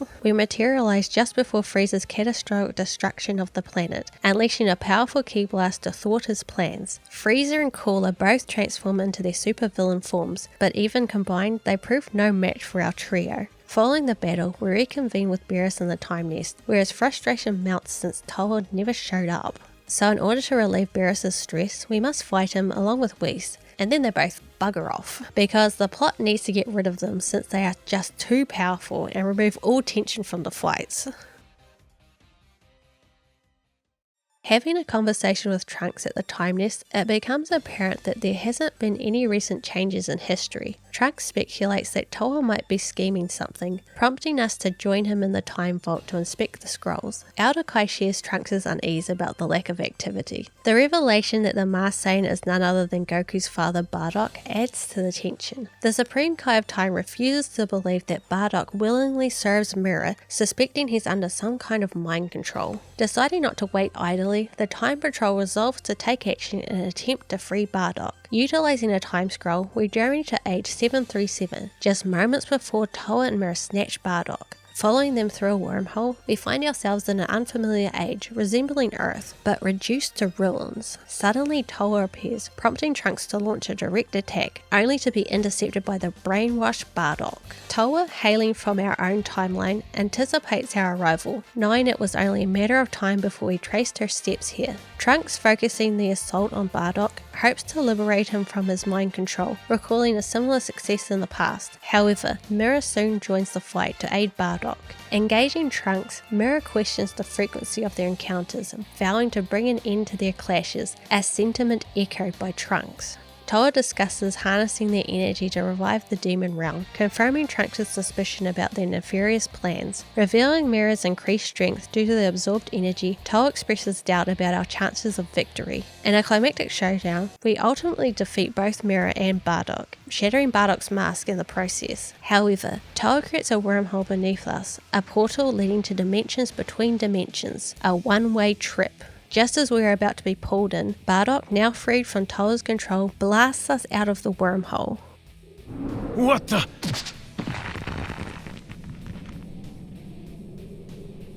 Bardock?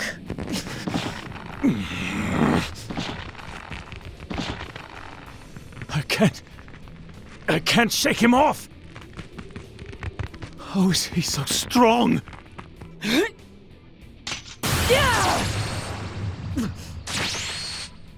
Don't! How can someone so weak overpower me? How dare you make a fool of me? This time, it's not about the Saiyans. Or even my son, Kakarot. I'm here for payback! Never underestimate a Saiyan's power!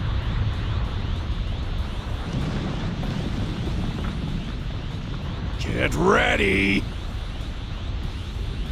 How could I? By the likes of you!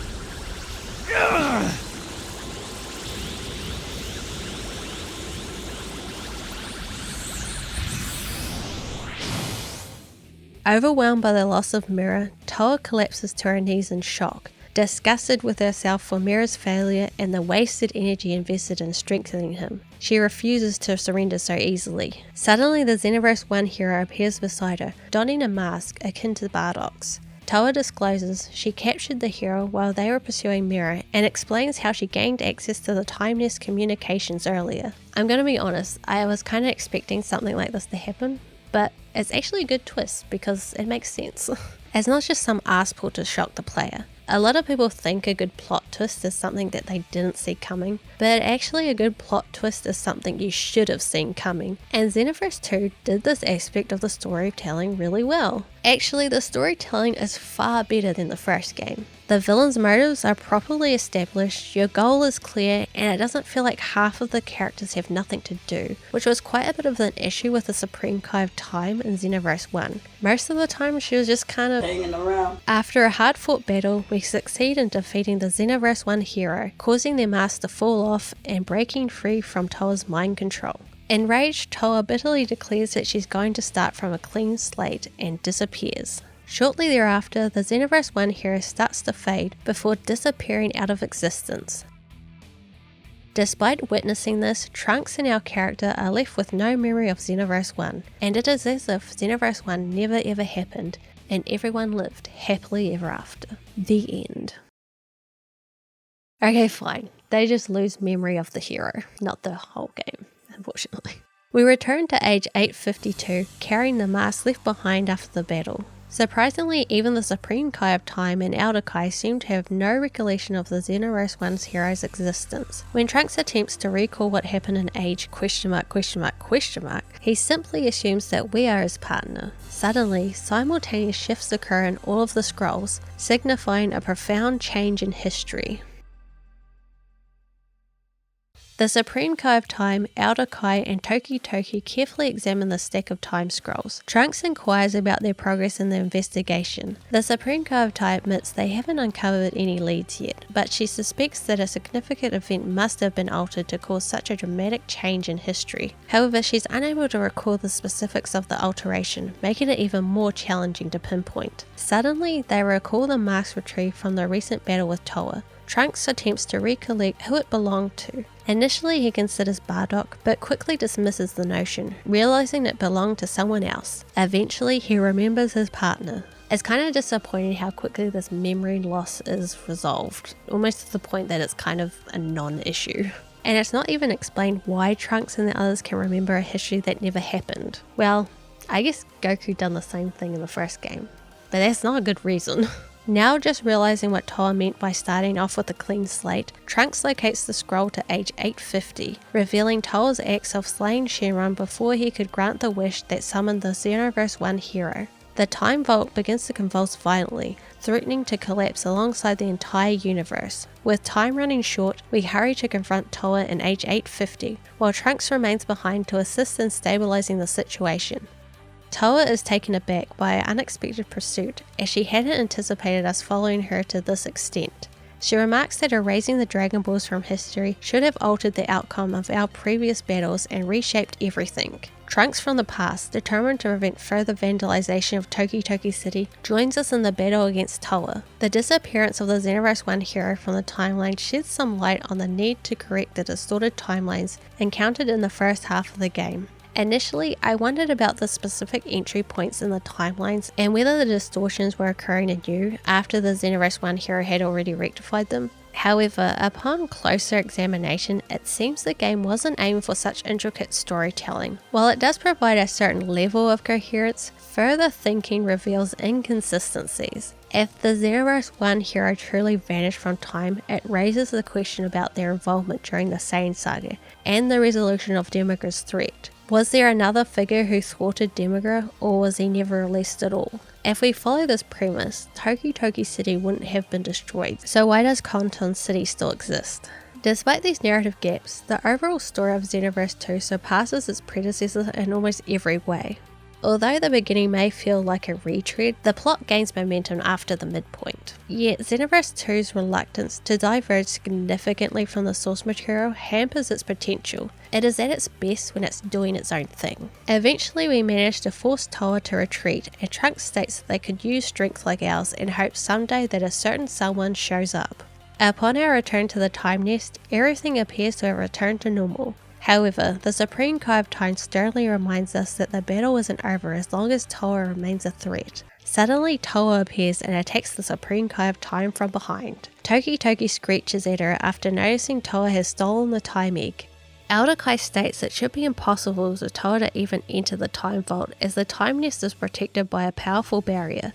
However, Toa reveals the mask was part of a trap to allow her to infiltrate the Time Nest in order to steal Toki Toki's egg, which contains enough dormant energy to revive the demon realm, allowing her to rule time and space once more. She uses some of the egg's energy to open a wormhole, allowing Mira to escape from the rift that Bardock had managed to trap him in. Toa then creates another wormhole in order to leave the Time Vault.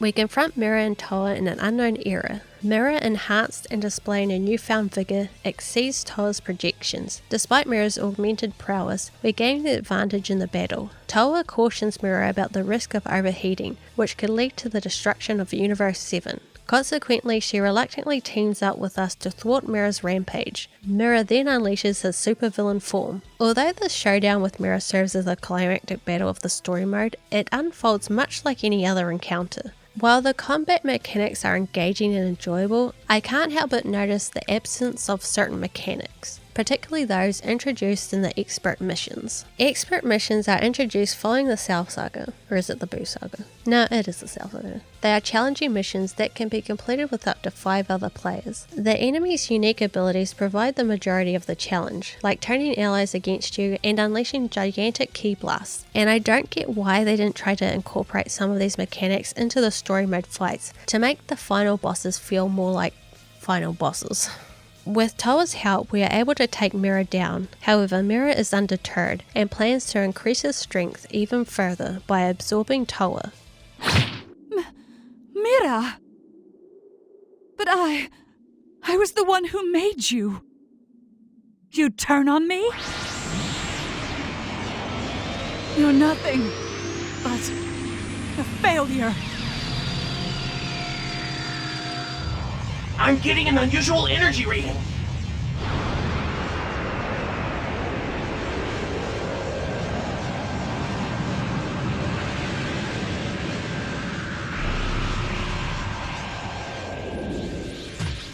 This feels wonderful. Hey, can you hear me? He absorbed all the power from Toki Toki's egg. There's nothing we can do to stop him now. Quickly, escape is the only chance. It better not be Goku.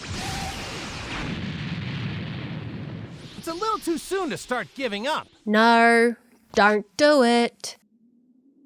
No! Why?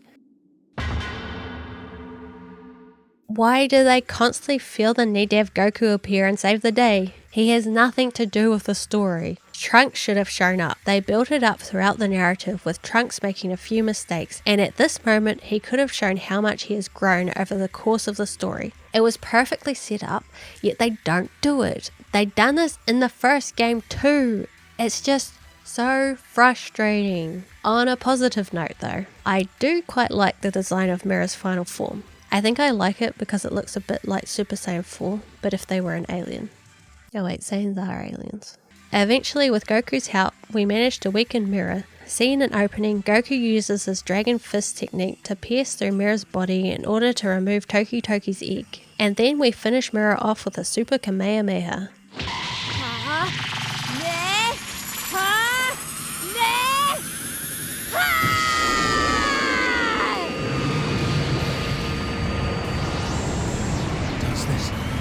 Does this mean I lose?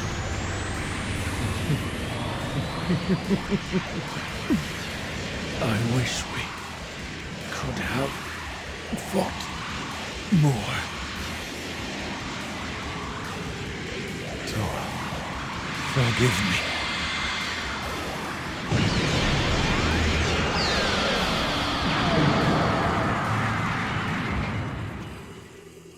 Returning to age 852 with Goku, Elder Kai assumes they will finally have some peace, though Trunks states it will only be for a little while, as someone is bound to appear and alter history. Meanwhile, the Supreme Kai of Time and Toki Toki are trying to protect Toki Toki's egg from Goku, who wants to eat it, because this is the super version of Goku, who is an idiot. Because I don't understand sex! The Supreme Kai of Time reveals the egg is ready to hatch soon, and that they are about to witness the birth of a new universe. Goku hopes there will be tough fighters in this new universe, causing the Elder Kai to steal the words right out of his mouth. Feeling pumped up, right? I really like getting pumped. And then everyone laughs.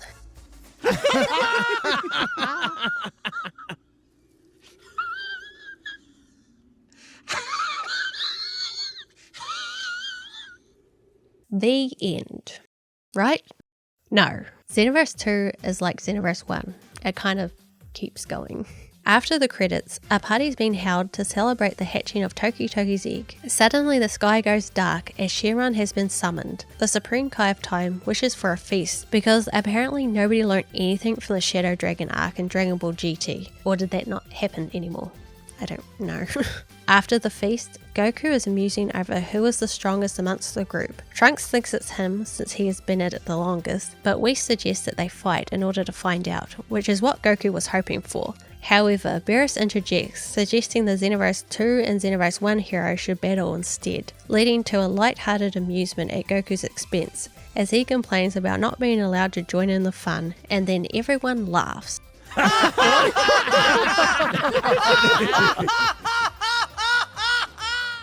The end. But not really, as there's still a little bit more to the story.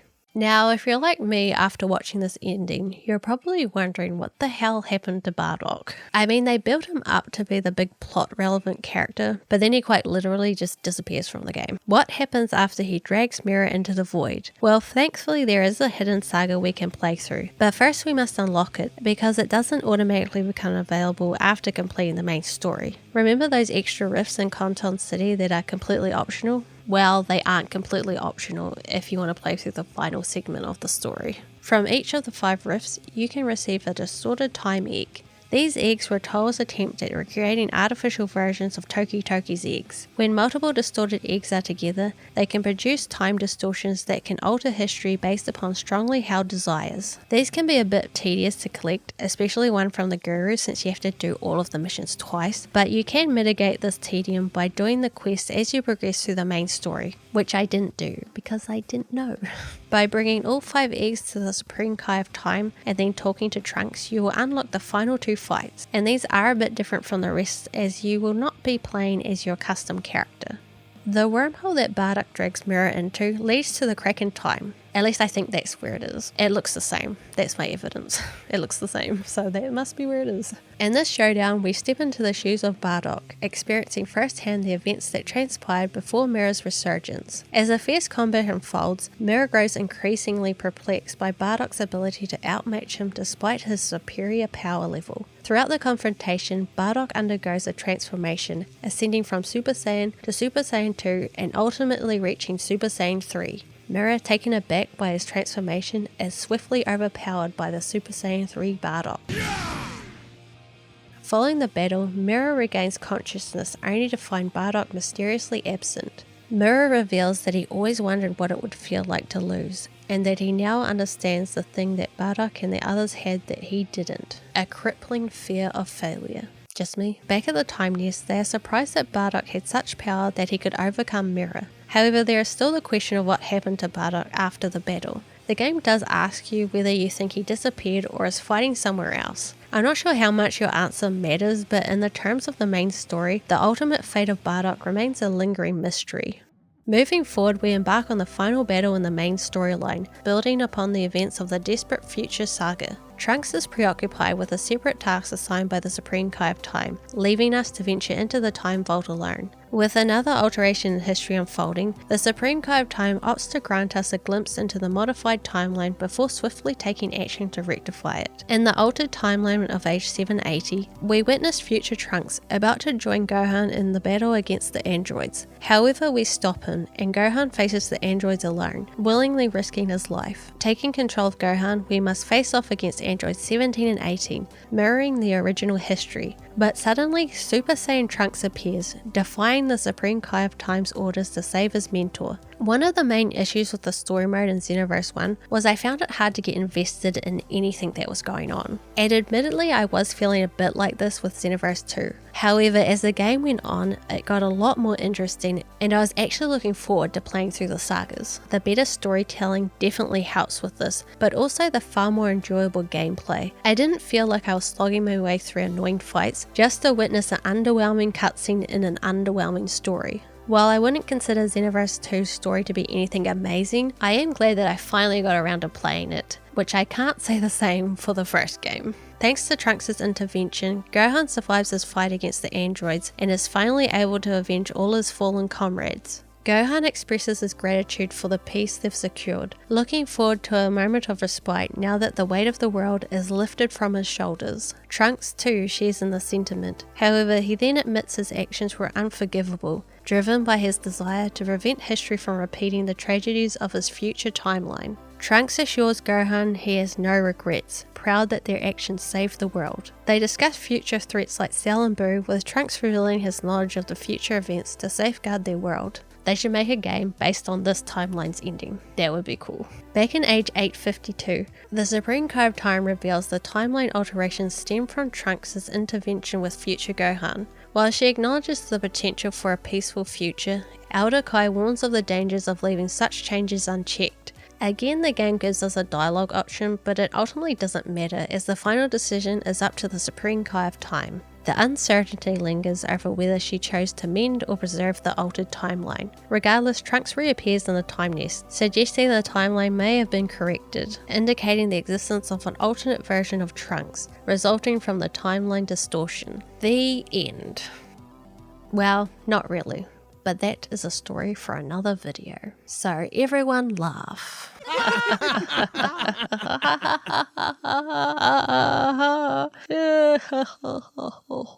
Okay, I'm done. The age is 761. and it is Piccolo and Goku versus Raditz. Just as Piccolo is about to unleash his special beam cannon on the two brothers, Raditz is able to escape Goku's grasp. The beam pierces through Goku's chest, killing him instantly. With Piccolo left wide open, Raditz is able to eliminate him with a powerful ki blast. Now, with no one left to stop him, Raditz can wreak havoc on Earth, and thus change history. Wait, haven't we done this before?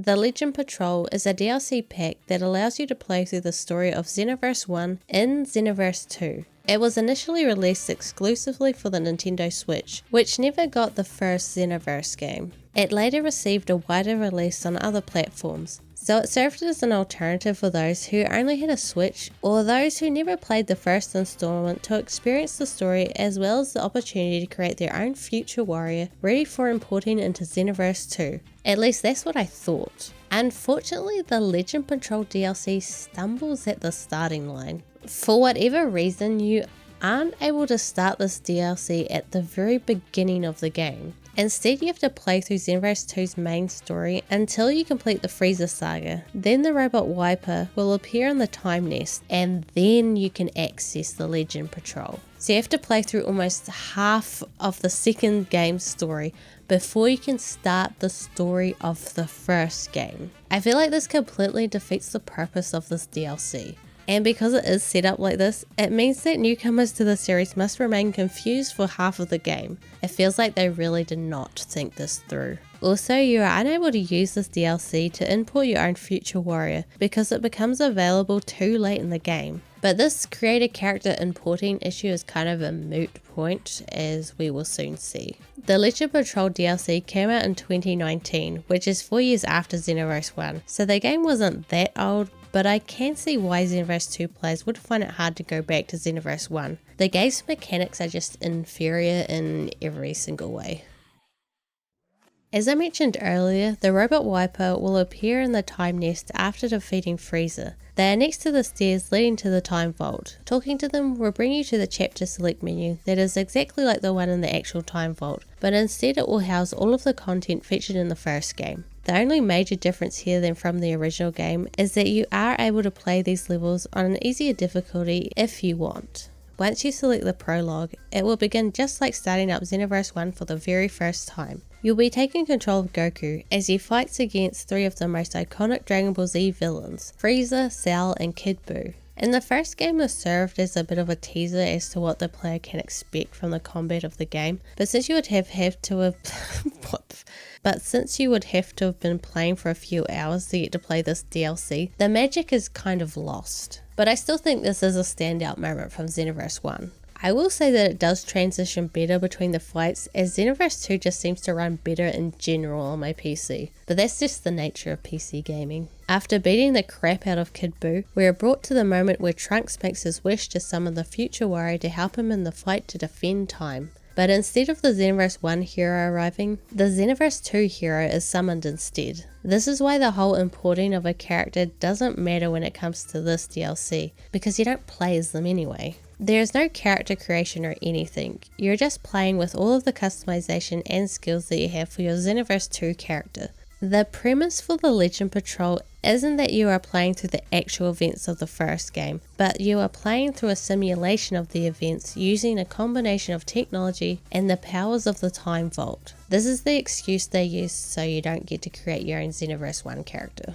I think this was a disappointing approach to take for this DLC, especially for those playing on the Nintendo Switch. And it honestly feels a bit lazy in the way they implemented it. There should be an option on the main menu to be able to start the Xenoverse 1 campaign. From here it can be played out as normal and also allow players to create a new future warrior that can be imported into the base game if a player wants. Now there is another factor in the Legend Patrol DLC that may have influenced the removal of the created character, and that is the removal of Toki Toki City as a hub world. With no hub world, there would be no place for players to buy or edit skills, level up or change equipment. Maintaining the essence of customization and player agency is crucial for a title like Xenoverse, where personalization is a significant draw. While the absence of Toki Toki City as a hub world might initially seem like a setback, there are certainly clever workarounds that could preserve the player's ability to tweak their character. For instance, integrating a scaled down version of Toki Toki City within the existing game map, or expanding the functionality of the Time Nest with additional robot vendors that could offer players the necessary amenities without compromising the game's flow. This is just off the top of my head, but something simple like that would be enough to not limit players' customization options too much. The current approach just feels lacking. With some thoughtful adjustments, the DLC could be a better representation of Xenoverse 1, while enriching the gameplay experience for both new and returning players. Since I had already completed the main story of Xenoverse 2 before purchasing the Legend Patrol DLC, all of the missions were playable one after the other. When playing the first game, it took me around 15 to 17 hours, but with the level grinding removed and the constant need to return to Toki Toki City gone, it only took me around 2 to 3 hours to complete the entire story. Now there are a few other factors that play into the slow playtime, like the level of your character and whether or not you have the level scaling turned on or not. And I don't necessarily find this shorter length a bad thing, as it did help the narrative flow a bit better as there weren't constant pauses for level grinding, but it also further highlights some of the story's shortcomings as well, as absolutely nothing has been changed from the original. And since everything is exactly the same as the original, all of the mistakes still remain. You know how in Xenoverse 2 how they sort of fixed the error with who it was that cut off Vegeta's tail in the Saiyan saga? Well, in this DLC it undoes that fix. As just like in the first game, it shows that Krillin was the one that cut off Vegeta's tail with his Destructo disc, rather than Yajirobe. There are also various dialogue errors. Sometimes the voice lines don't match the text, as well as the game just not taking into account that some people will be playing as female characters. To be honest, the mistakes with the dialogue are more funny than anything, and they don't really take away from the experience. If anything, they add to it. Speaking of dialogue, the cutscenes have been slightly improved from the original, thanks to the fact that the characters' mouths actually move up and down when they talk. Even though they are way out of sync for the English dub, they still look less awkward than them sometimes moving, but sometimes not. Just the consistency makes it look better. There is a part in the Future Saga where Frieza declares that he has 3 more transformations, but then he just skips straight to his final form, which I know that is part of the time distortion, but it feels like it is used as a bit of an excuse not to include his other forms, which has become common among DBZ games. Same for Cell's other forms too. They almost never include their other transformations anymore.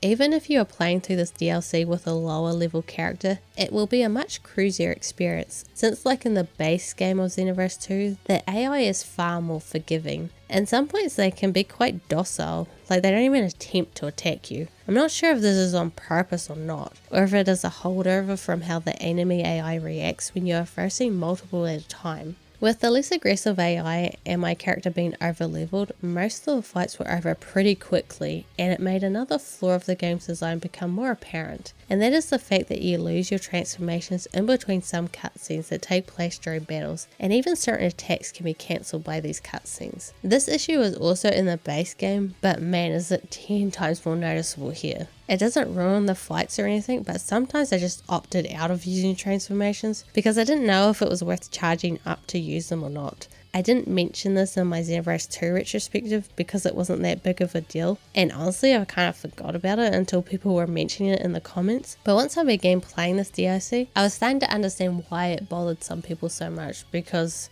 it does get quite annoying.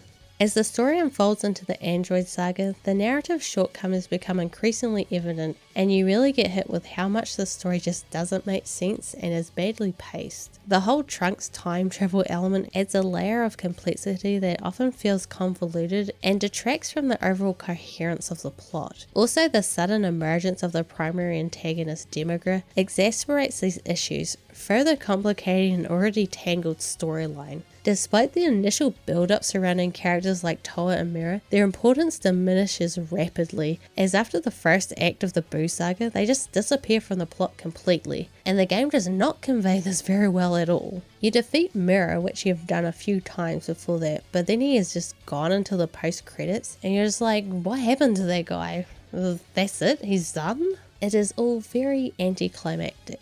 If you completed the Xenoverse 2 story before playing this, you would probably be very underwhelmed as to what happened with these two. I mean, I have played Xenoverse 1 before, and even I was still surprised about how botched this was. It was such a good premise, but they just wasted it. For what?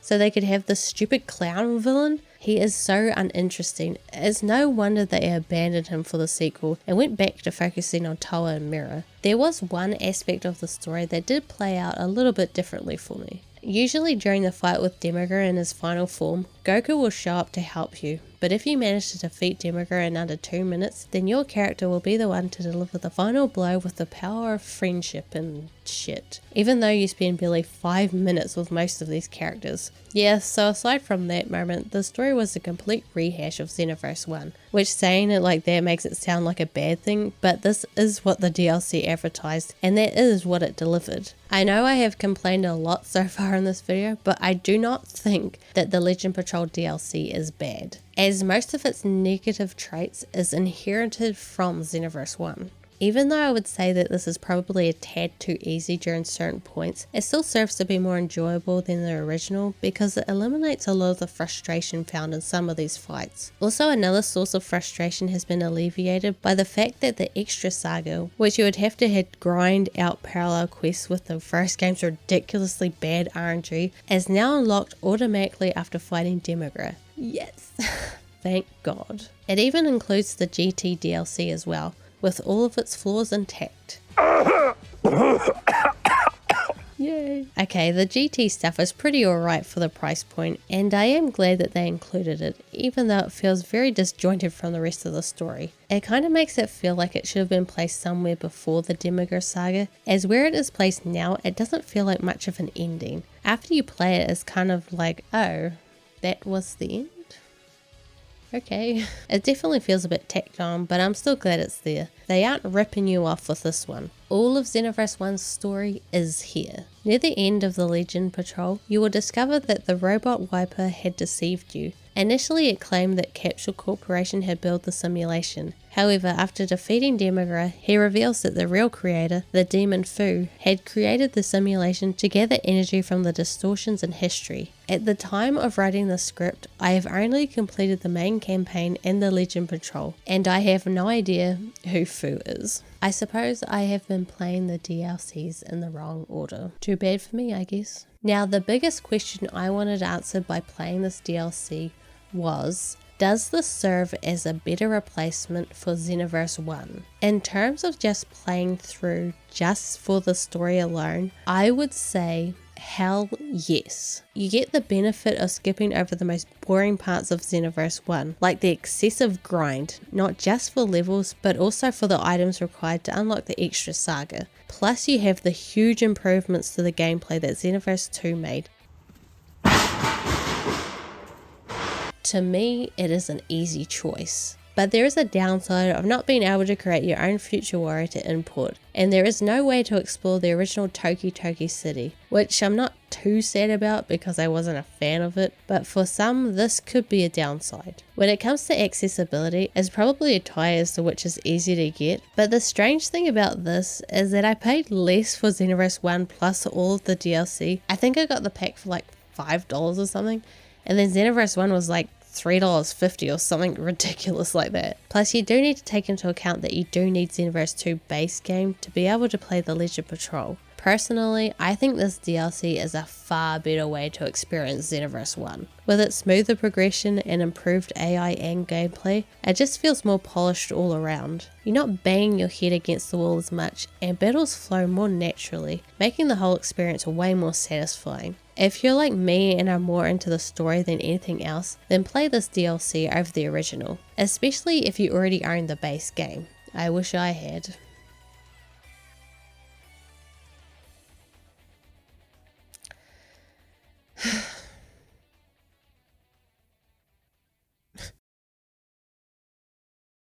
After completing the main campaign of Xenoverse 2, I decided to dive into some story DLC, but I had no idea what a headache this was going to be.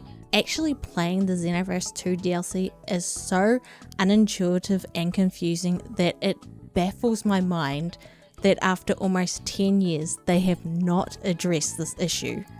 Honestly, I had not played Xenoverse 2 in so long that I was surprised to see that the main menu art had changed and looks like shiny goodness. I like it. A lot more interesting than just the title logo.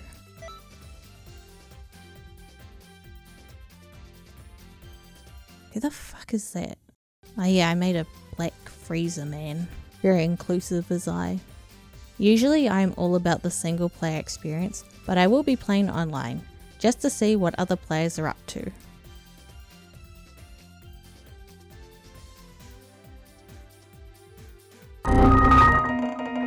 God, there's so many pop-ups that you have to go through just to start the game. It's just a complete overload of information. Let me be clear. I have played this game. I have played through the main campaign, and even I'm just like so overwhelmed with the amount of information they just drop on you as soon as you enter the lobby.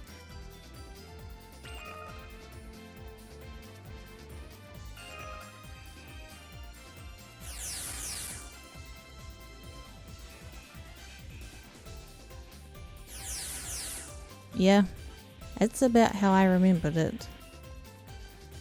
Yep, this is definitely an online lobby. I've decided that before I begin anything, I'm going to change my character's outfit. A new saga calls for a new look, so it's time to go shopping. Cue the dress up montage. Okay, so I was going to do a montage, but I don't have enough money to buy multiple outfits, so I just have this. Do you like it? Think North Korea or China where you can't. Do you know what the hardest thing is about the DLC? Trying to figure out how to bloody play it. There are robots on one side and riffs on the other. But which do I start with? Well, I guess you are just supposed to guess, I guess. So I picked the riff closest to me, but it just wanted me to spend more money. The next riff was the same. Third time's the charm, right? Wrong! It immediately started to play a cutscene with Dabura becoming unpetrified or unturned to stone. What the fuck are you talking about?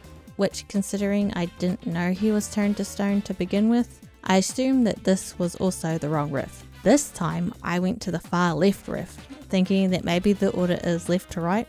While entering that rift, I was met with the Fu character that I have heard mentioned before but have never met. And he was talking like we probably should have met by now.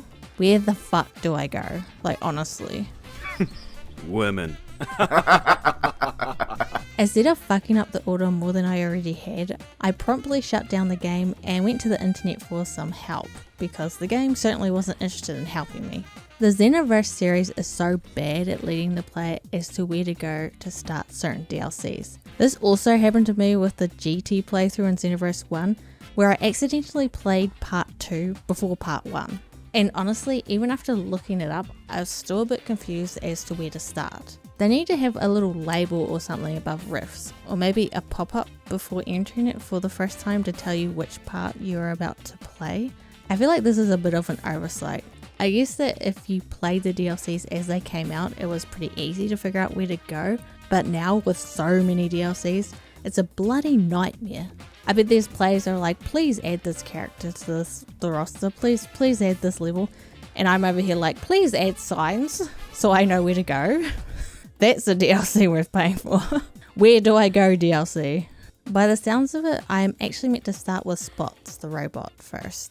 So this video was originally just going to be about the Future Saga, but after doing some more research, I think I need to play some of the other DLCs first, because it sounds like it won't make a lick of sense if I don't play the other stuff first. It's like starting with June Part 2.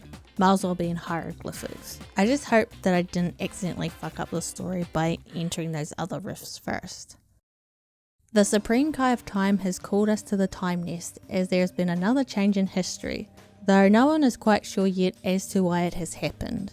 While the Supreme Kai of Time and Outer Kai look into its cause, we are to go and set history straight. The problem occurred when Beerus and Champa, gods of destruction for 2 universes, held a tournament. They have picked 5 strongest warriors from their respective universes to fight for Super Dragon Balls. Essentially, this is the Universe 6 tournament saga, or whatever the saga is called. Okay, what the heck is this saga called? I need to look at this up. Oh, it's just called the Universe 6 saga. What a boring name. No wonder Sparking Zero skipped it. In the canon timeline, Universe 7 came out victorious. Spoilers, by the way. But for whatever reason, Goku is yet to turn up for the tournament. But it is not just Goku. Boo hasn't shown up either. But Goku is more important, so we're not going to worry about that right now. You don't think they've skipped out on the tournament, do you? Is it just me, or is Beerus way too over-animated in this scene? Beerus questions whether they have decided to skip out on the tournament, but Vegeta is Goku's soulmate, and he knows that there is no way that Goku would purposely miss out on a tournament. Unfortunately, they can't keep waiting around, and they all leave for the tournament without Goku. Beerus isn't so sure, but Whis' confidence in their chances, since they have Monica on their team, the strongest fighter in Universe 7. And then all the robots depart. Couldn't they have at least made sure that the walk cycles weren't all in sync with each other? It looks so bad. The Supreme Kai of Time determines that the change in history must have been caused by Goku's disappearance, but the Elder Kai thinks that Goku just simply might have forgotten, which seems like the most likely scenario to me. I mean, this is the super version of Goku, this is not the OG Goku where he actually had some sense. However, the Supreme Kai of Time insists that Goku simply forgetting wouldn't have altered history. Anyway, we need Goku for the tournament, so the Supreme Kai of Time sends out the Universe 1 Future Warrior to go and find him. Man, that was a mouthful. Trunks offers to go and find Boo, but Elder Kai says he shouldn't bother as he didn't end up fighting in the original timeline anyway. With the Xenoverse 1 hero off finding Goku and Trunks doing nothing, What do you even do? that means it is up to us to help with the fight against Universe 6. If Universe 7 doesn't win the match, the course of history will be dramatically altered. We need to take Goku's place and ensure Universe 7's victory, because apparently some random coming in to fight will not alter history at all. I know it's like time controllers don't affect history, but it's just weird. We teleport to the nameless planet right before the fight between Piccolo and Botamo is about to begin. Beerus confronts us, warning us not to interfere with the fight or he will destroy us. The Supreme Kai of Time interjects and desolates the situation. What the fuck are you talking about? As meant to say de-escalates the situation. Champa then has a bit of a rage about Beerus bringing in outside help. He has no reason to bitch though, as it was 3 versus 5 in his favour anyway. Champa agrees to let us enter, but first we must complete the exam. If we cannot pass the exam, then we'll be ineligible to enter. For a second, I honestly thought that we would have a few questions to answer or something, but no. It is just a cutscene of us taking the exam at a desk, while we hear the battle between Piccolo and Botamo in the background. Just save money on animation, I guess. Man, I am so glad I don't have to take exams anymore. I always sucked at exams. It's like as soon as you put a questionnaire in front of my face, my brain just starts leaking all the information out of it. I remember there was this one teacher that hated me for some reason, and to this day I still have absolutely no idea why she had it in for me, because at school I wasn't the bad kid or anything. I was that kid that you just don't remember at all. You know the one that you forgot was there? Yeah, that was me. Remember them? That doesn't make any sense. Anyway, she accused me of cheating on a test, even though all I had done by that point was write my name on it, and I never went back to that class ever again. It was just classics anyway. I didn't even want to take the class to begin with. This section just reminded me of that. I'm sure there's a moral to the story in there somewhere. I feel like everyone is just tuning out because I'm talking about school. Anyway, just as Piccolo wins his fight, we pass the exam and are allowed to participate in the tournament, and we will be fighting along Piccolo in the next round. But then suddenly, the Xenoverse 1 hero teleports in with Goku, so we basically had to take an exam for no reason. Yay. Turns out that Goku was at King Kai's and just thought the tournament was on a different day, because this is Dragon Ball Super Goku, who is, in fact, an idiot. We still have to fight though, as Goku still has to pass the exam in order to fight, Because remember, when we interfere with history, it does not change history unless the story needs it to. For this battle, it is Piccolo and I versus Frost and Keba. And remember at the start of the video where I said that it had been a while since I played the game? Well, I was not kidding. It has been over a year since I've touched any Xenoverse games, and I had completely forgotten how to play. You can see at the beginning that I just kept locking and unlocking onto my opponents, like constantly. That is because I thought the lock on button was the guard button. Yeah, it's gonna be one of those fights. I was so focused on trying to figure out how to start the DLC that I never even bothered to check what my character's level or build was. Xenoverse is very level dependent, and while I don't think I was under leveled, I think I was pretty close. I will probably need to do some leveling after the tournament. Piccolo focuses on Keba while we take on Frost. However, during the fight our character starts to feel off. Frost tries to take advantage of the situation, but thankfully Piccolo is here to save us. My hero. Piccolo, I love you! Jacko is able to spot the needle that Frost used to poison us, and Frost is then disqualified. Because Frost is not a hero at all, but a space pirate. Oh my god. Xenoverse 2 is trying so hard to cram Frost's backstory into the fight, but it is so clunky and rushed that I might as well not even have bothered. But I will give the game points for trying. Hey, at least it's all done without interrupting the gameplay. Frost doesn't even leave the fight after his disqualification anyway, as Vegeta insists that we kick his ass, which we do, just not well. A D? Yeah, that's fair. When Frost is defeated, Universe 6's final fighter, the infamous Hit, enters the arena. Vegeta tags out Piccolo so he can take care of Keba, which I guess leaves us to deal with Hit. Shit. Hit is the best hitman in Universe 6 and he is an 8-pack. How am I supposed to compete with that? Basically we're just background noise during this fight. We just need to hold him off long enough for Vegeta to insult and threaten Keba enough for him to turn Super Saiyan. Leave my home planet out of this! I won't let you hurt Sadala! You will not hurt my family!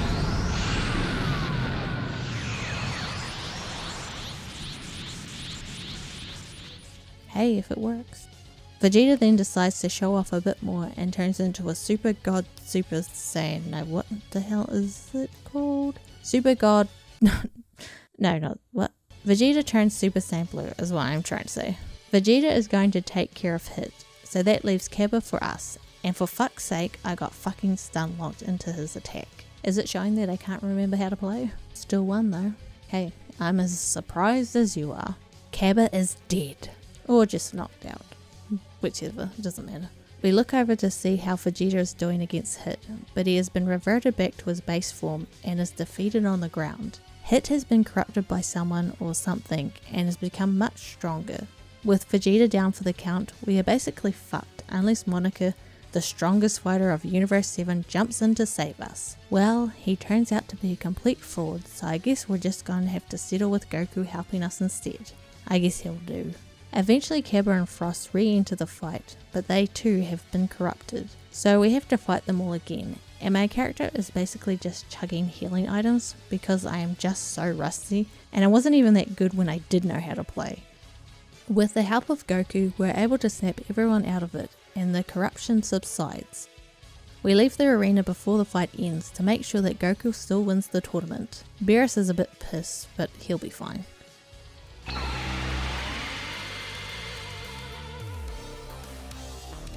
Well then, that's a nuisance. You should watch what you say, because that nuisance is a friend of mine and you're not being very nice. Oh, you two seem pretty tight. Yes, we are.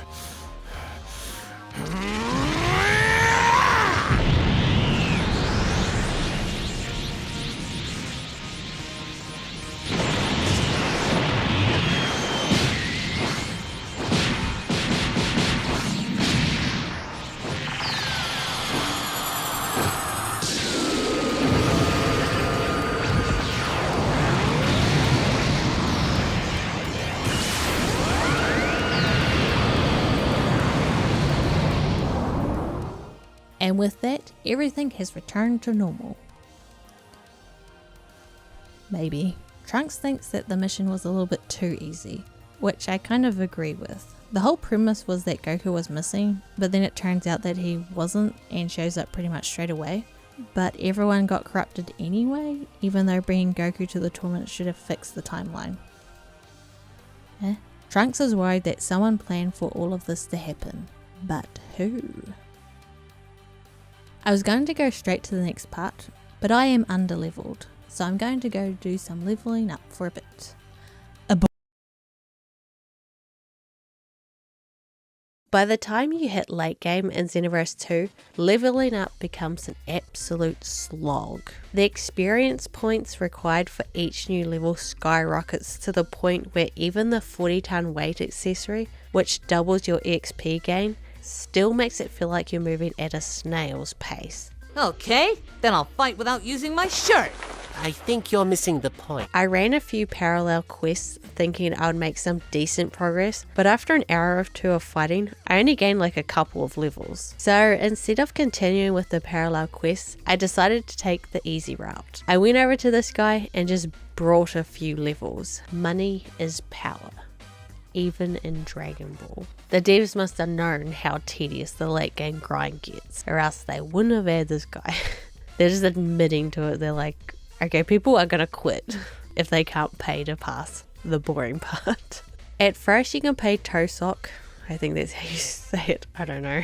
At first you can pay Tosok using regular Zeni, which makes it feel like a fair trade-off. You play, you earn money, you level up, and you just continue that process. But once you get into the higher levels, the game starts asking you for TP medals, which are the game's more premium currency, although technically there's another currency above that, which you can pay for with actual money now.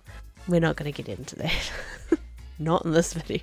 So now it's just a question of whether you want to grind experience or TP. Either way, you're grinding something. There's no escaping the grind. The game just gives you multiple flavors of it. I eventually hit the level cap, so I had to go make a quick trip to Guru's house to get that extended. I've done that mission chain so many times now I could probably do it blindfolded. And then there's another one where you have to do with Wes, where you just buy food for him. With all the DLC that's been added over the years, the level cap has gone quite high. I think the cap is now 160, or is it 180? I'm pretty sure it's 160. I didn't bother hitting the absolute max, but I leveled up enough to comfortably make my way through the next saga, the Goku Black Saga.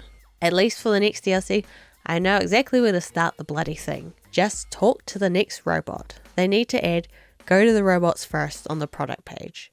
Back in the Time Vault, the Supreme Kai of Time and Outer Kai are waiting for us. Trunks, however, won't be joining us this time. He's apparently off on another mission. Like he ever does much anyway. There's still corruption in the timelines, and this time it involves a piece of history closely tied to Trunks. But not our Trunks. A different Trunks, I think. The world had finally found peace after being ravaged by the androids, where it was beset by a terrible tragedy. Again. Seriously, future Trunks' timeline is completely fucked. They just have no luck.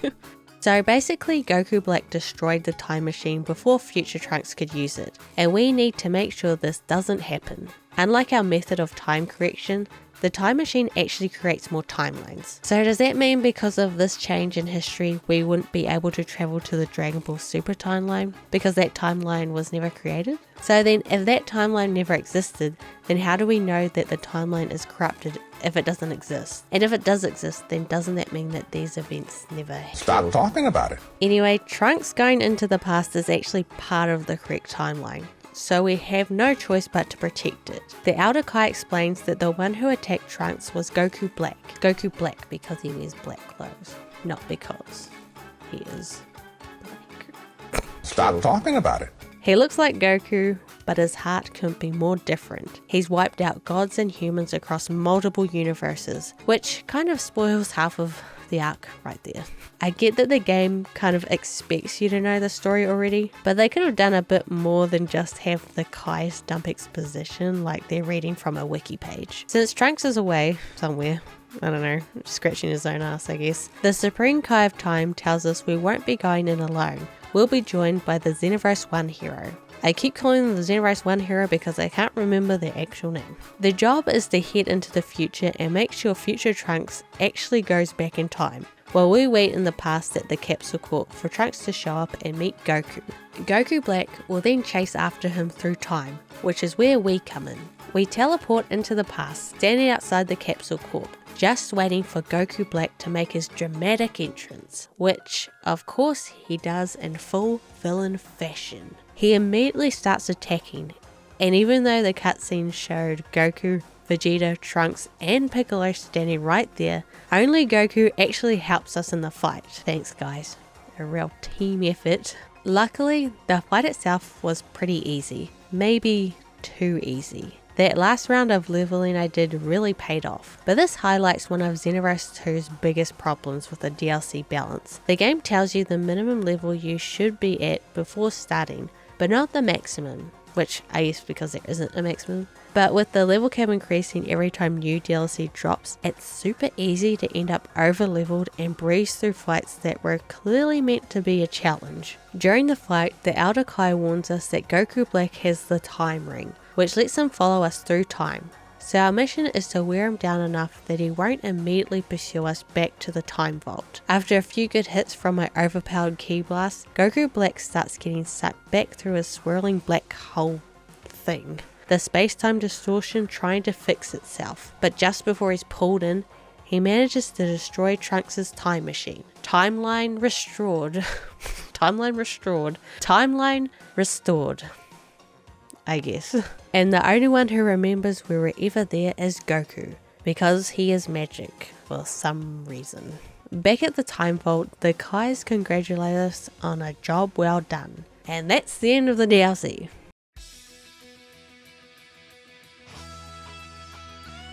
Okay, fine, it's not the end. Obviously, that didn't fix anything. There's another distortion, this time after the time machine was repaired, when Trunks took Goku and Vegeta into the future. So basically we didn't fix the problem, we just moved it to a different timeline. Basically kicking the can down the road, as they say. Who says that? I don't know. There's so much time travel in the saga that at this point I think time itself needs therapy. We are time traveling to make sure that time travel happens at the right time. How can anyone keep track of any of this? That's a rhetorical question, right?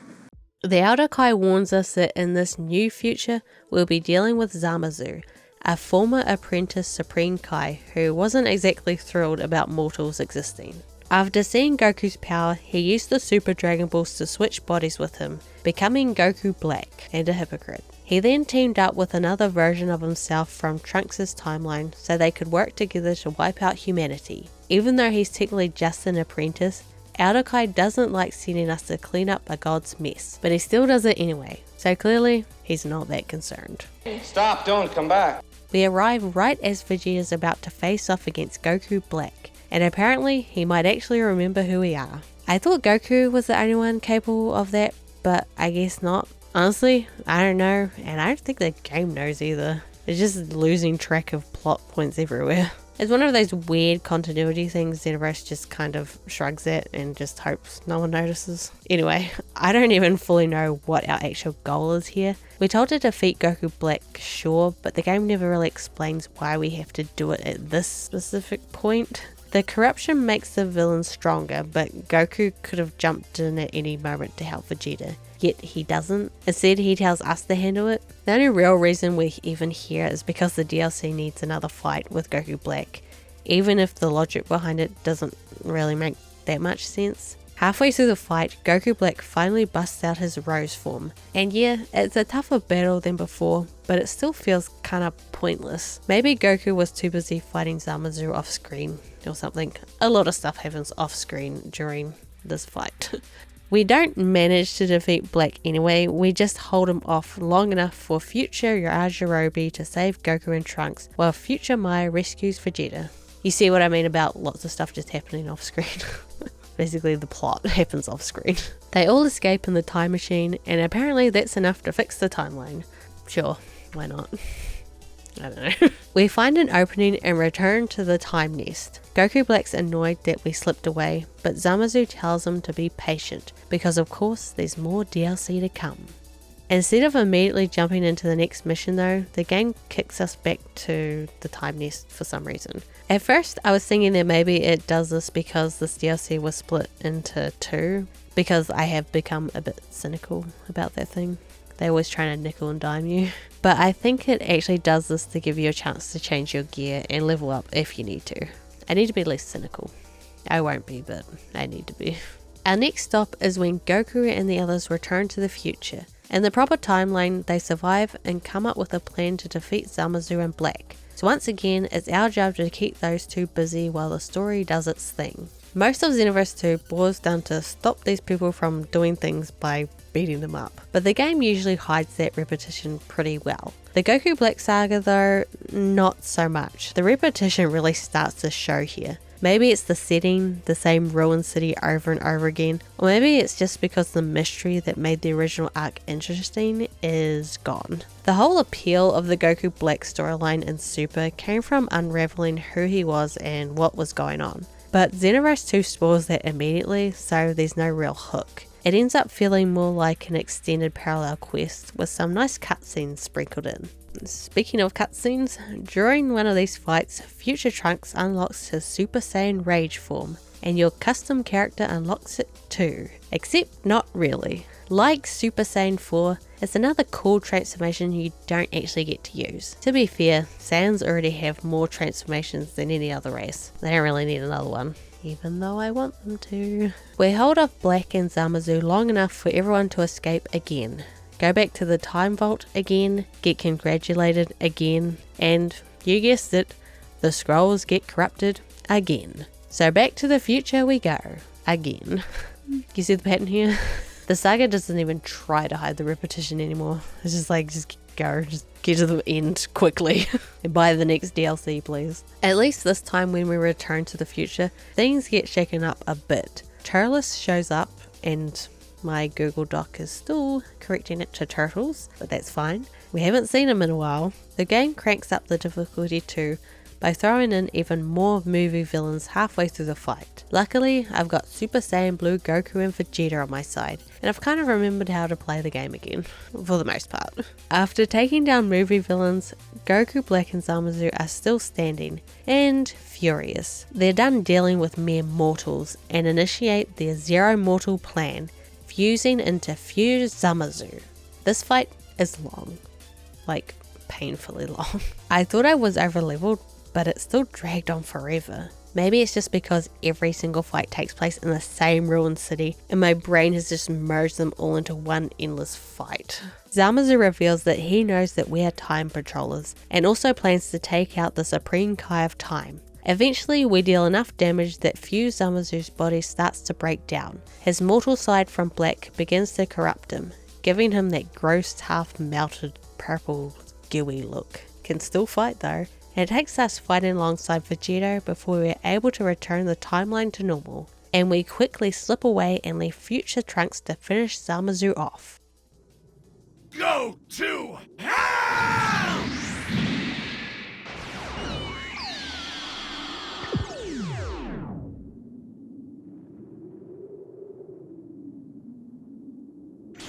Be gone, humans!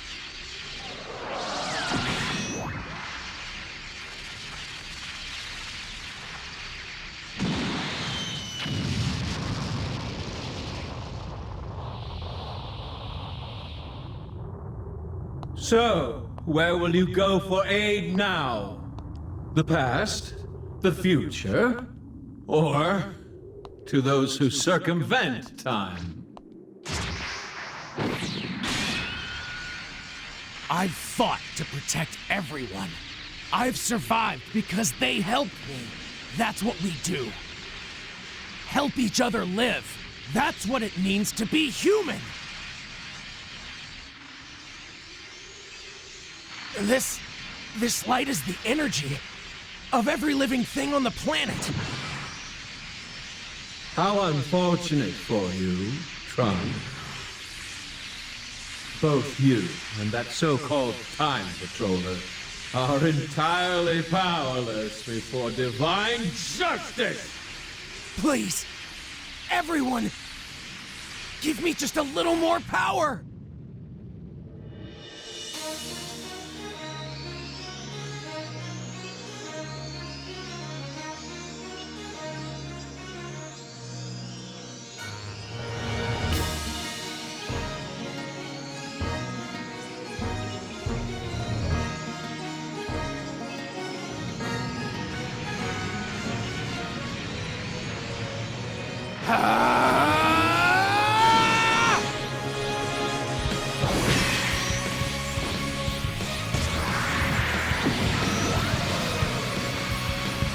You would scorn a god? You would subvert justice? To hell with your justice! You don't deserve it! Impossible! This can't be!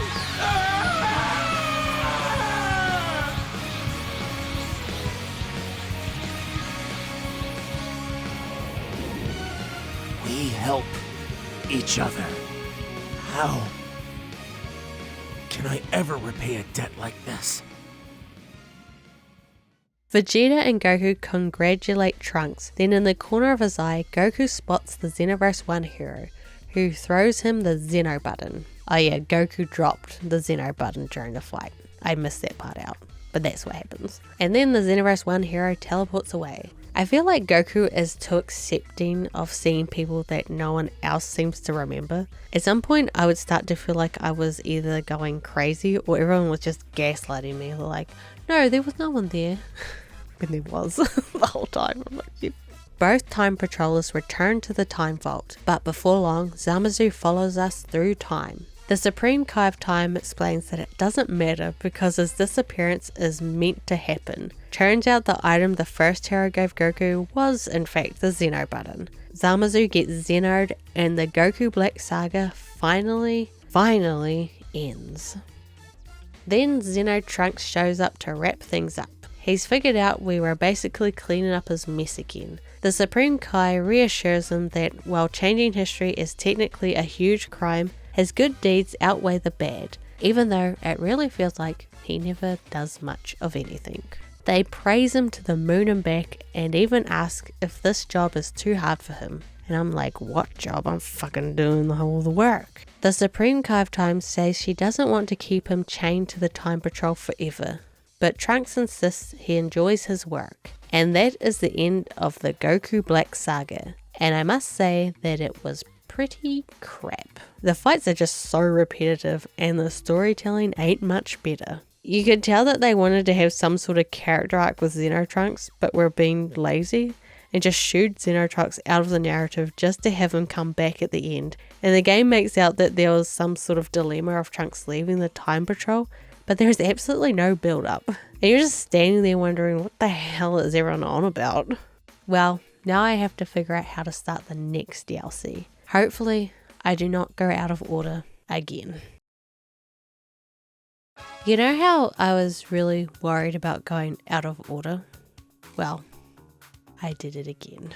I thought it must have been the rift closest to the door because it makes logical sense to me. The first portal to enter is the closest to the entrance. No. I was approached by a few who was acting like we knew each other, and my character is just standing there thinking, who the fuck are you people? Then I got dragged into doing a crystal raid, and the whole time I'm thinking this just can't be right. Why is it so confusing just to play the DLC in order? I swear I'm not doing this on purpose. I just don't know where to go.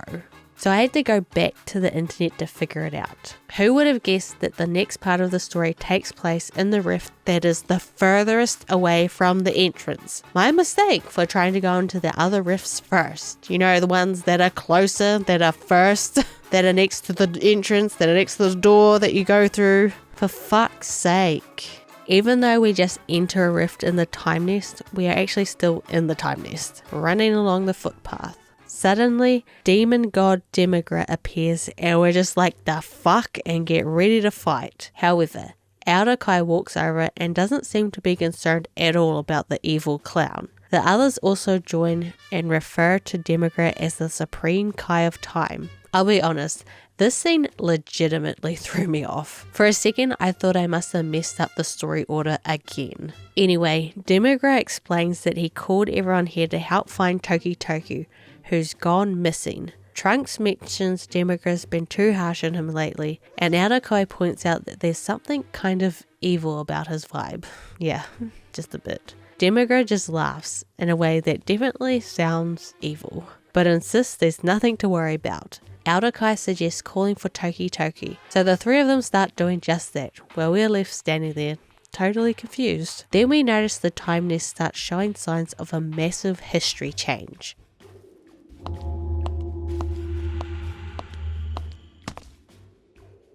Oh, yes!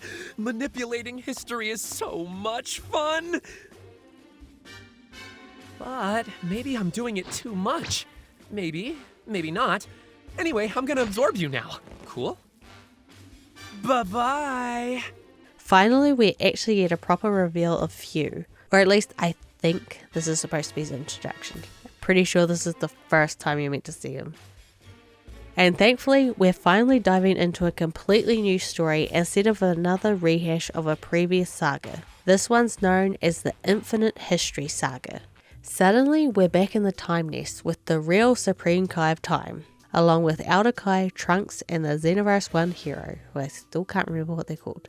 They're just standing there asking if we're okay, completely unaware of what we just experienced. The Supreme Kai of Time and Aokai assume we're daydreaming, but the Supreme Kai of Time quickly reminds everyone that this is a serious situation. She explains that there's a new crisis involving strange time rifts that have started brainwashing time patrollers sent to investigate them. Trunks says he and the Xenoverse 1 hero have been busy containing the affected patrollers, which means they haven't been able to actually investigate the rifts themselves. Aokai and the Supreme Kai of Time decide we should handle it since our experience makes us less likely to be affected. And once again, Trunks will not be helping us. Me? Just hanging around. Trunks, of course, isn't thrilled about us going in alone. He points out that the rifts clearly aren't natural and whoever's behind them is probably responsible for all the recent history changes since Toa and Mira's defeat. The Supreme Kai of Time agrees, and that was her first thought too, but adds that while investigating she discovered the rifts have started affecting Conton City residents as well. That's when she realised the best option is to send in someone from another timeline, someone who won't be influenced like the locals. Oh my god, it's Gohan in a pink shirt. For this DLC, whoever you has as your instructor or mentor or whatever tags along with you. I picked Future Gohan because he's one of my favourite characters, and I was curious to see if there'd be any special dialogue between him and Trunks, but not so far. Trunks doesn't even acknowledge his dead mentor. I get that there are too many character combinations to account for, but come on, they should have made an exception for Future Gohan. The Supreme Kai of Time finally escorts us to the first rift. Finally, someone actually shows me where to go. Bit late for that. The rift's been moved near her house to keep Conton City residents safe. She says that they don't know what's on the other side since every investigation team they've sent so far ended up brainwashed. We step through the rift and end up in what looks like a void made out of holographic foil. The energy here is so overwhelming that the Supreme Kai of Time comments it looks similar to the hyperbolic time chamber, before realizing it's actually the training space we sent Goku and Vegeta to get God Key. The Aokai gives us the usual just control your energy advice, and somehow that works, so we're fine now. Yay.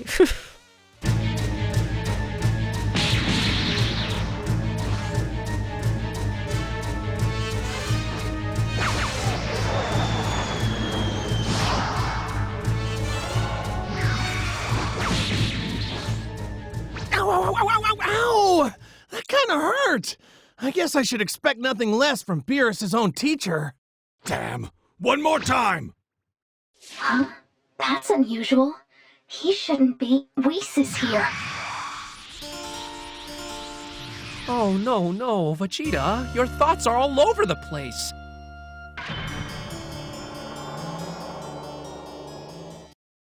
Few, or I guess we're not supposed to know his name is Few yet. Just, yeah, this guy. He's disguised himself as Whis and tricked Goku and Vegeta into thinking he's their instructor. For some reason, we can see through his disguise. Probably time patrol or magic or plot armor or something. It don't matter. He introduces himself and insists he's not suspicious, which, as Aldakai points out, is exactly what a suspicious person would say. During the fight, Fu explains he didn't create the rift or brainwash the time patrollers. He says this time isn't connected to the official history in the Book of Beginnings and End, meaning it's safe to alter history here. The Supreme Kai of Time realizes he's right, then immediately catches herself because that info isn't supposed to be public knowledge, which of course makes Fu even more suspicious. Before she can question him further, Goku and Vegeta, still fooled by Fu's disguise, assumes we're just new sparring partners. Aldakai mentions that once they master Godly Ki,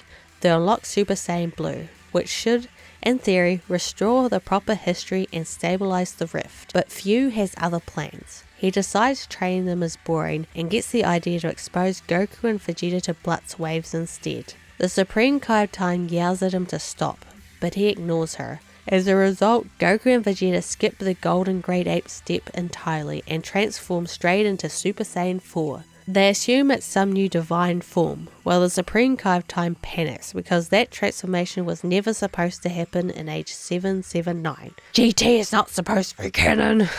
No! We must erase GT from the timeline. Still, seeing Super Saiyan 4 actually show up in the story outside of GT is so cool. I'm such a fangirl when it comes to Super Saiyan 4. I just love the design. It just looks cool, in my opinion. In the opinion of a completely uncool person, it looks cool. Fu's thrilled with his little experiment and says he loves altering history before leaving us to fight Super Saiyan 4 Goku and Vegeta, who are way stronger than their GT counterparts thanks to Whis' training. After the battle, the Supreme Kai Time vows to make Fu pay, but he reveals something unsettling. He can absorb energy from timeline changes. Apparently he already absorbed the energy from the Demigra timeline.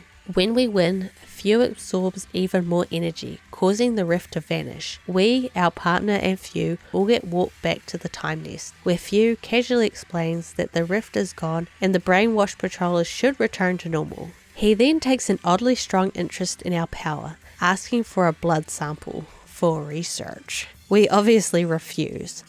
Then he offers us a chance to help him collect energy for his experiment before teleporting away right as the Supreme Kai of Time rushes out of the time vault to catch him. That was a really long sentence. But she's annoyed to find that he has already gotten away. It's kind of funny though, everyone's running around trying to track down Fu and he's literally just standing right over there. Me? Just hanging around. Both Elder Kai and the Supreme Kai of Time admit that while Fu can't be fully trusted, he doesn't seem to be the one creating the rifts, though he's definitely connected somehow. Fu appears in the time nest, using invisibility to hide. Somehow, only we can see him and talk to him, because plot. Fu's surprised by this, but decides to take advantage of it, offering to help with the rifts in exchange for a little help of his own. Working with him means assisting in altering history, since Fu can only absorb energy from changes he or his allies make. The Supreme Kai of Time trusts our judgment, but openly despises Fu's tampering, even if the rifts technically exist outside recorded history, while Elder Kai is completely against working with them. So we get to decide, help Fu or stick to our duty as the Time Patroller and restore history. Your current instructor joins you as your partner, which can slightly change the story, battles, and even the ending depending on your choices. Talking to Fu lets you take his side, while interacting with the time rifts means opposing him. 9 days before the Cell Games, Fu brings future androids 17 and 18, plus android 13 to fight Perfect Cell, who basically just insults all of the androids for being old models. Perfect Cell decides to take on the androids as a warm-up, and we actually end up fighting alongside him, which is a nice change of pace, getting to fight alongside a villain. Since Fu is sus as hell, I chose not to partner with him and restore the timeline instead. At least this DLC gives you a real reason to replay it, not just to see what happens if you team up with Fu, but to experience the slight changes that come from having different partners. I mean, I didn't replay it, but you could. Anyway, once we take care of the androids, Perfect Cell forgets the fight even happened and the timeline is cured. We head back to the time nest for a bit, but then quickly enter the third rift as Few has already gone through.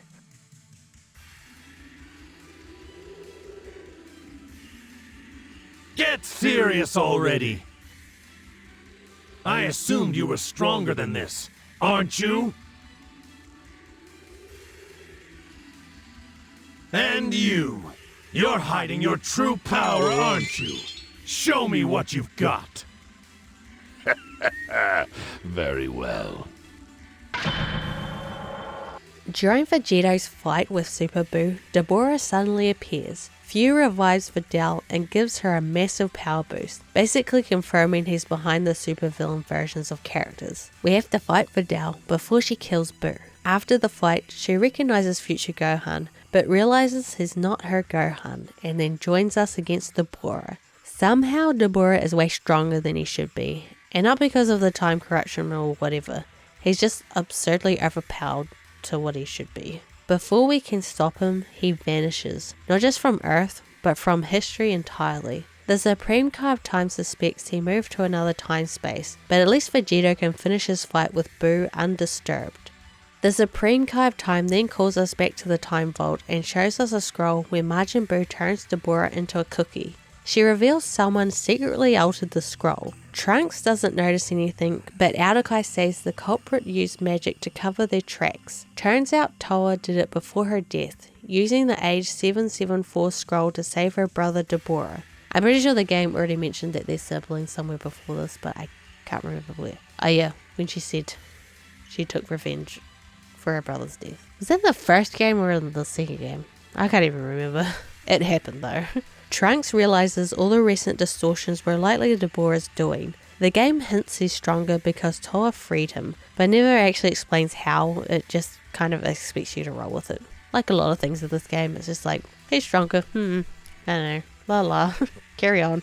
It's time for the final time rift. Before we head out, the Supreme Kai of Time tells us to try and capture Few, or at least keep him in one place if we can't, but reminds us that fixing the rift is still our top priority. Few can wait.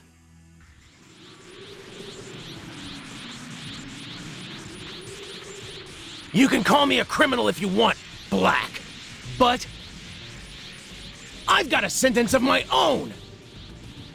The fight against Zamasu and Goku Black. That Goku and Vegeta are already down for the count. Trunks is holding them off all by his lonesome. Wait a minute! Zamasu and Rose aren't alone! This isn't good!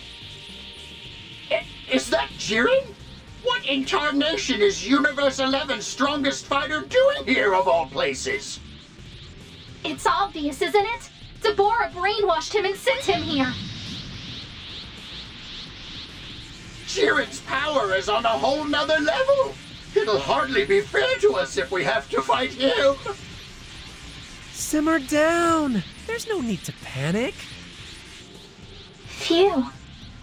Trunks is in a tough spot. We'd better give him an ally, huh?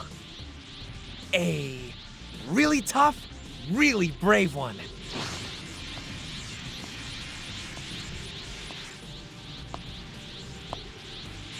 Are you... Hey, Trunks. Wow, look how you've grown. It's time I repaid my debt to you. Let me give you a hand. The Supreme Kai of Time is surprised to see Tapion, the hero of the South Quadrant. Audokai has no idea who he is, but Trunks clearly does. The Supreme Kai of Time confirms that Tapion knows Trunks from another timeline. Neither Tapion nor Jiren should even exist here, so we have to take them both down to fix it. Going into this fight, I expected it to drag on, but it actually flew by. Despite having full cutscenes, these battles feel kind of like filler. The DLC clearly wants to push you towards the ending, where all the good stuff happens. They're fun, don't get me wrong, they just feel very short. After beating Tapion and Jiren, Goku and Vegeta show up to back up Trunks. Future Trunks asks if we're their friends, but Vegeta has no clue what he's talking about. Trunks gets gaslighted constantly. Few once again runs off, so it's back to the time nest. Except, when we arrive, everyone's gone. So we head into Conton City with Gohan, only to find the entire city turned to stone. With no idea what's going on, Gohan suggests checking the time vault. It might have answers.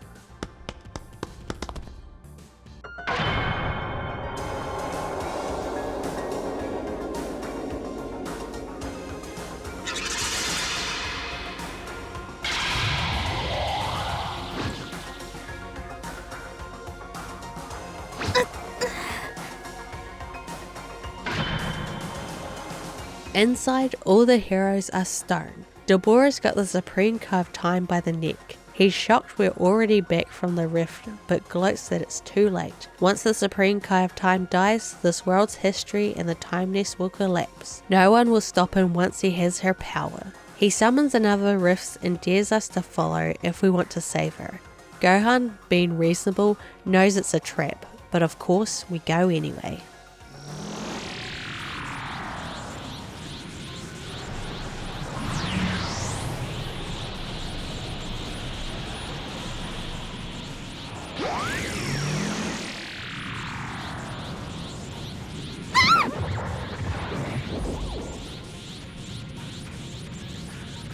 This fireball shall not go out so long as I am alive.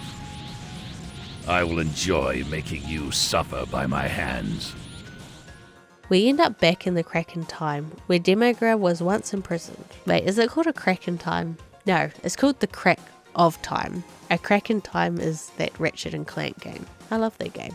That's a good game. Anyway, back to this game. Dabura's been using this place as a base to plot revenge for what we did to Toa. We have to defeat him to free the Supreme Kai of Time from the red ball of energy thingy before it kills her. Whatever that ball's called. Dabura then summons an ally, Trunks. Not our Trunks, future Trunks. But not that future Trunks, a different future Trunks. Who is it? The person he summons depends on your partner, and they usually tie into your mentor somehow. If your mentor doesn't have a linked character, Dabura just summons Dabura instead. It really makes you wonder how strong Dabura is if he can pull a Supreme Kai of Time from another timeline. Or maybe there's just a version of Dabura who never became one. Honestly, the time travel in this game is so confusing, it's better just not to think too hard about it, but it is so hard not to think about. The interaction between future Gohan and Trunks is really heartwarming, and I'm really glad I picked to do this DLC with future Gohan, even though we do unfortunately have to beat Trunks' ass. Unbelievable! How could you be more powerful? Looks like it's been a tough fight. You're late again, Few. You're probably wondering just what or who Few really is. Let me explain. You see, Few is a unique mutant, made from the cells of Mira and my dear sister Toa. So, that makes him part of my family. My rightful successor to the throne. So now you understand why I altered so much history. It was all in the name of feeding him Time Rift energy. Now, Few, it's time to do what you were created for. Use that energy to destroy these mortals and revive the demon realm. No way. What? I worked hard to get all this energy. Killing them with it would be a terrible waste if you ask me.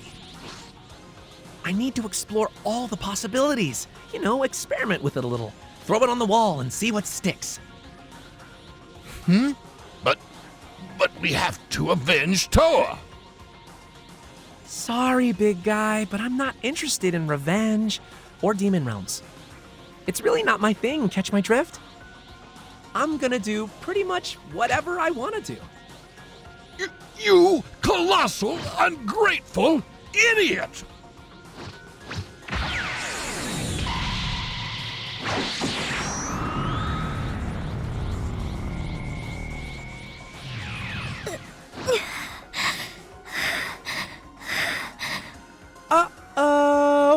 Now I've done it, haven't I?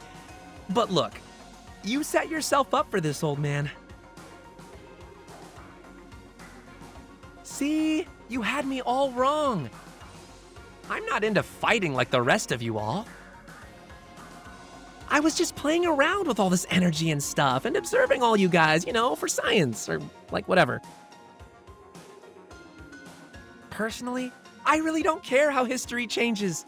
Okay, I'm sorry to interrupt this cutscene, but just look at these subtitles. They're running off the screen. As long as I get some energy out of it when it's all said and done. But hopeless, depressing timelines are a little dismal, don't you think? And boy, you guys sure saw a lot of them, huh? I think they should be changed for the better, though. Don't you? People should be happy. They deserve to be. Look, they're doing it again. This is a multi-million-dollar game. How did no one fix this? If changes in history set the universe on a bad path, if things get gloomy and bad, then I'll use my energy to correct it. It's as simple as that. There's always a way. At least, that's what I think. So you just tell me what you want to know, and I'll look into it for you. Sound good? You interested? Well, at least we know how Dabura got turned into stone. And also Few is Toa and Mira's kinda son. Which is kind of weird, isn't it? Because Toa made Mira and then she had a kid with the demon that she made. I feel like if the genders were switched, they'd be like, cut it. Well, it's kind of implied that Few was created in that way where it's not sex. And is probably made in the way that Toa made Mira. It's still kind of weird though. I don't know. I guess he's like a test tube baby. I don't know. He's an android, but he's a demon. I don't know. It doesn't explain it. After defeating Dabura, Conton City returns to normal. But we still have to head back to the crack of time to finish things with Few. We find him there, preparing to make one final massive change to history. He's running low on energy, but for some reason he thinks we were on his side and is disappointed that we were trying to stop him. Then we fight. I think the game got a bit confused about the decisions made during this DLC. Few, wanting to make things more interesting, says if he wins he'll crack us open, drain our blood and study every atom of our body, because he's a total psycho. Still, he's kind of an interesting villain. He's unpredictable, not exactly good or evil. He's like chaotic neutral. He even ends up saving the Supreme Kai of Time from Dabura, which just adds to the chaos that is Few. Despite our efforts, Few escapes. The Supreme Kai of Time's disappointed, but she's willing to let him go, for now. This DLC is hands down the best so far, and if you could only pick like one of them that's not the Future Saga, I'll definitely pick this one. The premise is great, the plot is interesting, and it's always fun when Xenoverse tells its own story instead of just rehashing canon. Plus the replay value doesn't hurt. Finally, we've reached the point where we just go through the rifts in order. Closest to the entrance first, and then so on. Finally, something I can understand. Fuse opened another time rift, this one during Vegeta's fight with Toppo in the Tournament of Power. While the Supreme Kai of Time and Outer Kai are busy explaining the situation, Fuse just fucking around in the background like usual. I still don't get how we can see him, but a couple of gods can't. Maybe this is all just happening in our heads, and Fu doesn't even exist. Maybe we were Few all along, and we just made him up, and we're the one doing all this shit. Imagine it. There better not be what's actually going on. Anyway, Trunks is off on another mission, because of course he is, so we have to head out alone. Again. You are not going to survive this! None of your moves will work on me.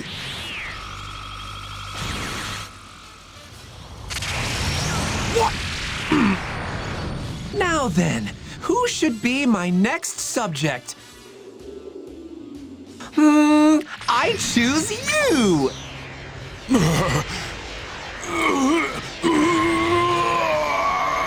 Conton City made for some intriguing experimentation.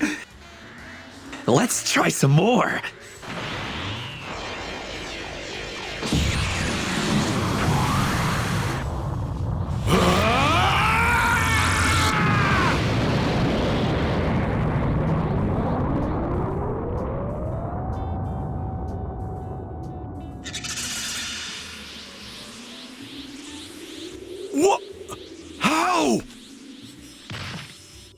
We start the fight alongside Vegeta, but halfway through, he gets hit with that super villain corruption power stuff. Fighting both Super Saiyan Blue Vegeta and Toppo is brutal, but thankfully Trunks finally finishes his other mission and shows up to help, finally. Since this takes place during the Tournament of Power, Zeno's here and immediately threatens to erase everyone for breaking the rules. The Supreme Kai of Time's confused about how Few even got involved, but Zeno casually explains that Few is fighting for Universe 11. He somehow took Dispo's place. Thankfully, the Supreme Kai of Time manages to talk Zeno out of erasing us, convincing him to let the match play out because it's fun to watch.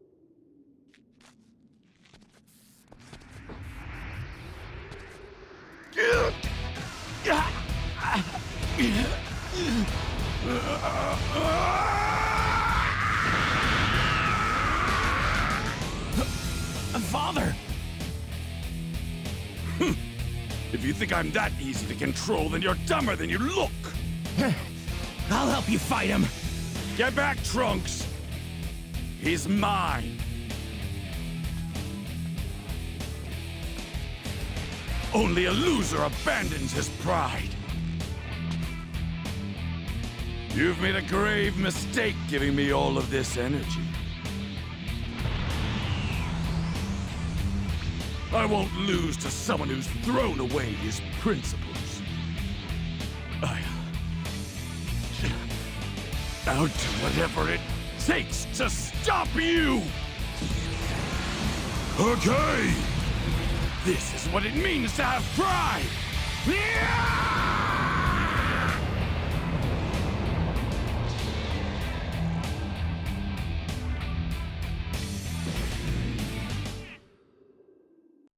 After the cutscene, the game really abruptly throws you back into the fight. I was not prepared at all. I think I was doing something on my phone. I like how Vegeta breaks out of the mind control by himself, just like he did with Barbody's mind control. Well, I guess he was Margin Vegeta, but Barbody didn't have as much control over him as he thought. Kind of like Few. Again, it's like poetry, so if they rhyme. The best part of this fight is the back and forth between Trunks and Vegeta. I really wish Xenoverse leaned harder into these character dynamics, because they're always the highlight. Since Few's fighting for Universe 11, we have to deal with both him and Jiren. Just when it seems over, another time rift opens, this time inside the existing one. Time Riftception. Such an original joke. Thank you. I wrote it myself. Even the Supreme Kai of Time's yeah, I have no idea how that works. But regardless, the mission stays the same. Fix history. The second rift leads to hell, but there is no animation or anything of us entering the rift. We just appear in hell. Hey there! Glad you could make it. You! What are you up to now?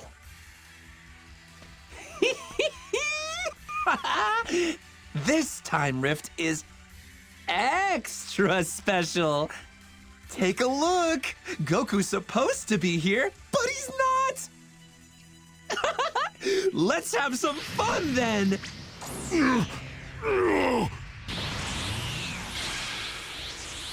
Oh, and since I've got this special power, it'd be a real shame not to try it out.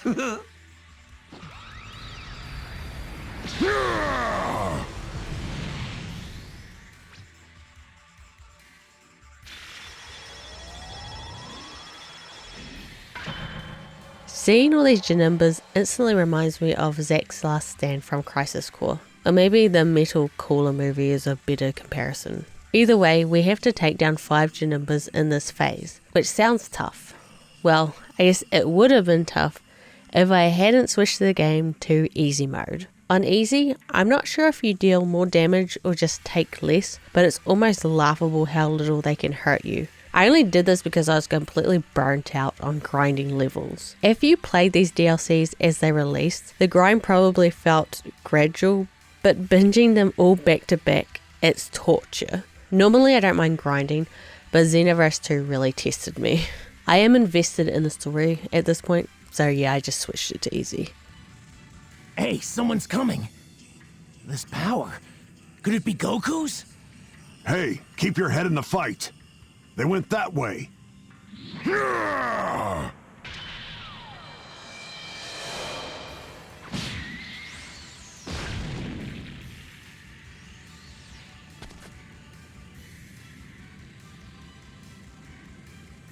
Gohan!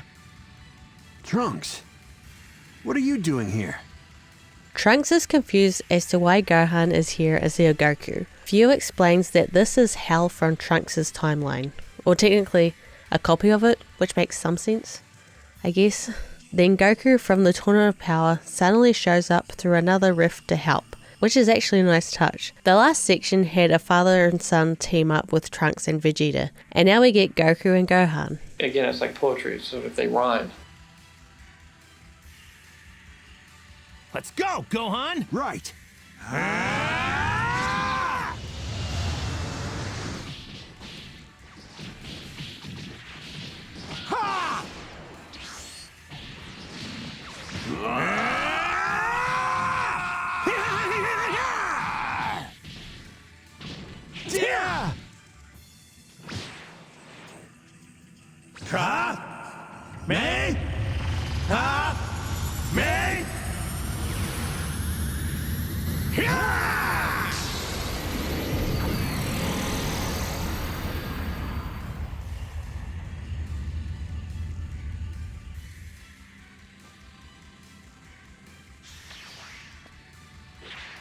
You guys are incredible! You know that?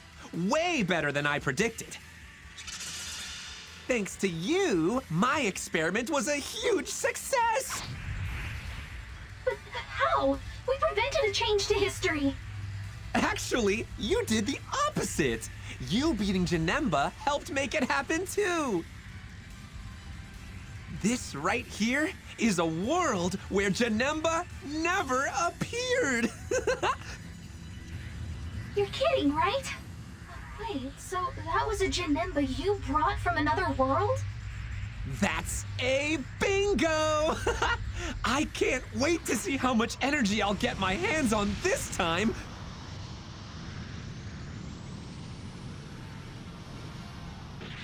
Well, my job here's done for now, so I'm off. Toodles! Oh, no, you don't! Hurry! Go after him, you two! You're not getting away, Fu! And then we're suddenly back at the Time Vault. Trunks doesn't even remember where he chased Fu to. Great job, Trunks. Guess that's the end of the DLC? Maybe. But then eventually Fu hijacks the Conton City TV to show us what happened after Trunks went through the portal. I don't know why they decided to present it like this, it's just kind of weird. Thanks to everyone, the Supreme Kai of Time manages to restore the footage so we can watch it. The video shows Fu in the crack of time, happily explaining how the Time Patrol has been super helpful for his experiments. He's about to reveal his big discovery, though he isn't sure how anyone will take it. When future Trunks finally catches up, stepping out of the Hell portal and telling Fu to stop, Fu just laughs, says he's only getting started, and slashes the air with his blade to reveal a timeline where Goku and Vegeta fuse into Gogeta. He ends the broadcast with a smug, ready for another little trip through time. The Supreme Kai of Time molds over what Fu said, while the footage starts to restore Trunks' memory, but the Gogeta vision throws him off. He can't place it to any timeline he knows. The Supreme Kai of Time admits getting there will be tricky, but then decides they should just wait. At least the story ties into the overall feud plotline. The Universe 6 and Goku Black Sagas felt pretty disconnected, but this one actually fits into the bigger picture. To be honest though, I don't even know what DLC I'm playing at this point. It's either Legendary Pack 1 or 2, but I don't know where one ends and the other starts. I feel like I need a fucking flowchart or something to follow this. Anyway, on to the next rift. We get dragged back into the Time Vault because, shocker, Fu is causing problems again. For some reason, Trunks isn't convinced the rifts are his doing. I honestly don't know why. He's just not paying attention. Then again, he's barely around half of the time, so maybe that's the issue. What? So that's Gogeta and Broly in this timeline, huh? Both of them are overflowing with power. Maybe I should say the three of them, right? I mean, since Gogeta is actually Goku and Vegeta fused. Well, at any rate, this is great! But I didn't come here just to watch them beat each other up. All right, time to begin my little experiment.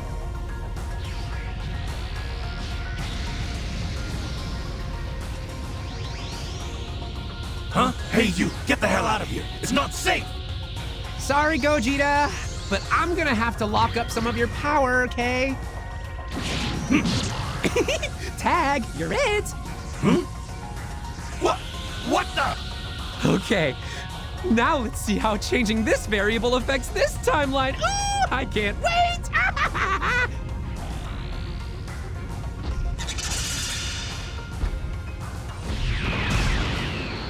I really wish they would start explaining what Fue's actual goal is, because right now his motivations are very unclear. All we know is he uses those raid crystals to create supervillain versions of people, then collects data and energy for what?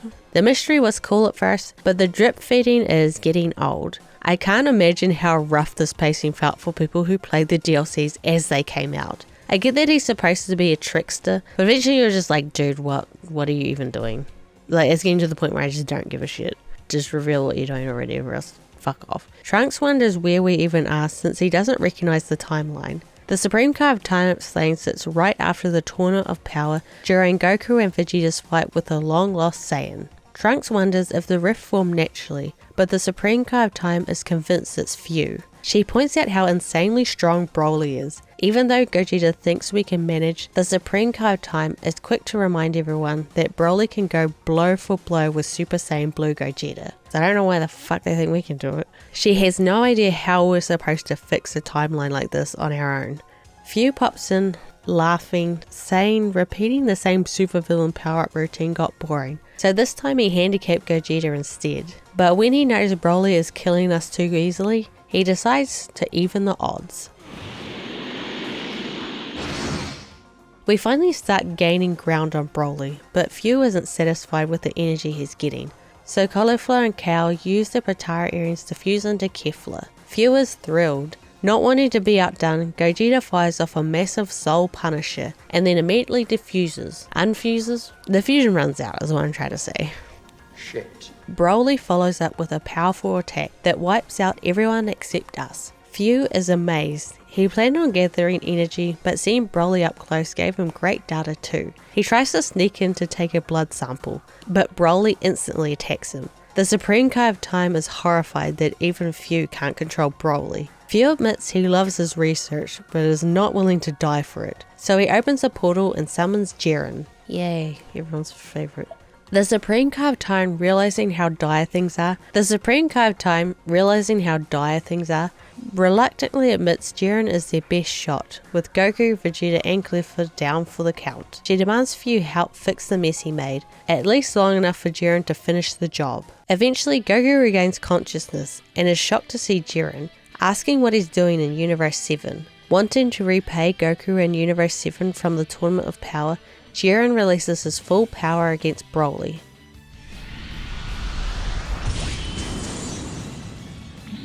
This will end you!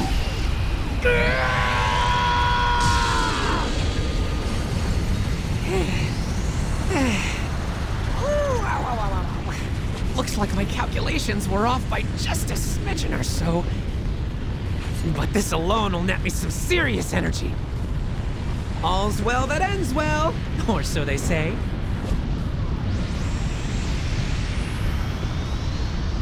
Okay, with this amount of energy. And that's it. No debriefs, no explanation, just walk back to the time nest. That's literally how it is. It's like, okay, I guess we're done. Done with that part of the DLC.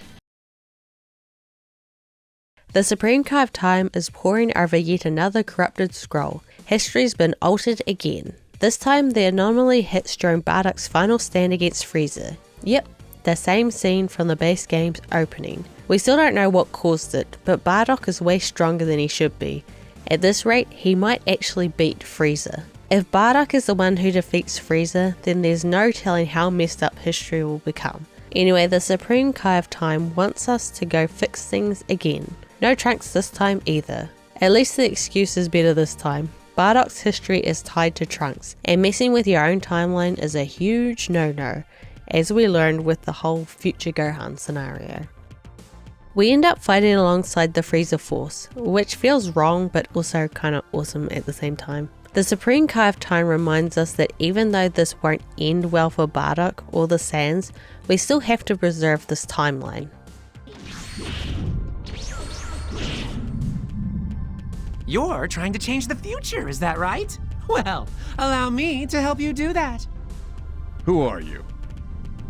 You don't honestly think I'm gonna trust some random guy? Beat it, kid. I don't think you're in a position to turn down help. Look at you. You should accept my offer now rather than later. Take a look. So, what do you think? If that's the best you can offer, then consider me unimpressed. No way! I'll show you what I can really do. Just you wait! Trunks regrets letting Few escape earlier, though I can't help wondering, is this the same timeline Bardock was snatched from at the start of the game, or a completely different branch? Since this mission is in the Book of Beginnings and End, it's clearly separate from the other rifts. If this timeline changed, the ripple effects would be insane. No wonder the game forces us to restore it. Imagine the development time needed to account for that kind of change. Now that would be a DLC.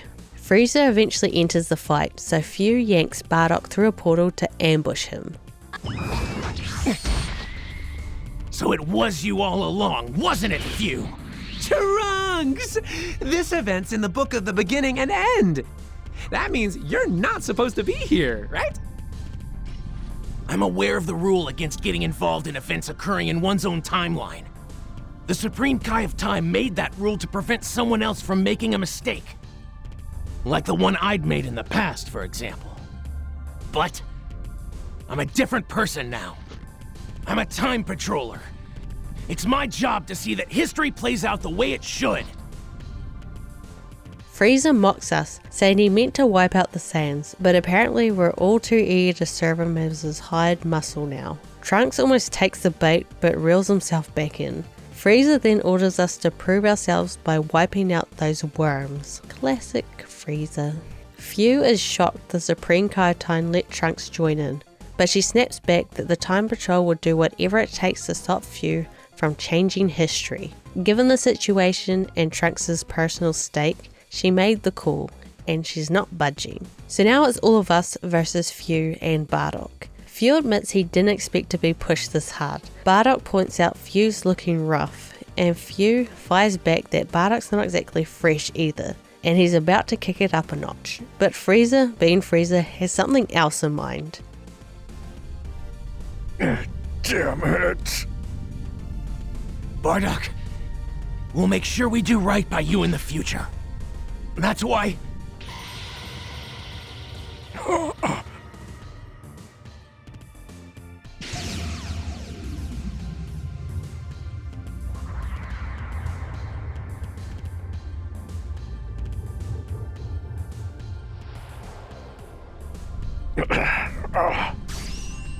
Frieza! Bardock! Ah! Watch out! Out of my way! Ah!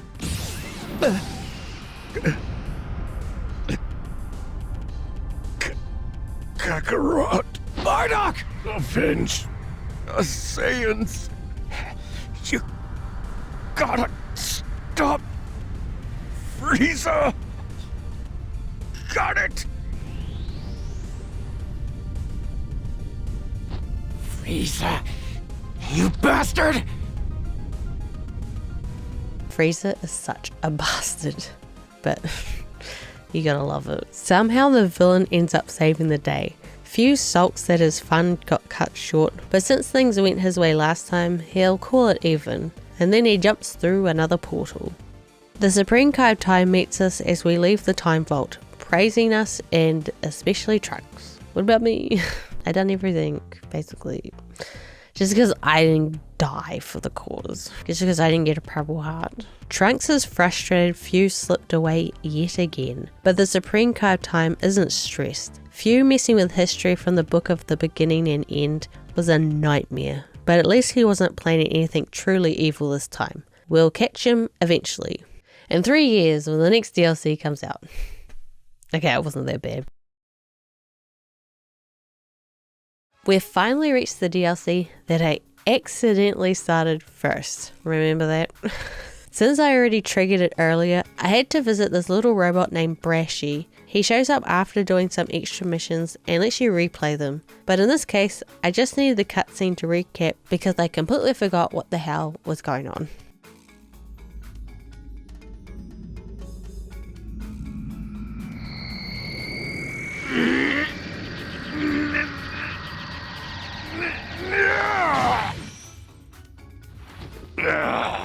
There, I'm finally free.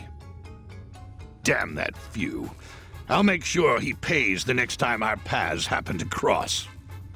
But before that, I must gather more power. I need another puppet who'll submit to my will. Hold on. They might work. Sometimes I delight myself.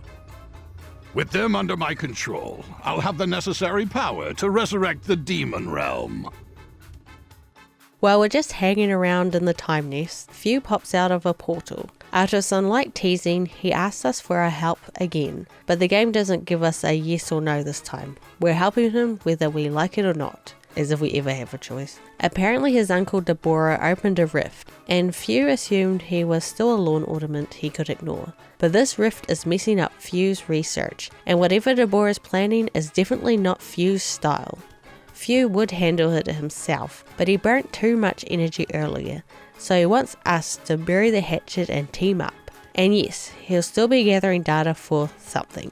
For more super duper villains, probably. What is this? Why is your energy like mine? Oh? You'd really need to ask. Don't tell me the Prince of Saiyans has a bad memory. Wait, I recognize you now. You're a Tuffle, aren't you? I must say, it's quite odd using your body to fight you, though not entirely unpleasant.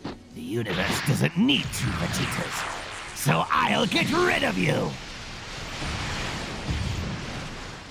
We enter the rift and find Super Baby rampaging way earlier than he should be. Dabura chews Few out for turning his own kin to stone, but Few doesn't care. He's all about his research. Honestly, I like seeing Dabura integrated into the story. He was so underused in the source material. He's the king of the demon realm, but he gets overshadowed by Boo almost immediately. I think they go more into the demon realm stuff in Dragon Ball Heroes, which I have not watched. I mean, I tried to watch it, but I could barely get through the first couple of episodes. It's not good. If there's any argument to the fact to say that Dragon Ball is just about fighting, try and watch Dragon Ball Heroes, because that's literally what it is, and it is not good. Dabura and Few argue, but don't get anywhere. Baby, annoyed by being ignored, demands demon realm power. Dabura tries to avoid wasting energy, but eventually gives in and grants his wish. Instead of some new super villain form, Baby just turns into Great Ape Baby. He doesn't get dark powers, whatever. I don't know.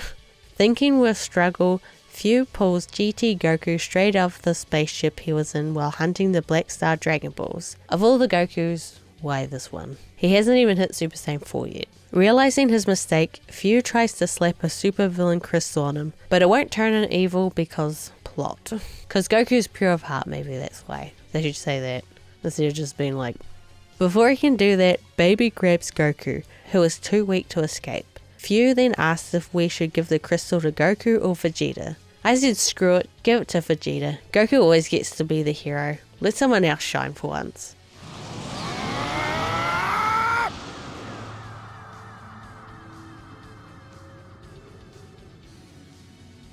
Yeah!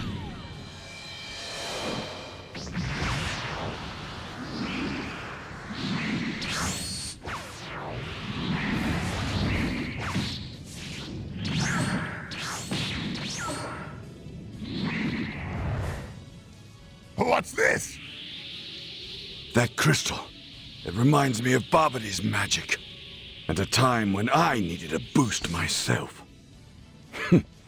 This isn't bad. Back off, Kakarot. The imposter is mine. Sure thing, Vegeta. Thanks. Why don't you take a nap?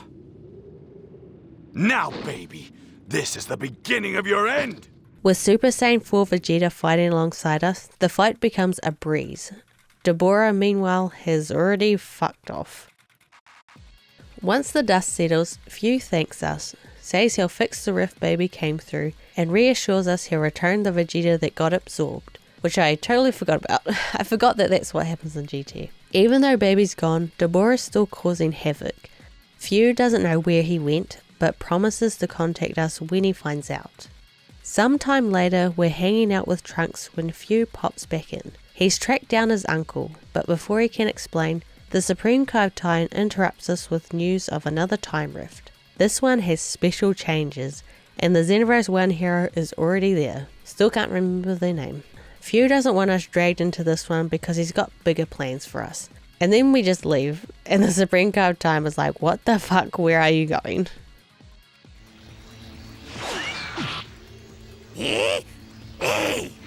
Kakarot! I'll buy you as much time as possible! Just convince these idiot Earthlings to help! Buy me some time? How?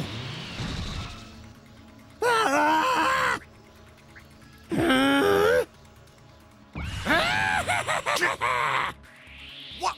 Dabura? Didn't Boo eat you?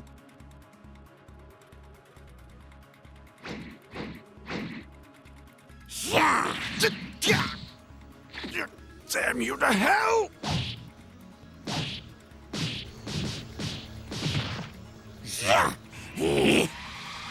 Yep.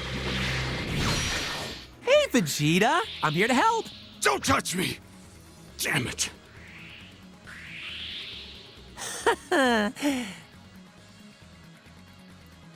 The Supreme Kai of Time calls us, or whatever it is she does, she mind telepaths us, whatever. Telepathy, that's the word I'm looking for. She's furious that we ditched her, but we ignore her yelling and team up with Fu to protect Goku while he gathers energy for the Spirit Bomb. Fu asks Dabura why he chose this timeline. Dabura explains it's because Majin Buu is the fiercest warrior he knows. If he gains control of him, he'll be unstoppable. Fu admits it tracks. After all, Buu did eat Dabura in the original timeline. I don't know, Buu doesn't seem that great. Dabura snaps at him for being cocky. Their relationship has definitely deteriorated. In earlier DLC, Dabura showed some respect for Fu, but now it's gone, and at this point Dabura only cares about avenging his sister. Meanwhile, Fu seemingly doesn't care at all that we killed his mum, as though maybe demons don't care about family, except Dabura clearly does, and Towa cared enough to revive him, so who knows. Demon family drama is weird and hard to follow when it's stretched out into like 20 different DLCs that come out over a span of like 5 years, and you're like, I don't know what's going on.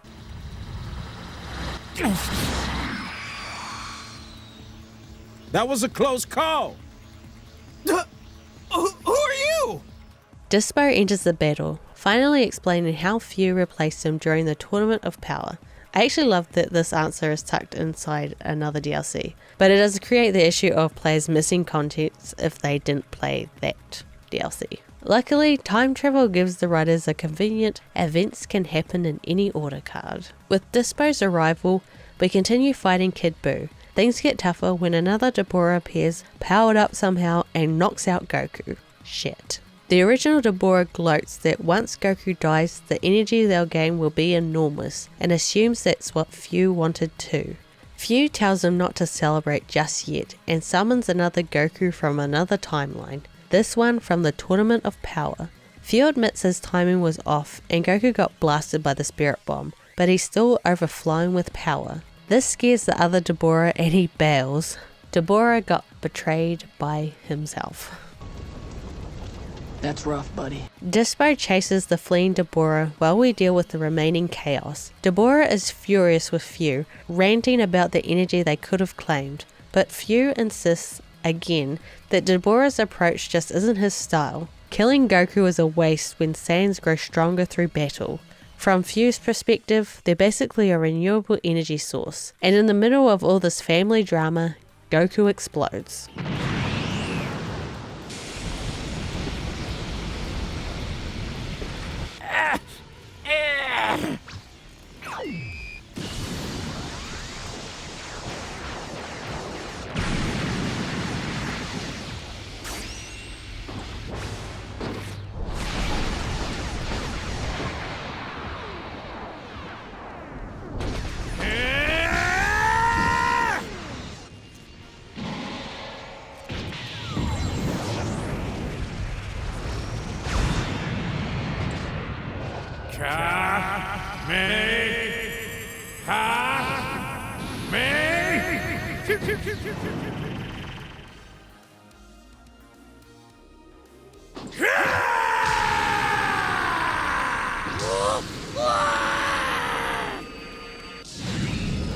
What? No!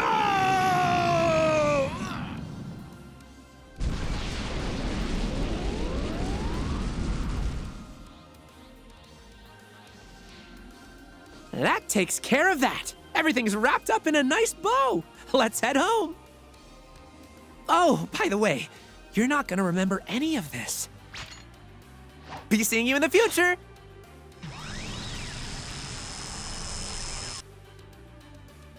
You were incredibly strong, and I kinda had an unfair advantage. But you sorta had one too, right? So next time, no help.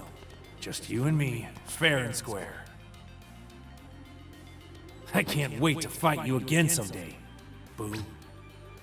The Goku from this timeline, the one that got KO'd earlier, wakes up completely confused. Vegeta tells him Boo's defeated. But I swear this would still break the timeline because Goku doesn't remember anything that was happened, so when he goes, Stop talking about it. I'm just gonna come right out and say it. This DLC, out of all the DLCs so far, feels like filler of the worst kind. It's got the same vibes as those early story DLCs where the Universe 6 and Goku Black sagas barely had anything to do with the bigger narrative. They tried to tie it in, but if I had waited months for this DLC to drop, I would have been pretty pissed, to be honest. It's basically a movie tie-in game disguised as DLC. And if you remember the era of movie tie-in games, you know that is not a compliment. Anyway, after poisoning the well, let's jump right in, shall we? A hero who fights for justice isn't much without someone to play the part of villain. You all set, hero? The Supreme Kai of Time gets reports that there are two Great Saiyans running around Conton City. Trunks swears he saw one heading to Mr. Satan's house, and meanwhile another one just strolls into the time nest behind us and hops into a time rift. Trunks goes to check out Mr. Satan, and we follow the suspicious Great Saiyaman.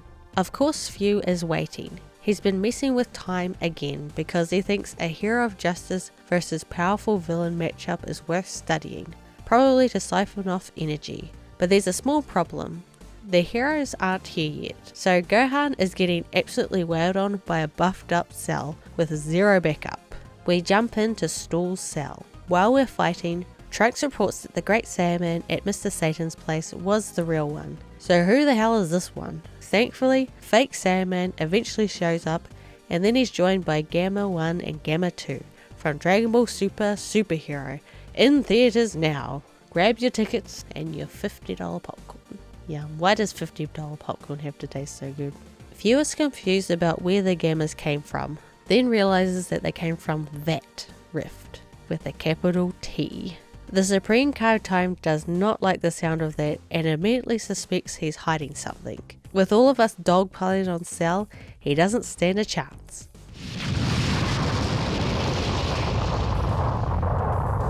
We did it! After the fight, the heroes give Gohan a pep talk, which is basically Gohan giving himself a pep talk. Few absorbs a ton of energy from the battle and decides to use it for his next plan before resetting history, so the status quo is maintained. Kind of like filler. That's enough! What, finished already? We're just getting to the good part! Thank you, you two. This is incredible. Just look at all this data. Now we're talking! But here's the thing, Dr. Hedo. Don't you think their energy usage is just a smidge inefficient? I mean, if... Absolutely not! My Gammas are perfect in their design and execution!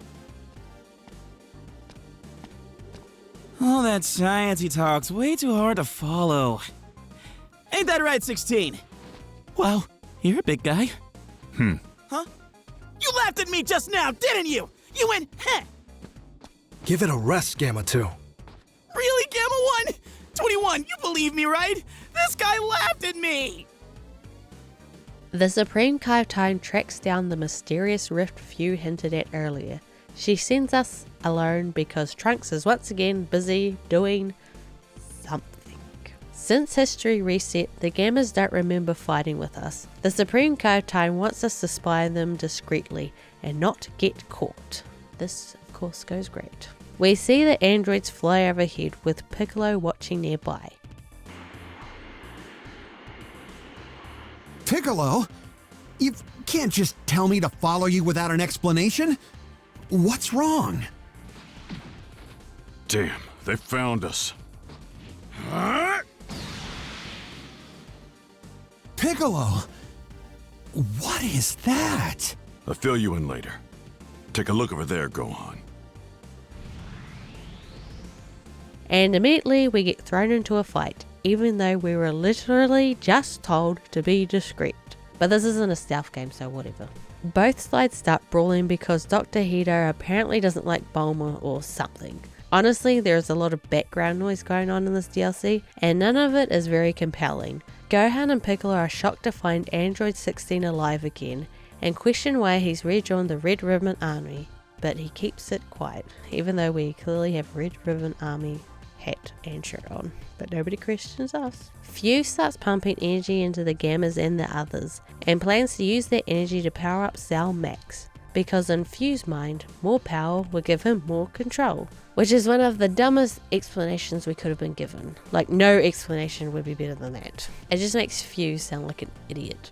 As the fight drags on, the Gammas keep getting stronger and Piccolo starts struggling. Piccolo goes orange, the androids fall back, and everyone suddenly realizes they should have been focusing on Cell Max the whole time. Thanks to the data overload Fu shoved into him, Cell Max bursts out of his tank and goes berserk. Shocker.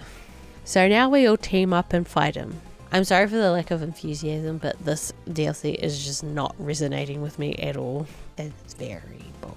We move the fight to the wasteland so West City doesn't get nuked. Gamma 2 retreats because he's damaged, and Android 21 joins the fight. Cell Max is a giant box, but again, no raid mechanics. They really don't seem too interested in making these big fights actually feel different. Cell Max starts overwhelming everyone. Gamma 2 gets frustrated and decides he will stop Cell Max, even if it costs all of his energy. But Android 16 jumps in, refusing to let anyone sacrifice themselves before him.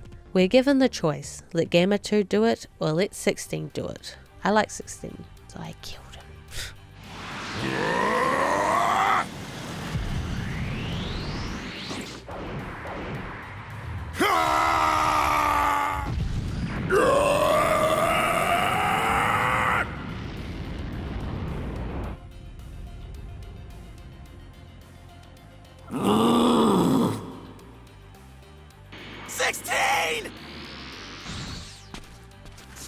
This is my primary objective. I do not belong in this timeline. But I enjoyed the time I spent with all of you.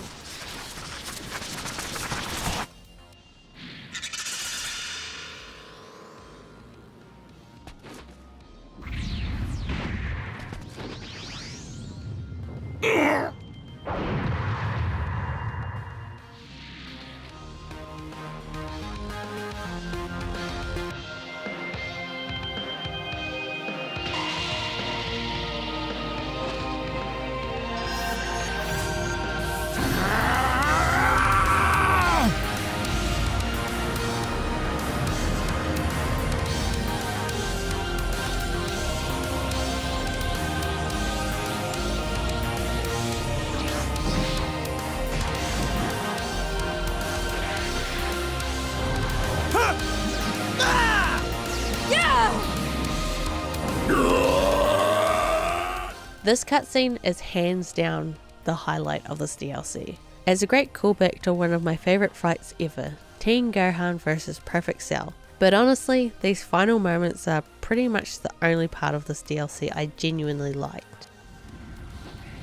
Cannon!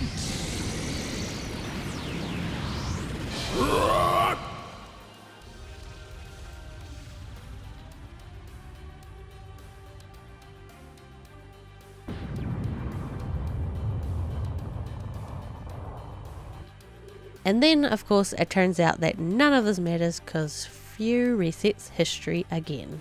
I get that technically all these rifts reset anyway, but when a character straight up tells you everything you did is meaningless, it's not satisfying. I know it's a game and nothing's real, but when a character's just like, it was a dream, it somehow makes it worse. These DLC packs are starting to feel more and more derivative of each other, and I really hope things pick up soon. I'm praying that the Future Saga is actually good, or at the very least, interesting. Out of all of the Xenoverse 2 DLC, the Future Saga is the one I've been looking forward to the most. The moment I heard it was being split into chapters, I actually felt a spark of hope. Like maybe finally we're getting something bigger, something more cohesive, something that isn't just glorified parallel quests disguised as major story content. Structurally, the chapter format makes it feel like the devs are committing to a real narrative arc this time, instead of the usual one and done riffs that get patched over with a reset button at the end. Because let's be honest, every DLC leading up to this point has been fine, but also kind of disappointing. They all follow the same pattern. Few stirs something up, we step in, we save the day. The Supreme Kai of Time gives us a gold star and then absolutely nothing comes of it. No real consequences, no answers, no revelations, and definitely no sense of forward momentum. We're 9 years into this game's life and somehow we are still running in circles. These DLCs have been coming out for years, and yet the overarching storyline barely moves an inch. Every time something big seems like it's about to happen, the reset switch gets slammed and we're back at square one. The formula is starting to show its age and honestly is wearing thin at this point. So yeah, I'm really hoping the Future Saga breaks the cycle. Xenoverse 2's story desperately needs some kind of solidified direction, or at the very least a conclusion that feels earned. The game is nearly a decade old and I've only been playing it for 2 years. I can't even imagine how the OG players must feel having waited this long for any sort of payoff. If anything's going to deliver it, it has to be this saga. And if this doesn't do it, then I don't know what will. I guess Xenoverse 3, if that ever happens. We meet up with Few in the Time Nest, because of course we do. He says he's got something extra special to share. He thinks he might be able to craft a time ring. Not a real one, obviously, just a replica, but still powerful enough. He is also going to nix the rules that only let Supreme Kais use it. How he knows how to do that? Don't know. The catch is, an experiment this big needs a ton of energy. He claims he's come up with a super efficient way to harvest it, but he needs our help. We refuse. Few shrugs it off, then immediately asks us what we think he's actually going to do once he makes the ring. Then he asks if we want to come with him to the future for a Future Saga. I'm not going to drop the mic here because I can't afford to replace this one. It's not even mine, I'm just borrowing it. That's how low budget this channel is. He's convinced it'll be full of awesome stuff and wonders how we're not curious about seeing our future selves. Before we can answer, he's already flying off, telling us he'll call once everything's prepped. Sometime later, we meet with the Supreme Kai of Time, who is relieved to see us because, shocker, there's a massive unstable time rift. She immediately assumes Few is behind it. We fill her in our earlier conversation with him and she's horrified over whatever that delinquent demon is cooking up now. And of course this is where she says the line we could recite with her. Trunks is busy, so we have to go at it alone. Second verse, same as the first, or fifth, or sixth, or seventh. Inside the rift, we discover Few has summoned Broly. Z Broly, not Super Broly. So he's even more unhinged than usual. Few thought Goku would be here, but since he's not, he figures the rest of the Z fighters will be fun enough to test Broly on. We drop in and Few is thrilled we showed up since he thinks they can't beat Broly without us balancing things out. The fight starts and Vegeta immediately questions how Broly is this strong without going Super Saiyan. Future Trunks realizes that means Broly is only going to get stronger. Few complains that he wasn't planning on fighting this much, and that Broly might start struggling against the 5 of us. Piccolo shuts him up mid-ramble, and Few decides he's got enough data anyway. Suddenly Broly calms down completely and leaves us Few, which shocks Piccolo. Naturally, we follow. We catch up with him, but Broly then senses Kakarot and ditches Few, Fu is surprised. He thought Goku would show up during the fight. Yes, he mistimed it, but he's confident Broly will track Kakarot down sooner or later. Then he takes off. Vegeta wants to chase him immediately, but Future Trunks urges caution. He doesn't think we can beat Fu yet, and he wants to strategize since we still have no idea what's going on. Honestly, same. I've been playing this for hours and I still have no idea what Fu's big evil plan is. Well, I guess not evil, his plan. The Supreme Kai of Time chimes in, but even she doesn't know what Fu's doing. Great. So it's the blind leading the blind. How many years has this been going on? What we do know is that Broly has to be stopped before he finds Goku, which is going to be easier said than done. The Supreme Kai of Time asks if anyone knows where Goku is. Gohan says he's probably off training somewhere, but no one actually knows where. Father of the Year. Vegeta's pride takes a hit when Gohan suggests needing Goku's help. Vegeta insists that he, the Prince of all Saiyans, will stop Broly before Kakarot ever enters the picture. The Supreme Kai of Time just tells us to get moving and keep Broly and Goku as far apart as possible. We fly around for a while, still unable to track Broly down, until Piccolo senses something powerful in the distance. We rush towards it, hoping it's our guy, only to find Android 13, Bojack and Janemba tearing up the city. Not what we were looking for, but we can't exactly ignore 3 movie villains leveling West City. Vegeta immediately insists on splitting up, since Broly is his target. That leaves Future Trunks and us to deal with the movie trio. And look, I always assumed that Janemba was way above Z Broly, legendary form or not, because it took Super Saiyan Gogeta to knock him out. But apparently power scaling means nothing anymore, because Trunks and I somehow wipe out all 3 on our own. Sure, why not? I guess the Super Broly movies contradict what I just said, but this is a different Broly. Trunks suggests we regroup with Vegeta and keep searching for Goku.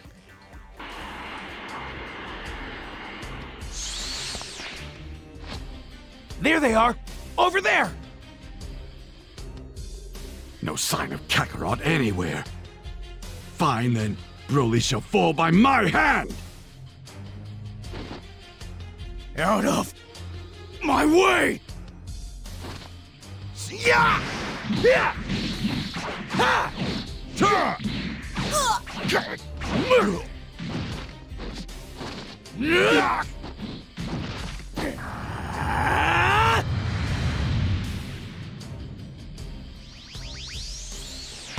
You alright? Who are you guys fighting anyway? Dad! Stop! Get away from here! Impeccable timing! Nice of you to show, Goku!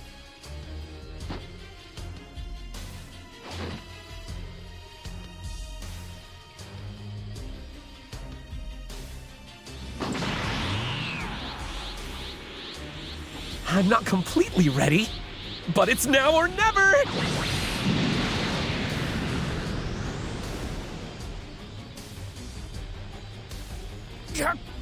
Check up, Rot! Kakarot!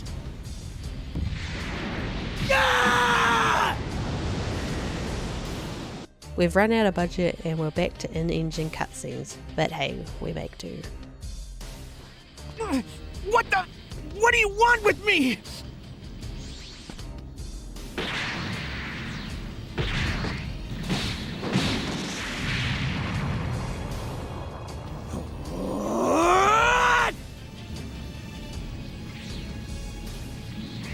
Hey, I'm on your side! I'll kill all of you!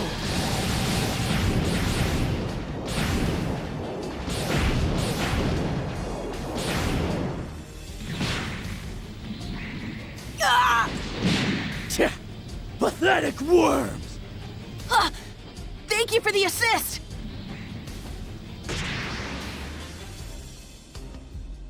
I will handle him!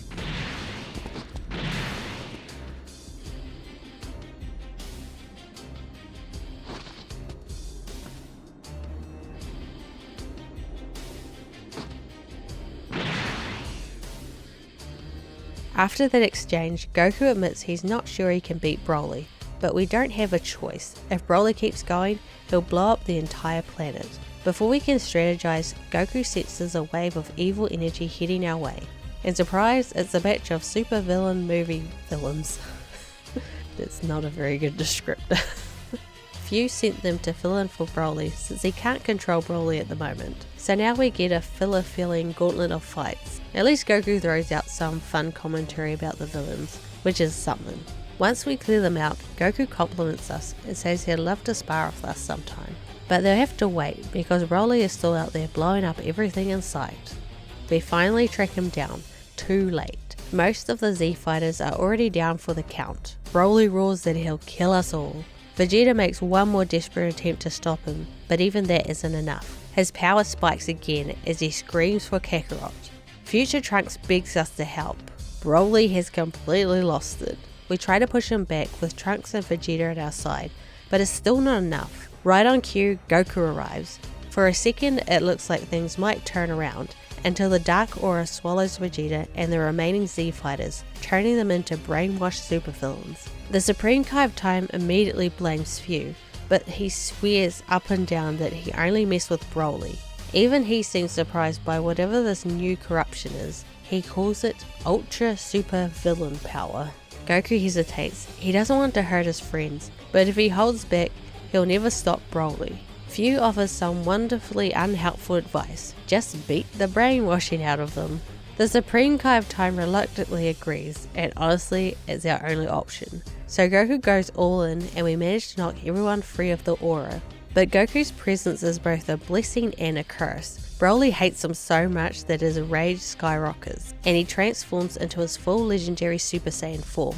Goku fires off a massive Kamehameha, but even that isn't enough. Broly tries to finish us off, but Goku jumps in front of the blast.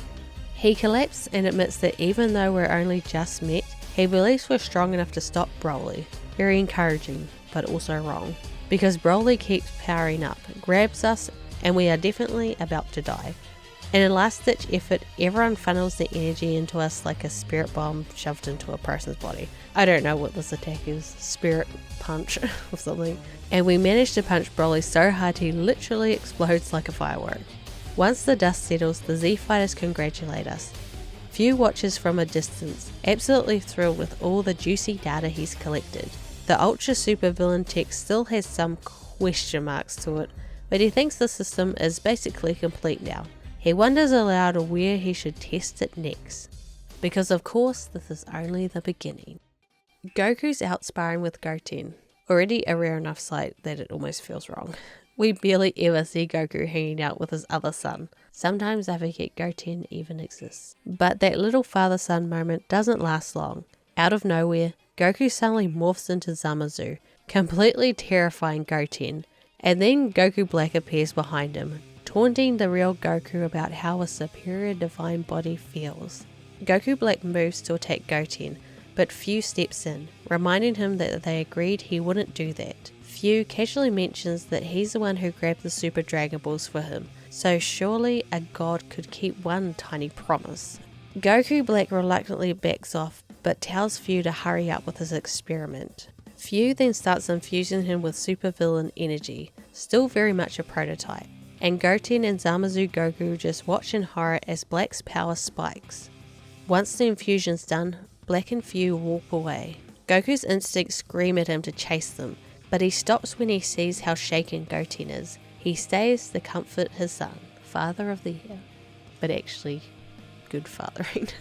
Back at the Time Nest, the Supreme Kai of Time briefs us on more time rift nonsense. Trunks can't believe Zamasu just let Goku walk away like that. The Supreme Kai of Time suspects Few's been meddling again. Trunks points out that Zamasu hates mortals, so why would he obey one? The Supreme Kai of Time considers that Few must have offered him something better than killing Goku. Trunks wonders if that explains the evil aura, but the Supreme Kai of Time says Zamasu's energy felt totally different, like a brand new form, way more terrifying than anything Toa or Few has cooked up before. Whatever this is not normal Few chaos. And then, of course, Few shows up right on cue, asking if we're talking about him.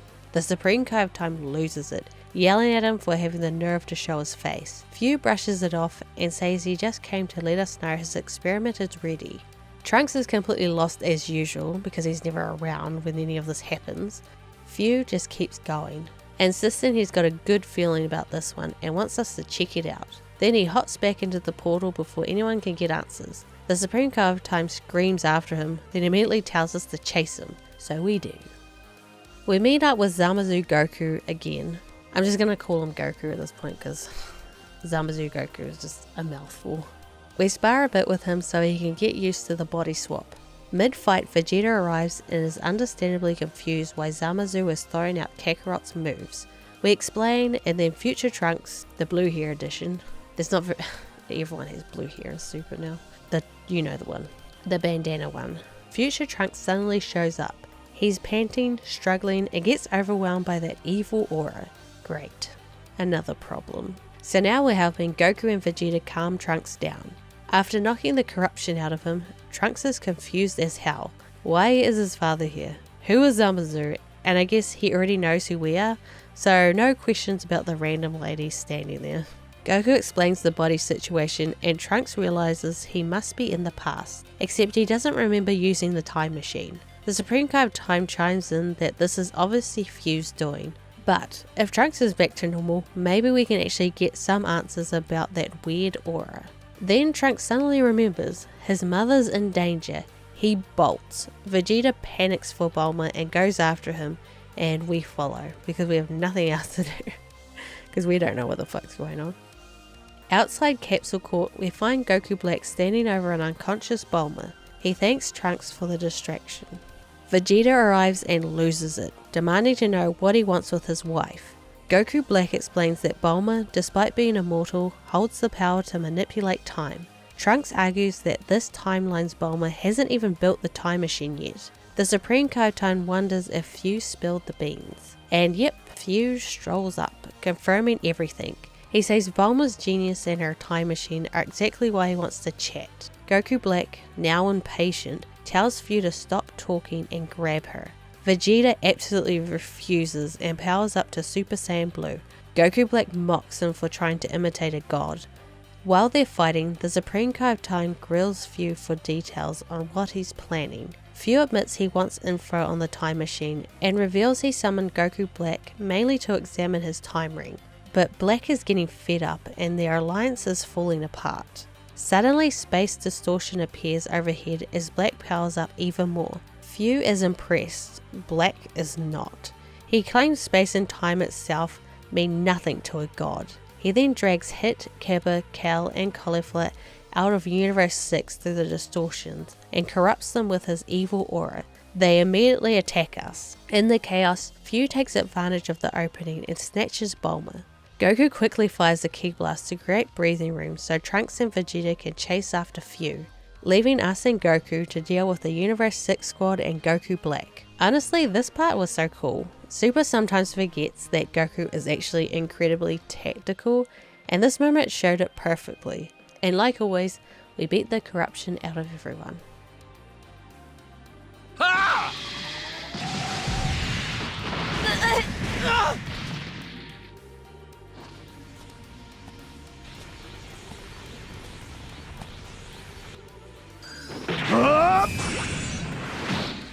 What?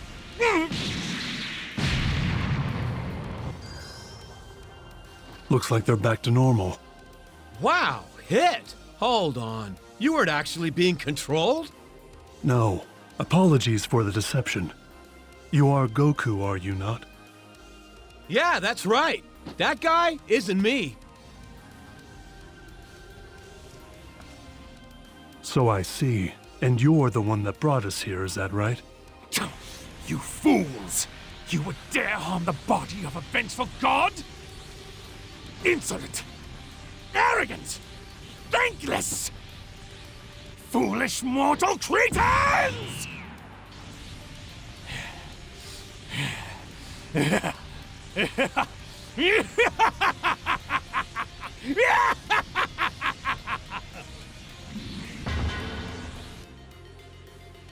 The time to repent for your pride is upon you, pathetic feeble mortals! You shall now know the wrath of the gods! Run away! the filth still persists. This power I possess, it is befitting of a god. This is bad. Bulma and the others are in danger.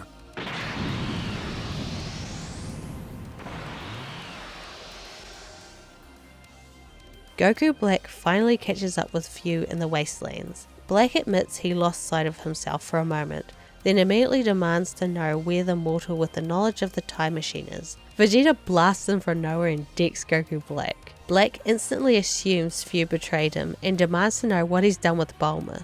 Fu doesn't even pretend to deny it. He casually explains that Trunks swooped in and took her to safety. He does complain that he really wanted to ask her about the time machine first though. Enraged, Black announces that Fu's transgressions are punishable by death, but is fascinated by the power Fu granted him. As a twisted little thank you, he decides Fu should be the first to hear about his Zero Universe plan. Basically, he intends to wipe out every universe and rebuild creation from scratch with himself as the one true god guiding mortals onto the pure path. Very grandiose. Now of course, Fu thinks this plan is just lame. This literally is just like, this is lame. Goku Black is done tolerating him. He charges an attack meant to obliterate Fu on the spot, but Goku blocks it just in time. Fu is relieved and impressed, praising Goku for being such a hero. As Goku gears up to fight Goku Black, we arrive with the Universe 6 squad right behind him. Goku Black, now completely out of patience, announces that when he's finished, there won't be a single atom left in existence. Basically, everyone is fucked. So we team up with Universe 6 and take on Super Saiyan Rose Ultra Super Villain Goku Black. Which just rolls off the tongue. Even with our numbers, we struggle, and while we're fighting for our lives, Fu slips away and corners Bulma for info about the time machine. The Supreme Kai of Time swears that if he tries anything, she's going to absolutely lose it. Meanwhile, Goku Black refuses to go down, so Goku decides it's time for the big guns, the Spirit Bomb, or Spirit Bomb adjacent power thingy, because it's not actually a Spirit Bomb, it's like inside him. No, it's not inside him. Our job is to buy him time while he charges it. Unfortunately for us, our allies drop like flies. Eventually, it's just us and Hit holding the line, until Vegeta shows up to lend support, which we desperately need. But Goku Black keeps recovering, even restoring to full health partway through the fight. Vegeta claims he doesn't need Goku's Spirit Bomb, and that he can take Black out himself, but reality disagrees. Even he's forced to shout at Goku to hurry the hell up.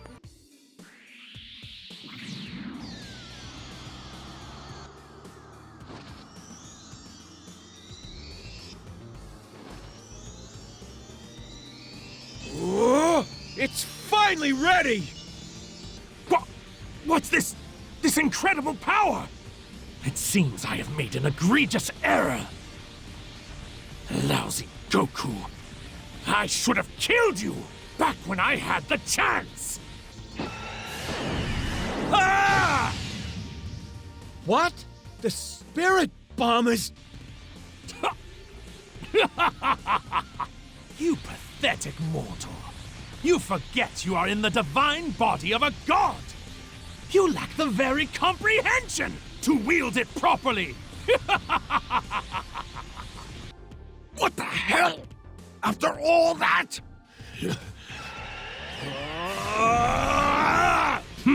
You struggle in vain.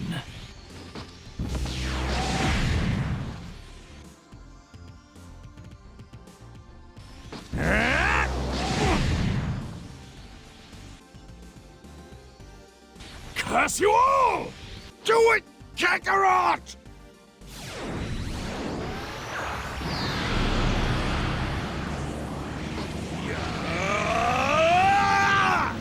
You messed with the wrong mortals!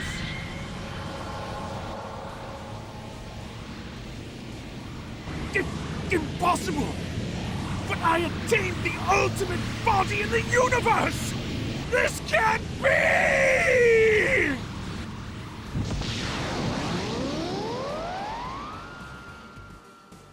Goku Black collapses, but the body swap issue still isn't fixed. Trunks admits he assumed Goku Black was the cause, but clearly he was wrong. But they already know that it was the Super Dragon Balls. Like, Few said that at the start. Like, was he not listening? Probably not. Goku resigns himself to being stuck like this and jokes that Chi-Chi is not going to take it well. Kaba points out that Goku's power will stay limited since he can't even go Super Saiyan in Zamazu's body. Vegeta adds that Goku was already struggling with the unfamiliar body during the fight. Goku agrees but doesn't know what else to do.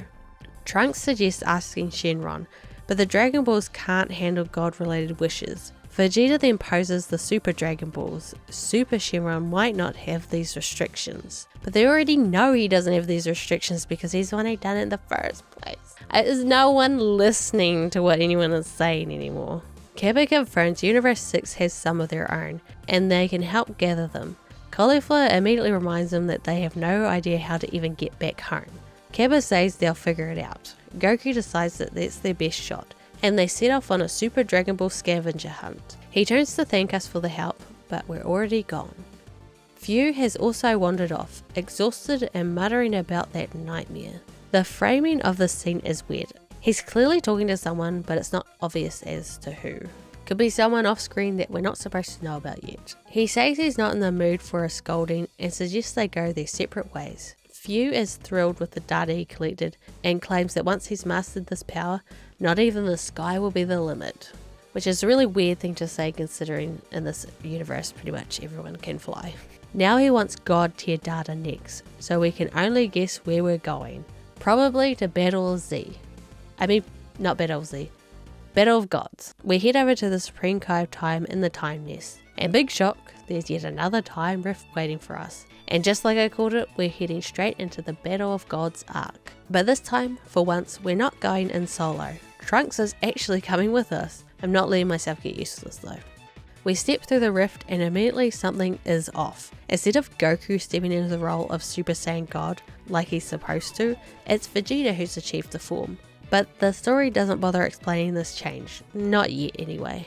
The only thing we know is that Vegeta's shiny red form is not impressing Beerus even a little. Beerus basically calls the transformation mid and asks if he should just go ahead and blow up Earth now. And then Trunks tries to sucker punch Beerus. He misses obviously. Vegeta has every right to be confused about what his son is doing here. But before anyone can untangle that mess, we all jump into the fight to back Vegeta up.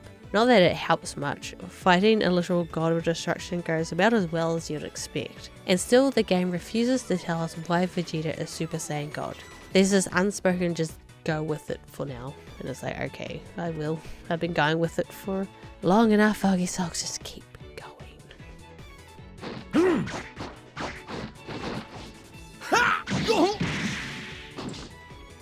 I'm finally feeling amused, but still, why don't we try this?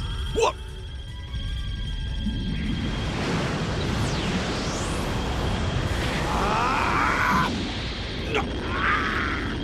Father!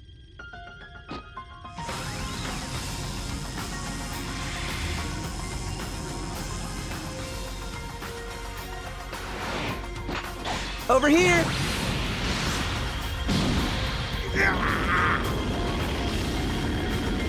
Damn it! Yeah!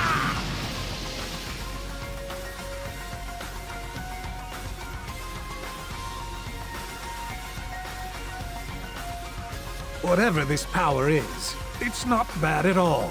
Let's continue our bout. Good show, good show! While we're at it, let's invite a guest to the party! Shablam!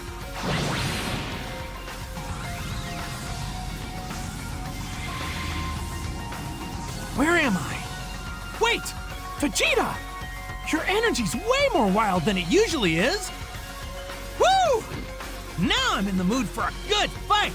Hey, that cool, Vegeta?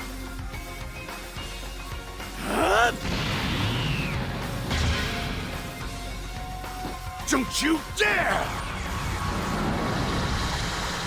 Interfere! Huh?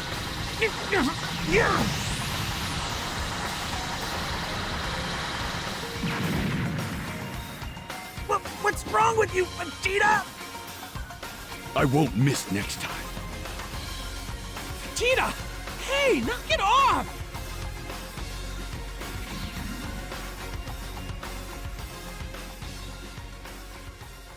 We fight alongside Goku and struggle through Vegeta's endless health bars. As the fight drags on, Trunks suddenly realizes Goku could perform the ritual to also become a Super Saiyan God. But there's a problem. They are one Saiyan short. But are they? Are they one Saiyan short? This is where the game quietly pretends your created character doesn't exist. It does not matter if you are a Saiyan. It does not matter if you are the most popular race people pick. The ritual just doesn't include you. Maybe we're from the wrong timeline. Maybe we don't count. Maybe they just didn't want to animate it. I'll give them a pass on that one. It just doesn't matter. So Goku heads back to Earth to try the ritual, leaving us alone with the corrupted Vegeta. Fu pops in again mid-battle, impressed with how strong Vegeta is, but Vegeta immediately tells him to get lost. Fu insists he's not trying to annoy him, he's just making things more interesting. Fu then opens up another time rift, instantly peeking in on the ritual in progress. We get word from the Supreme Kai of Time that Goku still hasn't finished turning into a Super Saiyan God yet, meaning we need to hurry. We bail on Beerus, who is intrigued by the idea of two Super Saiyan gods existing at once. Outside Capsule Corp, Goku is still not in God mode, and Vegeta, still surrounded in evil aura, doesn't feel like waiting. So it's up to us, Tien and Piccolo, to stall Vegeta long enough for Goku to complete the ritual. At first, I thought, why Tien and why Piccolo? Then evil Raditz and evil Nappa show up and it's like, oh, this is like revenge fan service or something. Piccolo gets his Raditz moment again, Tien gets revenge on Nappa. It's kind of random and also kind of perfect at the same time, even if it's basically just another filler fight. This whole segment is basically filler. But finally, Goku becomes a Super Saiyan God. It's been a while since we fought like this. The last time was at the World Martial Arts Tournament. Guess we're due for a rematch. Let's finish what we started. I would say we're overdue.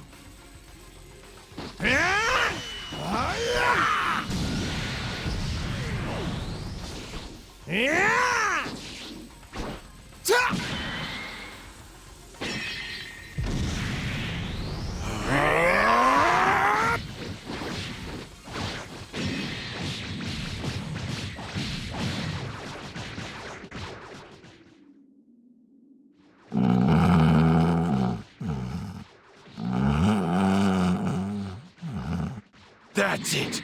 Give me more, Kakarot! All right. And some of this!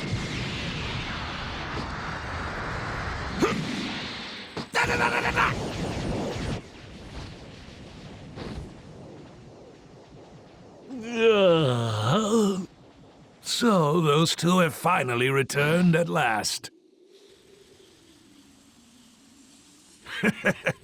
I haven't fought like this in a while. How invigorating. You have my thanks, Kakarot. At last I can finally beat you down!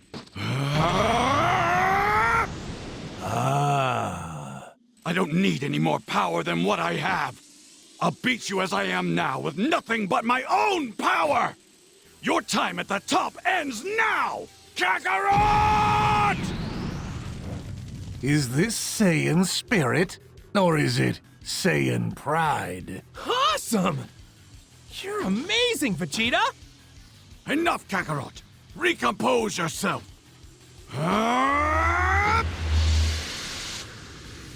Take this!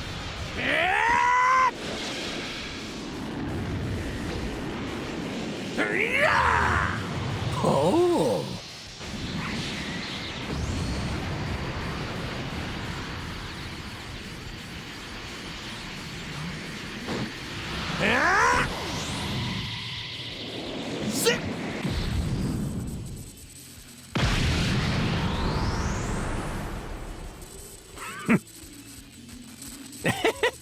Now we're talking, Vegeta!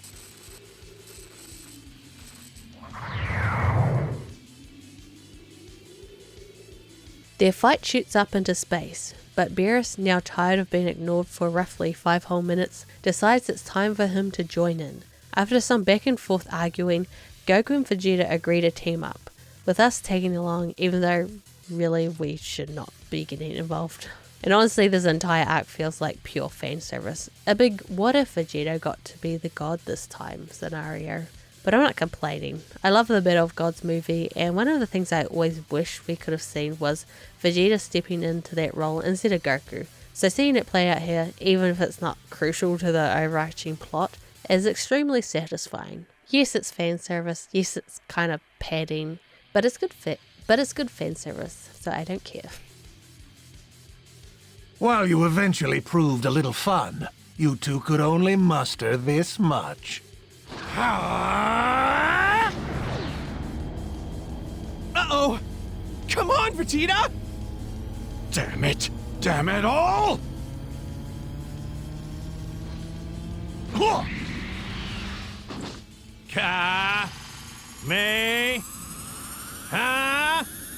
Me! Final Flash!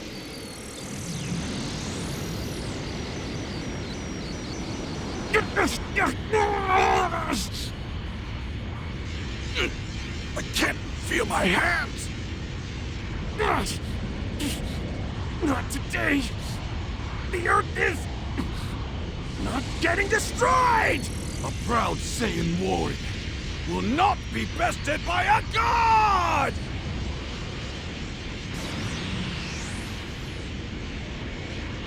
Take this!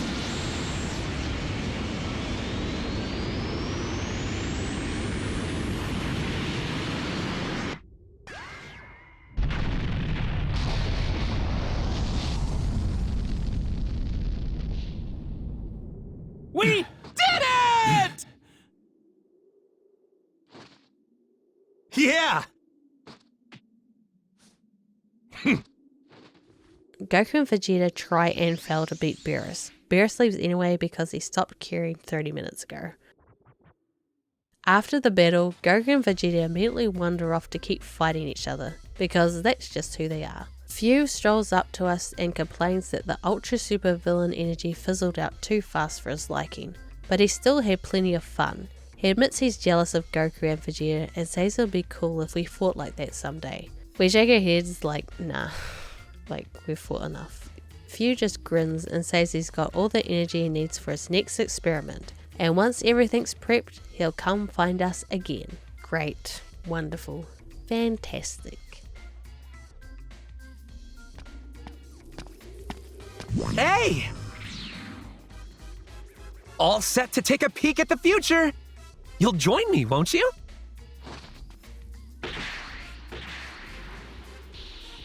Right. This place ought to be good. Check it. You remember how I told you I might be able to make a time ring? You do, right? Ta-da! I put all that energy I gobbled up to good use as promised. Well, this is just a replica, so it's not as awesome as the real deal time rings are. But all the same, if we do this... Presto! A window into what the future has in store. Pretty sweet, right? You are the first person I wanted to show this to. Naughty, naughty. I made this, so I get first dibs on seeing the future. Don't you worry, though. I'll be generous and let you have a turn later. Okay? Now let me think. Where would be good? Huh? Now we're talking. I found you! Okay, Fu. You've got a lot of explaining to do this time.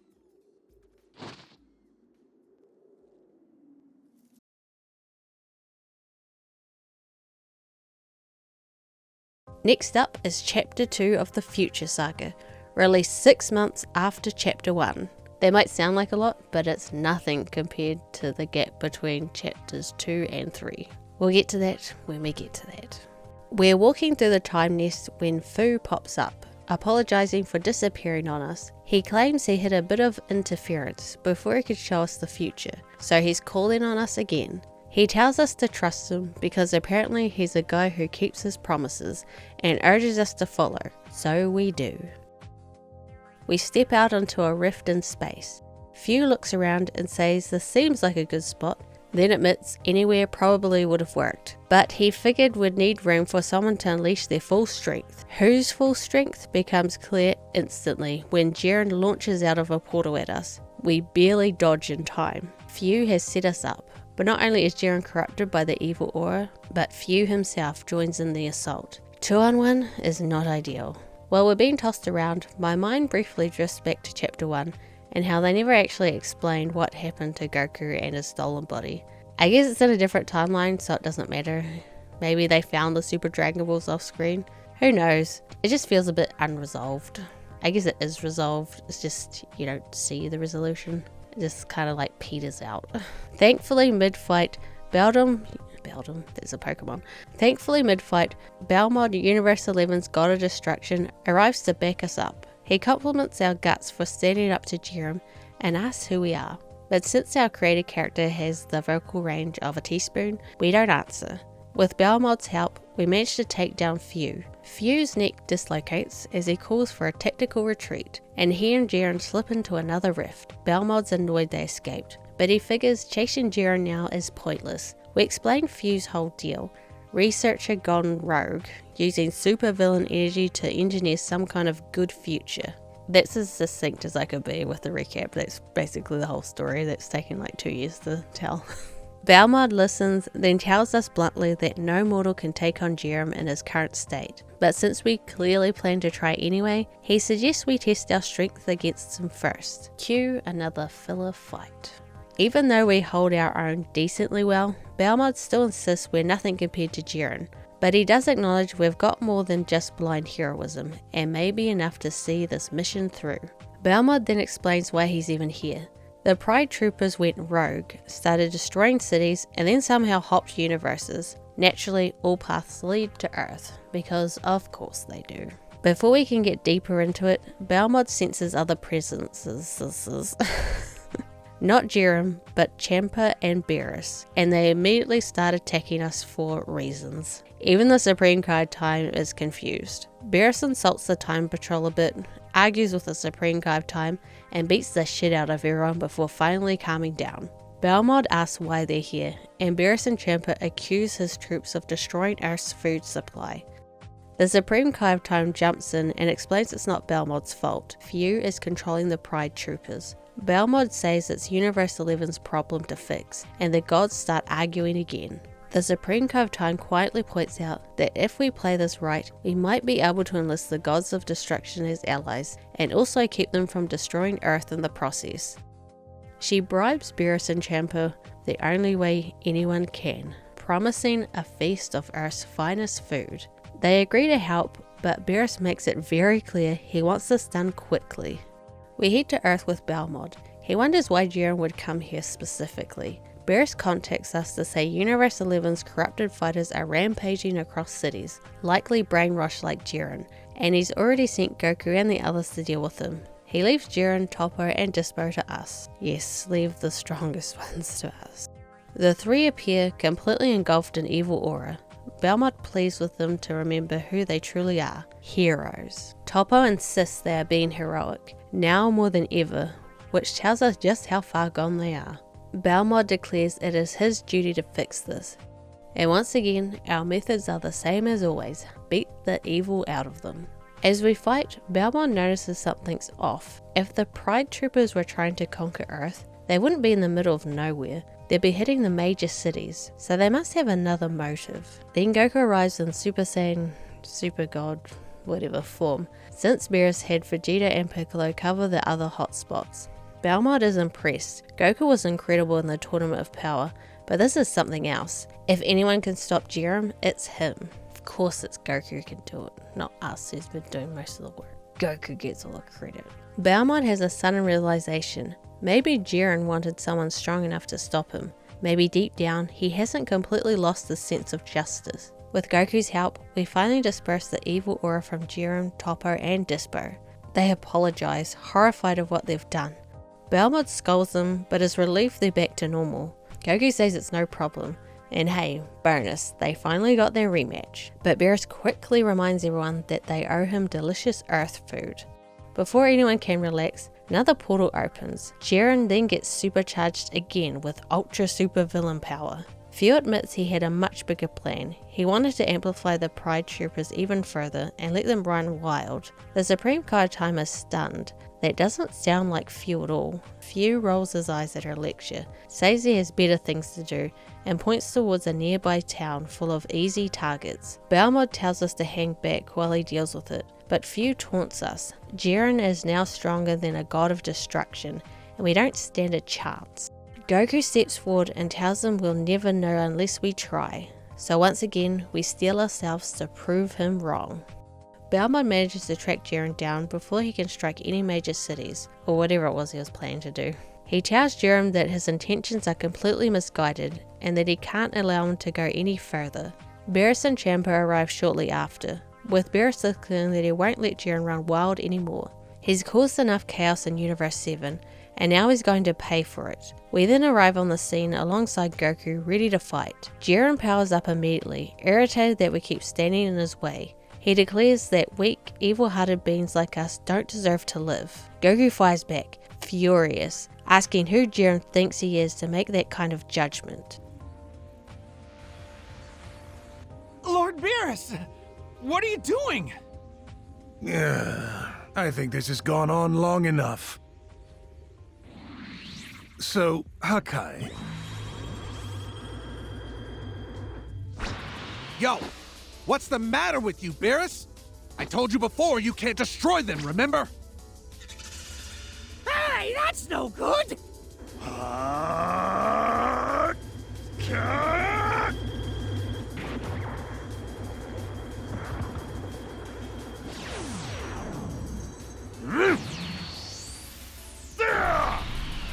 He absorbed it.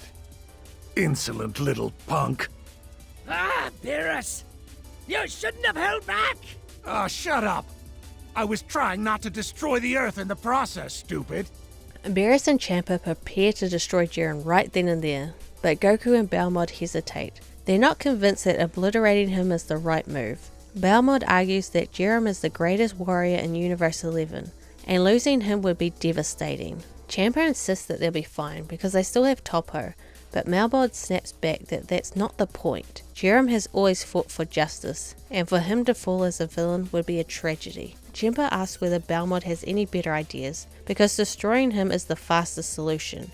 Beerus cuts in, annoyed, telling Champa he can't just make decisions about someone else's universe. We agree that saving everyone should be the priority, and the Supreme Card of Time backs us up.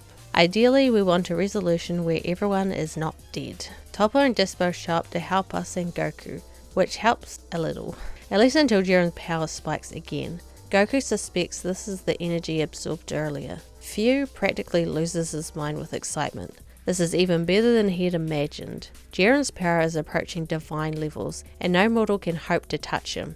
His overwhelming aura forces us to our knees. Few tells us to just quit, go home and trust him to handle things. We stand back up, and Jiren demands to know whether we really intend to fight him, even knowing we can't win. If we insist, he says we have no choice but to break our fragile spirit. Beerus steps in, saying that our spirit isn't nearly as fragile as Jiren thinks, and he's curious to see how this battle plays out. Balmod admits there's no easy solution anymore. He acknowledges that we're just immortal, and yet we're still able to go toe-to-toe with someone like Jiren.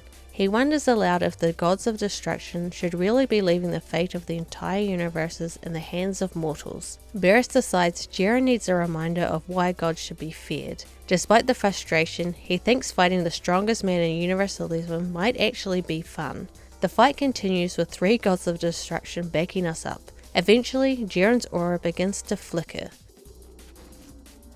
I'm not going to lose! No one will defeat me ever again!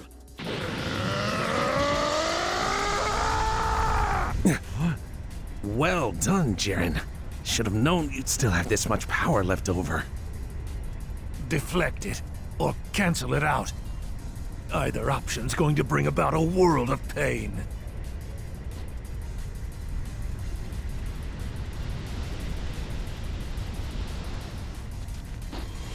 No other choice. We have to destroy Jiren. Don't do it! Damn you! There's really no other way. I know it has to be done. Do not lose hope. What the? Have you gone insane? If you don't move now, then you'll get caught up in it yourself. I don't mean to defy a god of destruction. Please forgive me. However, every life is precious to a hero. And you feel the same way, right, Goku? Well, I don't call myself a hero or anything. Not like you guys. But still, I made a promise, and I'm keeping it. Yeah!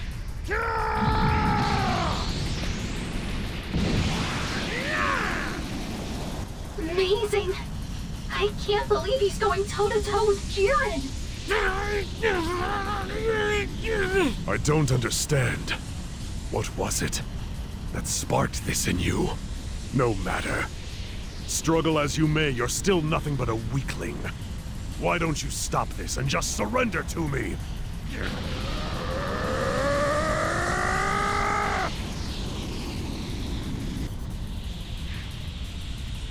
Oh, Jiren, we gonna have a problem if you forget about me. You are so gonna get it! No respect for the gods.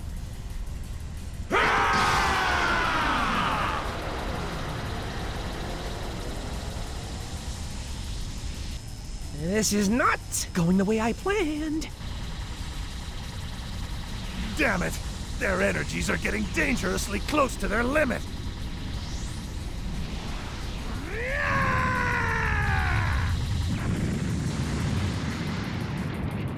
Whoa, is that?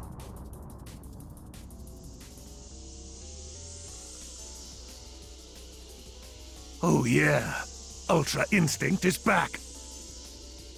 Time to fulfill my promise, Jiren. This DLC might as well be called the Jiren DLC.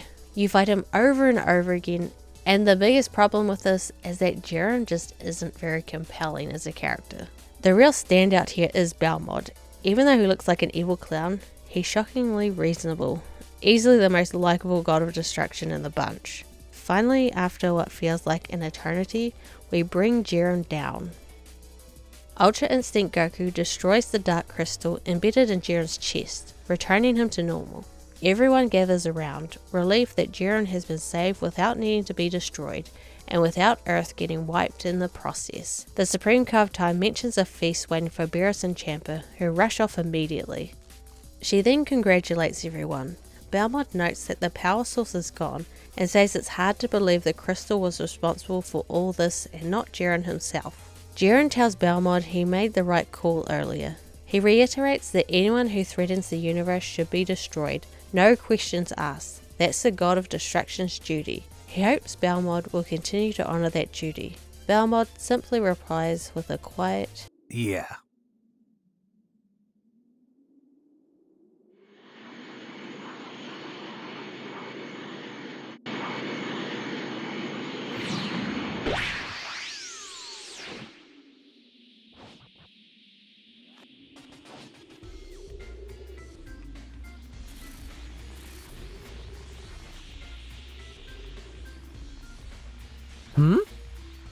Now that's weird. I was pretty dang sure I'd perfectly hidden my presence.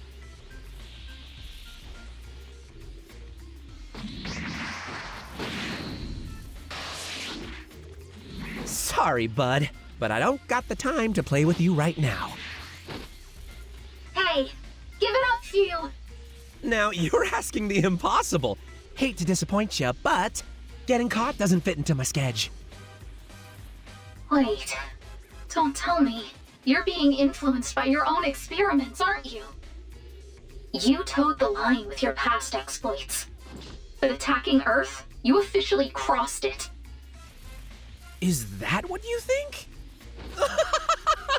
Nah, not quite. I chose this.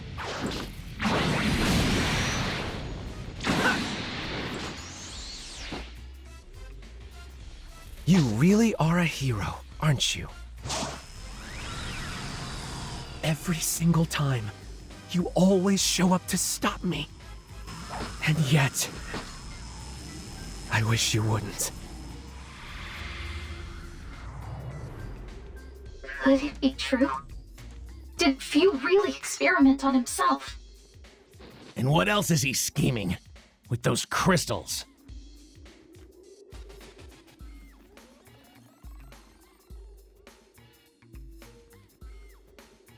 Chapter 2 as a whole feels surprisingly short, especially considering the 6 months gap between chapters 1 and 2.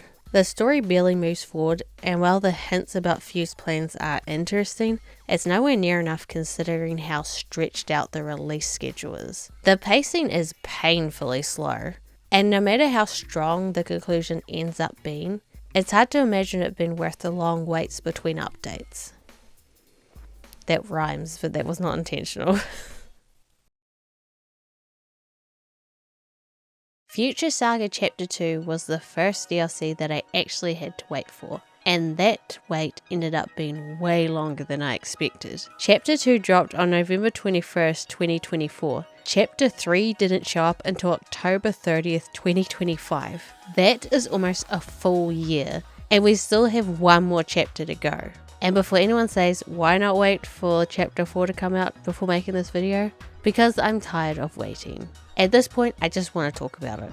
And maybe this video will help people catch up before the finale drops.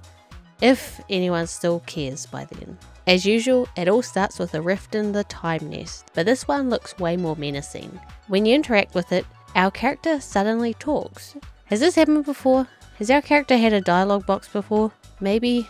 I genuinely do not remember. Trunks walks into the time vault and gets the usual greeting from the Supreme Kai of Time. He says patrolling has been pretty ordinary. Maybe too ordinary? She agrees, noting that Few hasn't caused trouble lately, but she doubts he's actually given up. Then we burst in looking panicked. A cracked time rift suddenly opens right there in the vault. Elder Kai immediately says something seems fishy. He also points out that a rift appearing in the vault is basically impossible. Trunks agrees, breaking in is almost impossible, except for that one time, and that other time, and that other time. Other than that, impossible. Never happened before in history. The vault holds all the correct versions of history, so having a rift here is a huge problem. The Supreme Kai of Time figures something must have changed in the timeline so drastically that even this place isn't safe anymore. Trunks heads off to investigate while she checks the scrolls. We then cut to Few meeting with his new collaborator, Emperor Frieza. The scene is washed out, so I'm assuming it's a flashback. I don't know if they've used this visual effect trick before. Maybe they have and I just don't remember. It's a lot of stuff that I just can't remember at this point, it's been so long. Frieza calls Few the promising newcomer who somehow managed to leash Broly. Few bows and acts all polite, but Frieza sees right through it. He brings up a soldier named Paragus, who mysteriously vanished right after Few showed up, and nobody remembers him. Frieza suspects Few replaced him. He admits he was fooled for a moment, but now he sees the truth and demands to know who Few really is. Few is shocked Frieza kept his memory. The crystal's power didn't consume him, he adapted. Few begs him to explain how, and says they'd make a great team. The colour returns, so this was clearly before the Broly incident. Probably the scene where Few was talking to someone off screen, which was apparently Frieza. At least I think that's what this is implying. I'm not sure. I think you know what I mean. Frieza says helping with the energy harvest was the right call, since his forces are stronger than ever. But stealing energy from under the Time Patrollers' noses isn't easy, and he wonders why Few hadn't gotten rid of them. Wiping them out would make everything easier. Few fires back with pure sarcasm. How did stomping around and making a mess work out for you, Frieza? Beat Goku when I wasn't looking? Didn't think so. I would not say that to Frieza. Demon or not, I'd be like, Few says wasting energy isn't his style, unlike some people. Fucking hell. Then Frieza notices someone eavesdropping. They run off, and moments later we show up with Trunks. Trunks demands answers. Few claims he doesn't remember creating the rift we came through, but admits he may have used too many crystals at once. The power influx tends to mess with other timelines. Fuw is noticeably different here, less playful, more serious. The crystals might be affecting him too. The Frieza force has been massively powered up thanks to Fuw's experiments, so we fight through stronger versions of Zarbon, the Ginyu Force, and the others, whatever they are called. The Supreme Kai of Time points out that while the crystals grant huge power, pushing past your limits is dangerous no matter what. Once we take down the last soldier, Trunks complains that Frieza disgusts him for using his own men as lab rats. Fuw scolds Frieza, saying this is why you don't waste energy. His goons were never going to last against the Time Patrollers. Frieza then brings out his ultimate guinea pig, Broly. But not Z Broly, Super Broly. But not Super Saiyan Broly, just Super Broly. Does it make sense? Is that any clarification? He's been possessed by the Aura too, and is determined to crush Frieza's enemies. Paragus is nowhere in sight, so it's pretty obvious Fuw is controlling him. Broly is explosively strong, but not berserk, which means Fuw has gotten better at manipulating people. Frieza praises Fuw for training the Mutt well. The woman who was eavesdropping earlier shows up and announces she found the Dragon Balls. Frieza tells her to bring them immediately. His wish is finally in reach. Maybe he wants to be taller, or something petty like that. With Frieza, who knows? She notices Broly and freaks out. Frieza declares that the Dragon Balls are safely in his grasp, and that he's done with his little diversion. He plans to squash the pests, including Broly. Chilai. You bastard! Taking advantage of him like that? You're using Broly's kind heart for evil! I don't give a damn what kind of horrible things you have in mind. Just leave him alone! Get your claws off him already!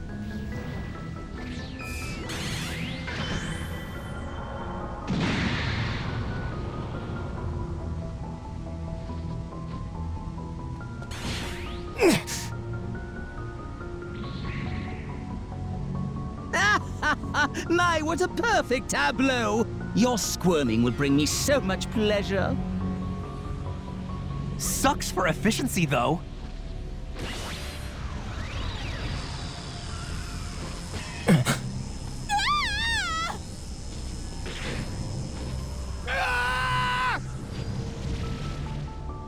Why do you keep wasting time on this nonsense? Last time I checked, there was still plenty left to do.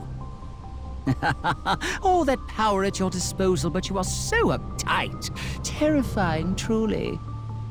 Be that as it may, I wonder what version of reality that rift may lead. Really?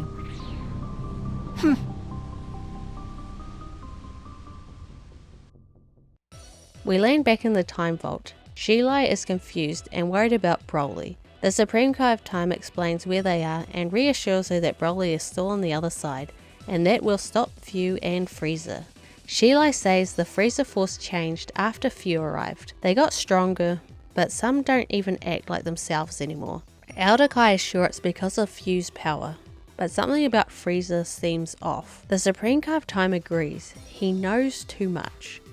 Meanwhile, Goku and Vegeta are trying to track down the Frieza force, but they're nowhere to be found. Goku asks if this is the right spot, and Vegeta tells him that Bulma said it was, so to shut up and keep looking.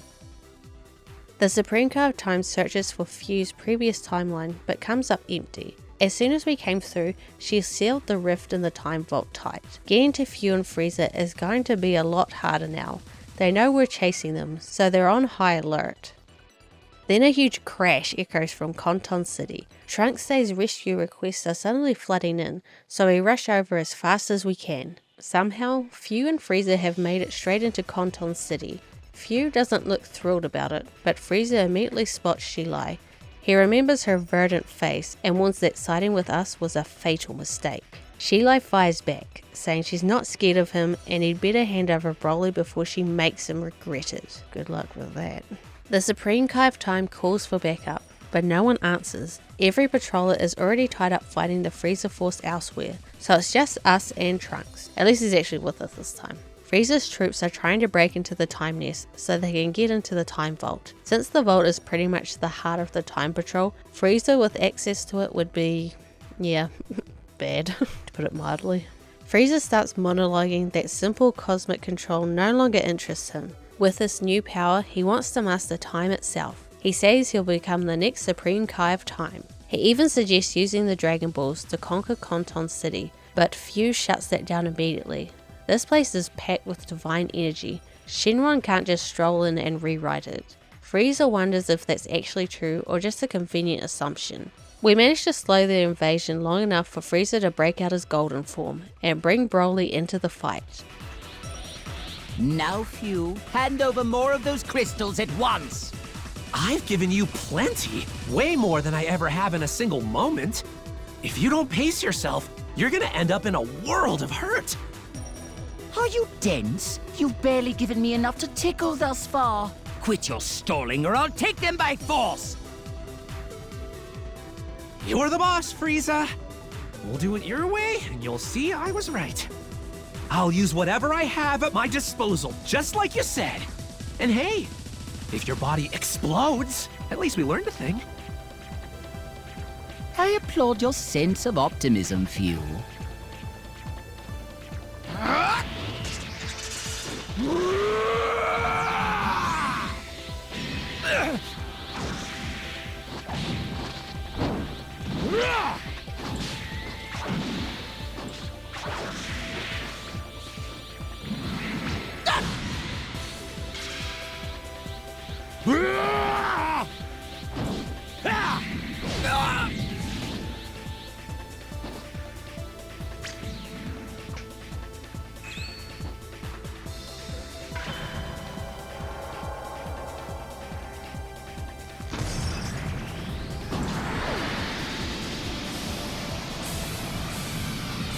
You may rejoice. The reign of your new ruler has begun!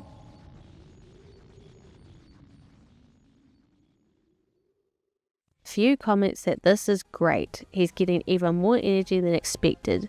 The Supreme God of Time, horrified, asks if he even knows what he's doing anymore. Fu insists he does. He's gathering energy through necessary sacrifices. It's science. She's not convinced. Frieza, now overflowing with crystal power, shares some of it with Broly and powers him up even further. Things look rough until Goku and Vegeta drop in. Turns out when the Frieza force jump realities, they accidentally drag Goku and Vegeta along with them.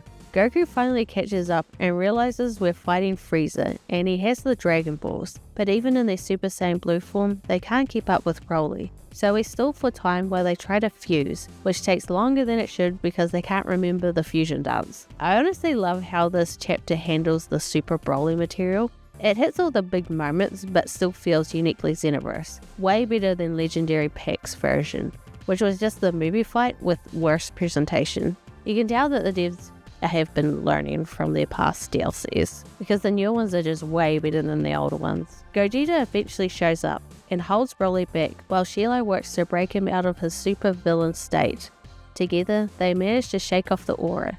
Frieza, shocked by how strong Conton City's defenses are, realizes he's wasting resources. He decides conquering the city isn't worth the cost and bails. And then Frieza and Fu leave through a time rift. Later, after filling in Goku and Vegeta on the situation, they accept they're not getting home anytime soon.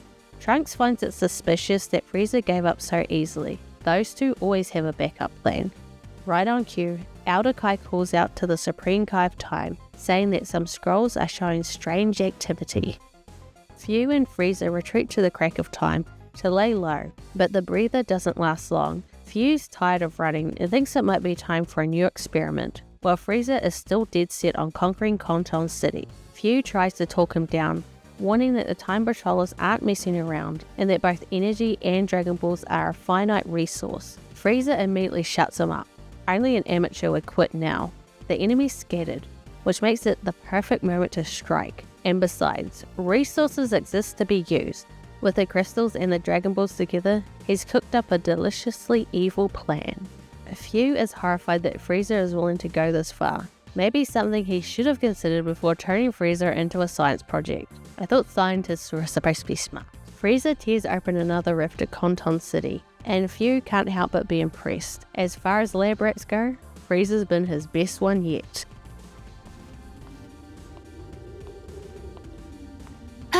What to do? Huh? Frieza, but why?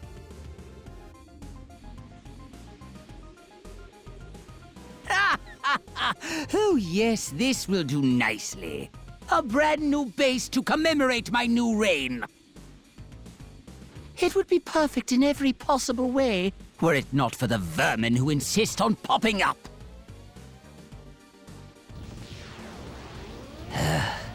If no one else can get it done, I'm left no other choice but to exterminate them myself.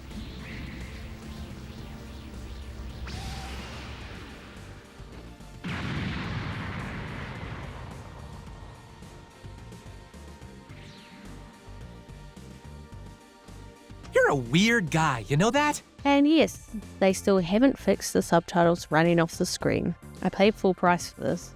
If it's your new base, why do you seem so intent on straight up trashing the joint? The view wasn't quite up to my standards. Besides, creation and destruction walk hand in hand.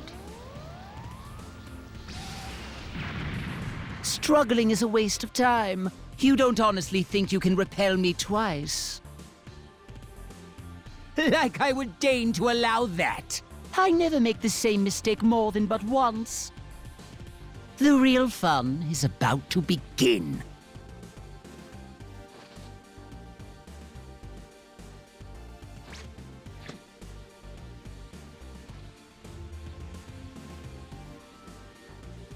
Hear my words, Shenron! Appear before me and grant my wish! We head out with the Supreme Kai of Time and arrive just in time to see that Frieza has successfully summoned Shenron.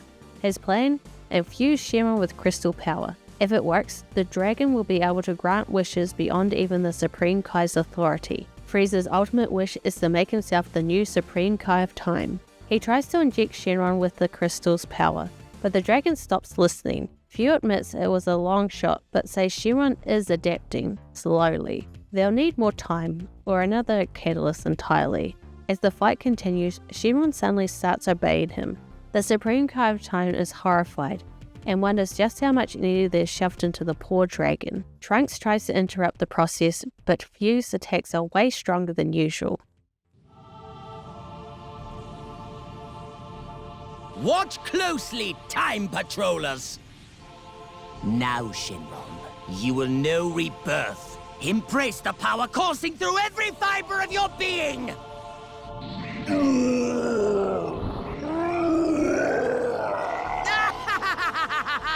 The stage is set! My moment of triumph can begin!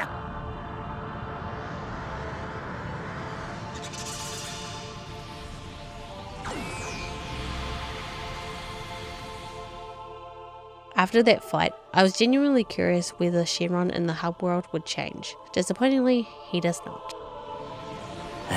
Excellent. You will grant my wish without delay. Make me a god. Frieza, the new Supreme Kai of Time. I, Shenron, acknowledge your wish.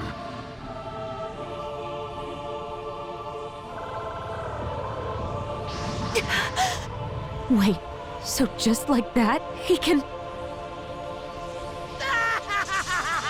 Divine power at last!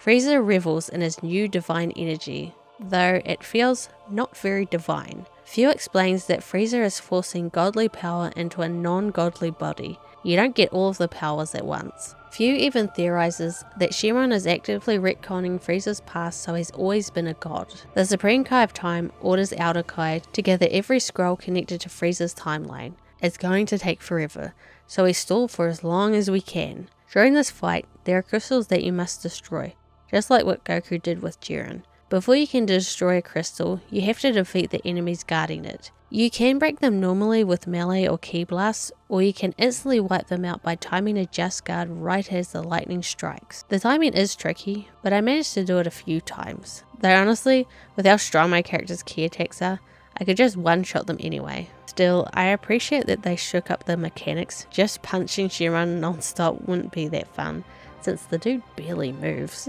The Frieza Force throws everything at us, and we're running out of time. Goku shows up to help, freeing up Trunks so he can assist the Supreme Kai of Time. As we destroy each crystal, Fu excitedly rambles about all the energy he's collecting. The Supreme Kai of Time snaps at him, asking if energy is the only thing he cares about. She gestures at all of the chaos he's caused. With only one crystal left, Frieza joins the fight, boasting about his power as a newborn god. He can't control time yet, but he claims it's enough to send us to our graves. But the longer the battle goes on, the more his power fades. Fu insists it shouldn't be possible unless history is being corrected. The Supreme Kai of Time takes that as a sign that Trunks and the others are succeeding.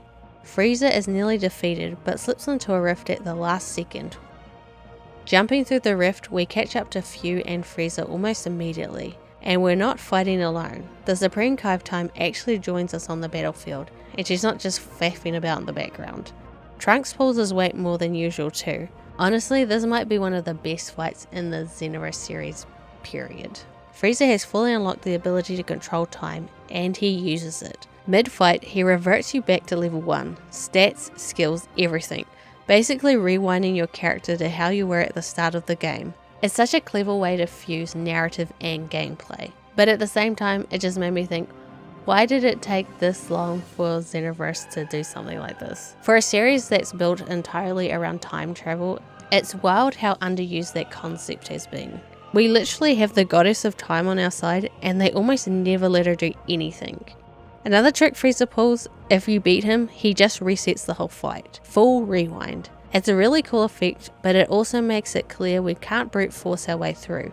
The Supreme Kai of Time tells us to hold steady. She has a plan. Sure enough, the next time Frieza tries to rewind the battle, she blocks the effect outright. They don't explain their mechanics, but honestly, she's been the Supreme Kai of Time for ages. If anyone can muscle through his stolen god powers, it's her. Frieza starts burning through energy fast and demands more from Fu.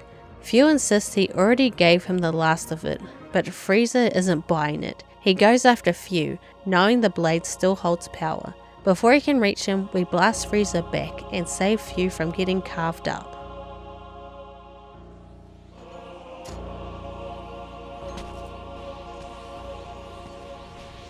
You taught me something very important, Frieza. This, that the end justifies the means. That was your downfall, but not mine.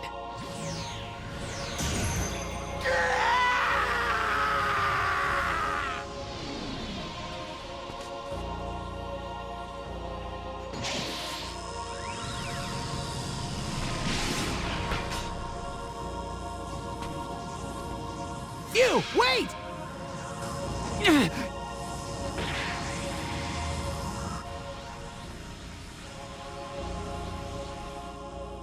Back in Conton City, Shenron has snapped out of it. The Supreme Kai of Time wastes no time and demands a wish. Undo every bit of damage Frieza caused and restore everything to the way it was. Shenron tries to claim he can only grant one wish at a time and that he's exhausted from granting Frieza's, but she basically shames him into doing it anyway. Shame. So Conton City is finally safe, but Fu is still loose. Frieza hurt countless innocent people today, and Fu was laughing the whole time. Yet no one, not even the Supreme Kai of Time, can truly hate him. His desire to rewrite history into something better is understandable, but the way he went about it brought nothing but chaos. Good intentions don't excuse catastrophic consequences. The Supreme Kai of Time reminds us that as time patrollers, we don't get to look away. No matter the cost, it's our job to stop Fu's plan before he destroys more lives. Damn it! No, no, no! I have to think of something fast! There should be other timelines I can use! But how? Not even Frieza could pull that one off! How could I be such a fool? I was hopeful for a moment, but that was stupid! Hold on! My big mistake was relying on someone else to do it! Gotta do this one all by myself. 'Cause if I don't pull it off alone, then it will fail. And whatever else may happen, I can't let a future unfold without a hero like you. Hey, shh, don't fret. The pain's gonna be intense, but I won't let you die from it. That much I can guarantee.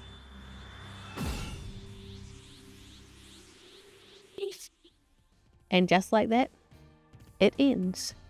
Right when it was getting interesting. I've said it before, but the Future Saga would be so much better if there wasn't such a huge gap in between releases. At the time of making this video, Chapter 4 isn't expected for another 6 months. And sure, I'm invested now, but will I still be in 6 months' time? Maybe, maybe not. By the time that chapter drops, Xenoverse 2 will be brushing up against its 10-year anniversary. 10 years. That's a long life for any game, especially one drip-feeding major story beats at this pace. I'm really hoping the conclusion is worth all this waiting, not just for me, but for the players who've been here since day one. They've been hanging on for nearly a decade. I've only been playing for 2 years and I'm already feeling the fatigue. I know the DLCs aren't just about the story, they add in characters, parallel quests and other features, but for many the real draw is the story. Xenoverse 2 deserves a proper ending, something that ties all those loose threads together and gives the Future Saga the payoff it's clearly building towards. I just hope that when Chapter 4 finally arrives, it delivers something that actually makes all this anticipation, intentional or not, feel justified. It's ironic really, a game that's all about time doesn't seem to care about yours.